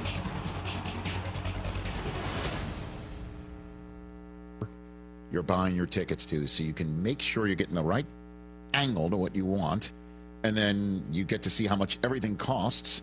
You match it up together with the all-in pricing feature. You get your total up front, no surprise fees at checkout, most flexible customer service policy in the ticketing industry, lowest price guarantee, or Game Time will credit you 110% of the difference. Why not? They got a new feature, Game Time Picks, that just filters out all the fluff and curates only the incredible deals on great seats for you to take a look at. Take the guesswork out of buying tickets with Game Time Picks. Download the Game Time app, create an account, use our code, Rich. It's not just my code, guys. It's our code. For $20 off your first purchase. Terms apply. Visit GameTime.co for details. Again, create an account, redeem our code, RICH, for $20 off. Download Game Time today. What time is it? Game Time. How was the Intuit Dome last night, sir? Oh, baby. Really? Yeah, man. It was. You walk in and you're like, oh, OMG? Yeah, Really? because, I went a couple months ago to an open house, right? So Yes. there was about maybe 200 people there. So you really got to see everything, but it was empty. How'd you get into the open house? A friend of mine, no, not him. Ashton? Jeez. No, another friend of mine. Yes. So Okay, so now this time you're seeing time it. we're Now, going now for- it's loaded up and ready to go. The wall's filled up and everything. Yeah. What's the wall look like? The wall, it looks like a college type atmosphere. Now, Yeah. mind you, everyone was in costume yesterday, so I'm sure. Wow. But like when you have, it's Halloween, everyone's in costume. They're beating on drums. They're doing chants. Even when the foul shots are on the opposite side of the court, they're going crazy. Like the wall, I think, is going to serve its purpose. They're all standing, and it looked like just a college atmosphere. But I thought, I'm sorry to interrupt, but I'm supposed to, I thought you're supposed, if you're on the wall, you have to wear something Clippers. Well, I think, Did like they I make said, that exception for last I night? think Halloween, so people just had costumes on. Oh, did they not make some of it? Like, you know how you go to a fancy restaurant, they have coats for you if you don't have them? Right. Like they didn't have like Oloa candy leftover. They might have. I mean, it is Halloween. You have to fill up their bucket with Oloa candy. I saw a lot of Quentin Richardson jerseys, so maybe they were handing those Q. out. Q, You our did boy one of these? Q. Shout out to Q Richardson. Right. A lot of those. But I'll be honest with you. I sat down and we get in. I went with my buddy Jason Anderson. I sat down in my seat. I looked up at that board and I literally said something that Roku Charlie won't let me say on air. Like my first reaction was like, because it is a 4K, like it's 2 stories, something like that. It's something Really? you have to see, and they have pictures of all 5 players who are on the court at any given time, so they have their headshots lined up, and then whoever scores, their headshot kind of comes up, separates from the rest of them, and kind of looks around and then slides. The place is wow. And I'm sitting there, Rich. I'm charging my phone at my seat. What do you mean? Like they have outlets that you can take a phone charger and charge your phone. Oh, wow. And, by the way, what a game changer that is. Right? It really is. Dude, seriously. And it's so strange that I would look at that and go, wow. I mean, it's a real they've got a thing. wall, they've got a 4K board that's the largest ever, and you're telling me Bomber put, yes. So it's like a plug-in, or it's you can... literally right in your hand. Oh, by the way, I took 2 different charging cables because I didn't know which one would work. Case? It's the C one, the small one. Okay. That goes in there. Yeah, interactively, though they had a costume contest on the board. Yeah. You have 4 buttons of different colors. So you got to vote, yellow, blue, green, or red. Who had the best costume? So you sit there on your chair and you just hit the button and it lets you vote. And the guy who won wall season tickets. Wow. But again, and toilets. How could I forget? All the toilets. So many I was in the toilets. bathroom, baby. There wasn't nobody in there with me. Toilets. Because we've been having fun with that. He really does. It mean so you're in and out, you're not waiting. Boom, boom. And then you walk in, so it's facial recognition, which I hate, but I figured why not? They got you anyway, so I signed up. I did show my age here. It took me and my boy about 15 minutes to finally download the app. You walk right in. You don't show your ticket. You go to get something to eat. You just grab it, walk in. And it charges you. Yeah, That's right. you do have to. You scan your phone. Yeah. You only have to just scan your phone when you walk in, and then it's all good. It's amazing. And it's again, amazing. I'm not calling anybody out, or you. So, were these special seats to have those buttons, or do all the seats have those buttons? As far as I know, when I did my tour and I walked all around, every seat has. The wall doesn't, because the wall doesn't have seats. They don't have seats, right? No, so pretty much most people have the ability to vote on stuff. Wow, that's pretty cool, man. Wow. And toilets. Did I mention toilets? But there's one you didn't mention here. Kawhi, he was a factor last night. Kawhi was a factor. So what are we looking at right here? So on the board, they had this game they played with candy corn, which I thought of us instantaneously. So because we talked candy corn yesterday. So all the players, they did a game where they reached one hand into the bowl and pulled out as many candy corn as they could, and then they counted them. And of course, the claw, Kawhi, he had the most with 154 pieces of candy corn. Wow. So at least he participated in that, which I was happy with. Yeah. He's active. Huh. I mean, look at the size of the mitts on this dude. Well, so 154 pieces of candy corn just in one scoop. Wow. By the way, that's not very public health safe. When I'm you're sure he taking took them somebody's with him. hand and so nobody ate the rest of the candy I corn. can't confirm or deny what happened to these candy corn. I had nothing to do with I it. guess it's a good thing Wembanyama wasn't there. Oh man, dude, I can't tell you, there would have been like Because, 275. By the way, when you walk into the facility dressed like Wembanyama was last night, I saw this. This is nightmare fuel. It's very scary. Could you imagine you're it's pitch 7'4" and That's this is what terrifying. comes at you?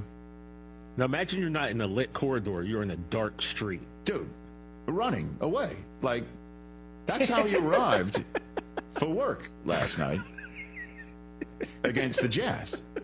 Like, that. You know what? The only other scary, like, it's a wrap moment similar to that recently was Cube coming out before Game 2 and ending Game 2. Right? Before it even By started. rapping a couple times and saying it's time for Dodger baseball, and that was it. Yeah. Right? But Big Vic, Team Vic, Crown Vic. after arriving like that, came up with the 5x5. Now, you've heard what a double-double is, triple-double, quadruple-double. Of course. Is when you have 4 stats or 3 stats or 2 stats of 10 double digits or more, right? This 5x5 is a rarity where you get at least 5 in a game in 5 different categories. Guy had 25 points, 9 rebounds, 7 assists, 5 steals, and 5 blocks. And it's the second time he's done that in his career. And he's the third player in the history of the NBA with multiple 5x5 games all time. One of them I wouldn't have mentioned. One of them I would think. The other one I wouldn't. Do you want to know the other 2 are? Have you seen this stat? No. Okay. Can I guess? You may guess. I'm going to say Akeem Olajuwon. That is correct. You will never guess the other one. 3 times. Tayshaun Prince. No, Hakeem did it 6 times. Yeah. This guy did it 3 times. Not Tayshaun Prince. Like Sean Bradley or something crazy? I got. Can you give us a time area? Yeah, I can't. I guess Wembanyama did it against this guy's team last night. Oh. Carmelo? No. Oh, Mark Eaton. Nope. I'll get you. Oh, Andre Karolinko. Yes. AK-47 is the tool. Wow. Dude. Wow. Well done. Yeah. I sometimes know stuff. And there's only been 4 quadruple doubles in NBA history, so that's the kind of thing we're watching next out for Wemby to complete. Actually, it's a 6x6 game. Folks Yeah, that know fouls. this, it's those 5 categories, and on his way in, he got 5 people to poop their pants. There are 5 people soiling themselves out of camera at this point in time. Then he started doing toilets. With that mask, he's like 8 feet tall. Right? Yeah, And it's then like, look, he's still it's kind like of bent Fletch, over. right? Fletch is 7 foot with the afro. 6'5", 6'8". Oh my God, a 6x6. Wow. For Wembanyama last night. Jeez. That's the way we're covering the NBA. Prescriptions require an online consultation with a healthcare provider who will determine if appropriate. Restrictions apply. See website for details and important safety information. Subscription required. Price varies based on product and subscription plan. Hi, I'm Dr. Peter Stahl, board-certified urologist and Senior Vice President of Men's Sexual Health at HIMSS. In my 12 years of practice as a reproductive urologist, I've helped many guys with ED, and it has never been more convenient to treat than it is right now, thanks to HIMSS. It really wasn't easy before. You had to take time out of your day, come to a physical office and see a specialist like me in person. Now, through HIMS.com, you can get world-class sexual health care and a full range of treatment options for ED through a 100% online process. It starts with a free assessment from a medical provider licensed in your state who can determine if ED treatment is right for you. If prescribed, your medication is shipped to you for free. So don't wait. Join the hundreds of thousands of guys who've gotten help for their ED through HIMS. To start your free online visit and find ED treatment at up to 95% off brand name prices, go to hims.com/joy. That's hims.com/joy for your free online visit. Saturday, December 21st, Soaring Eagle Casino and Resort rocks with Lit. And same show, same night, Fuel. The Ignited We Stand Tour. Tickets start at $32 and on sale now at the box office or etix.com. Multi-platinum 90s rock with Lit and Fuel. Live at Soaring Eagle Casino and Resort, Saturday, December 21st. More at SoaringEagleCasino.com. Mac and cheese is all grown up at Trout Town Tavern and Eatery in Kalkaska with the Pub House Mac and Cheese. Savor an oozy 4-cheese blend smothered over penne pasta and topped with a crispy Parmesan crumb. Get decadent by adding smoked pork and bacon crumble, or maybe shrimp or barbecue beef brisket. This is mac and cheese at a new level. Pair it with your favorite ice-cold brew or cocktail. Get more at TroutTownTavern.com. Trout Town, for up north flavor.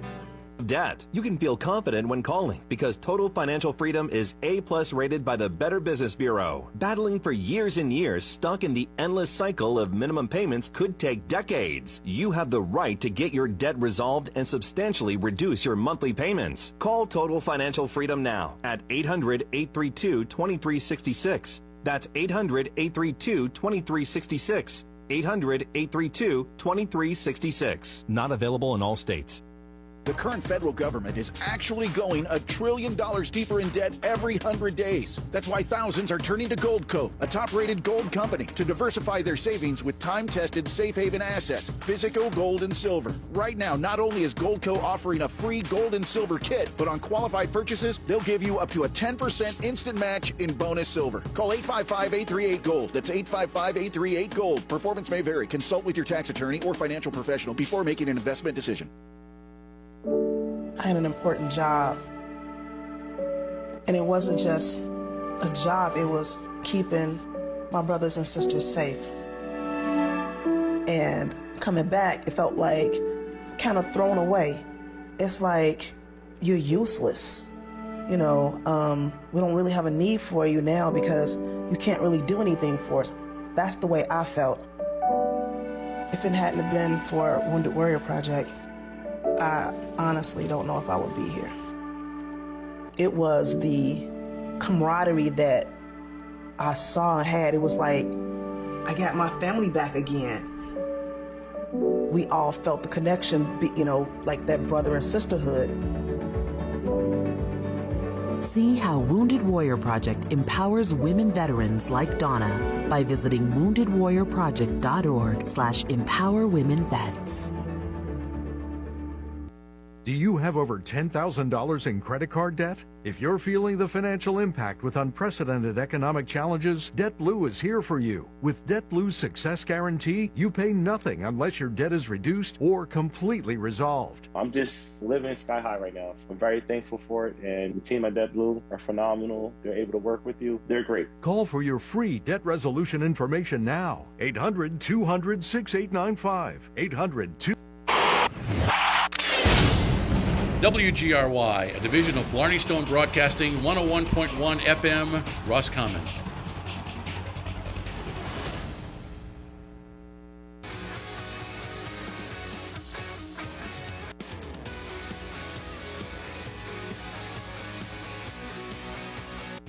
This is the Rich Eisen Show. Malachi Corley, it turns out, makes a rookie mistake. He dropped the ball before he broke the plane of the end zone. Live from the Rich Eisen Show studio in Los Angeles. Into the end zone for Garrett Wilson. One-handed catch! Incredible! Aaron Rodgers hooks up with his old buddy, Devontae Adams. Earlier on the show, NFL Network insider Tom Pelissero, Buccaneers quarterback Baker Mayfield.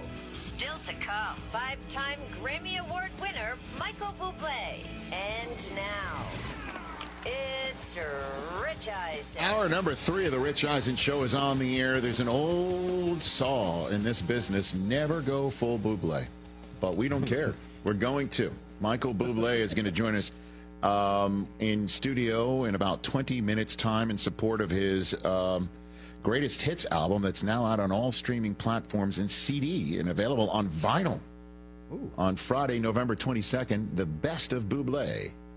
And, of course, he's on The Voice, which is in season 90,000, I believe. By the way, I'd turn my chair for you guys. You'd probably turn it the other way, though. I think you'd be. No, I'd turn my chair if my back was to you and I heard you talking sports. I'd turn around. I'd turn around and say, you could be on my team. I feel like you know what I mean? You would probably disparage what we were trying to say, and then you would not pick. Well, I mean, Chris, am I wrong? No. Wow. Why would you say my first default is to disparage? That's not what I do. We're competing against each other, TJ. So yeah, I gladly accept. Okay, there you go. Your chair turn, Rich. You go like one of these, point to your head, right? So then that means I go to Snoop, then, and I go. Oh, okay, very good. On fleek. That's an old school drop right there. John Miller when he was here. Normally you choose the squad goals one. When he said on fleek and squad goals when he was here, and by the way, he showed up in shorts. He didn't know it was on camera. Shorts. He's as great as they come, man. Hawaiian shirt, short shorts, and very toe revealing sandals. Right. Yeah. I do want to say something here. I do want to say this because speaking of John Miller, all-time great broadcasters and Ford Frick winners, right? Is he in the hall? I shouldn't say that, guys. I don't know. I'm assuming he's a Ford Frick winner. He should be if he's not. John Miller of Sunday Night Baseball fame on the Worldwide Leader in Sports. Yeah, 2010. Great. At any rate, Bob Costas is apparently stepping away from calling baseball games. And I just want to say this. He is one of the all-time greats. He's one of my favorites. I'm biased. One of my most cherished developments in my career and life was getting to know him. And I'll never forget this. I found out through, I believe it was John Walsh at ESPN. It's so long ago, I don't remember how, but I wound up on Bob's radar screen. And he invited, me to hang out for dinner prior to going up to Yankee Stadium before a game that he was broadcasting, and I was just a newbie on ESPN and SportsCenter. We had dinner, and I'm glad I did it for many reasons, because part of the reason why I got in the business is because I loved watching Bob and listening to Bob and emulating Bob and talking in a fashion that makes you smarter, if not maybe makes you chuckle every now and then.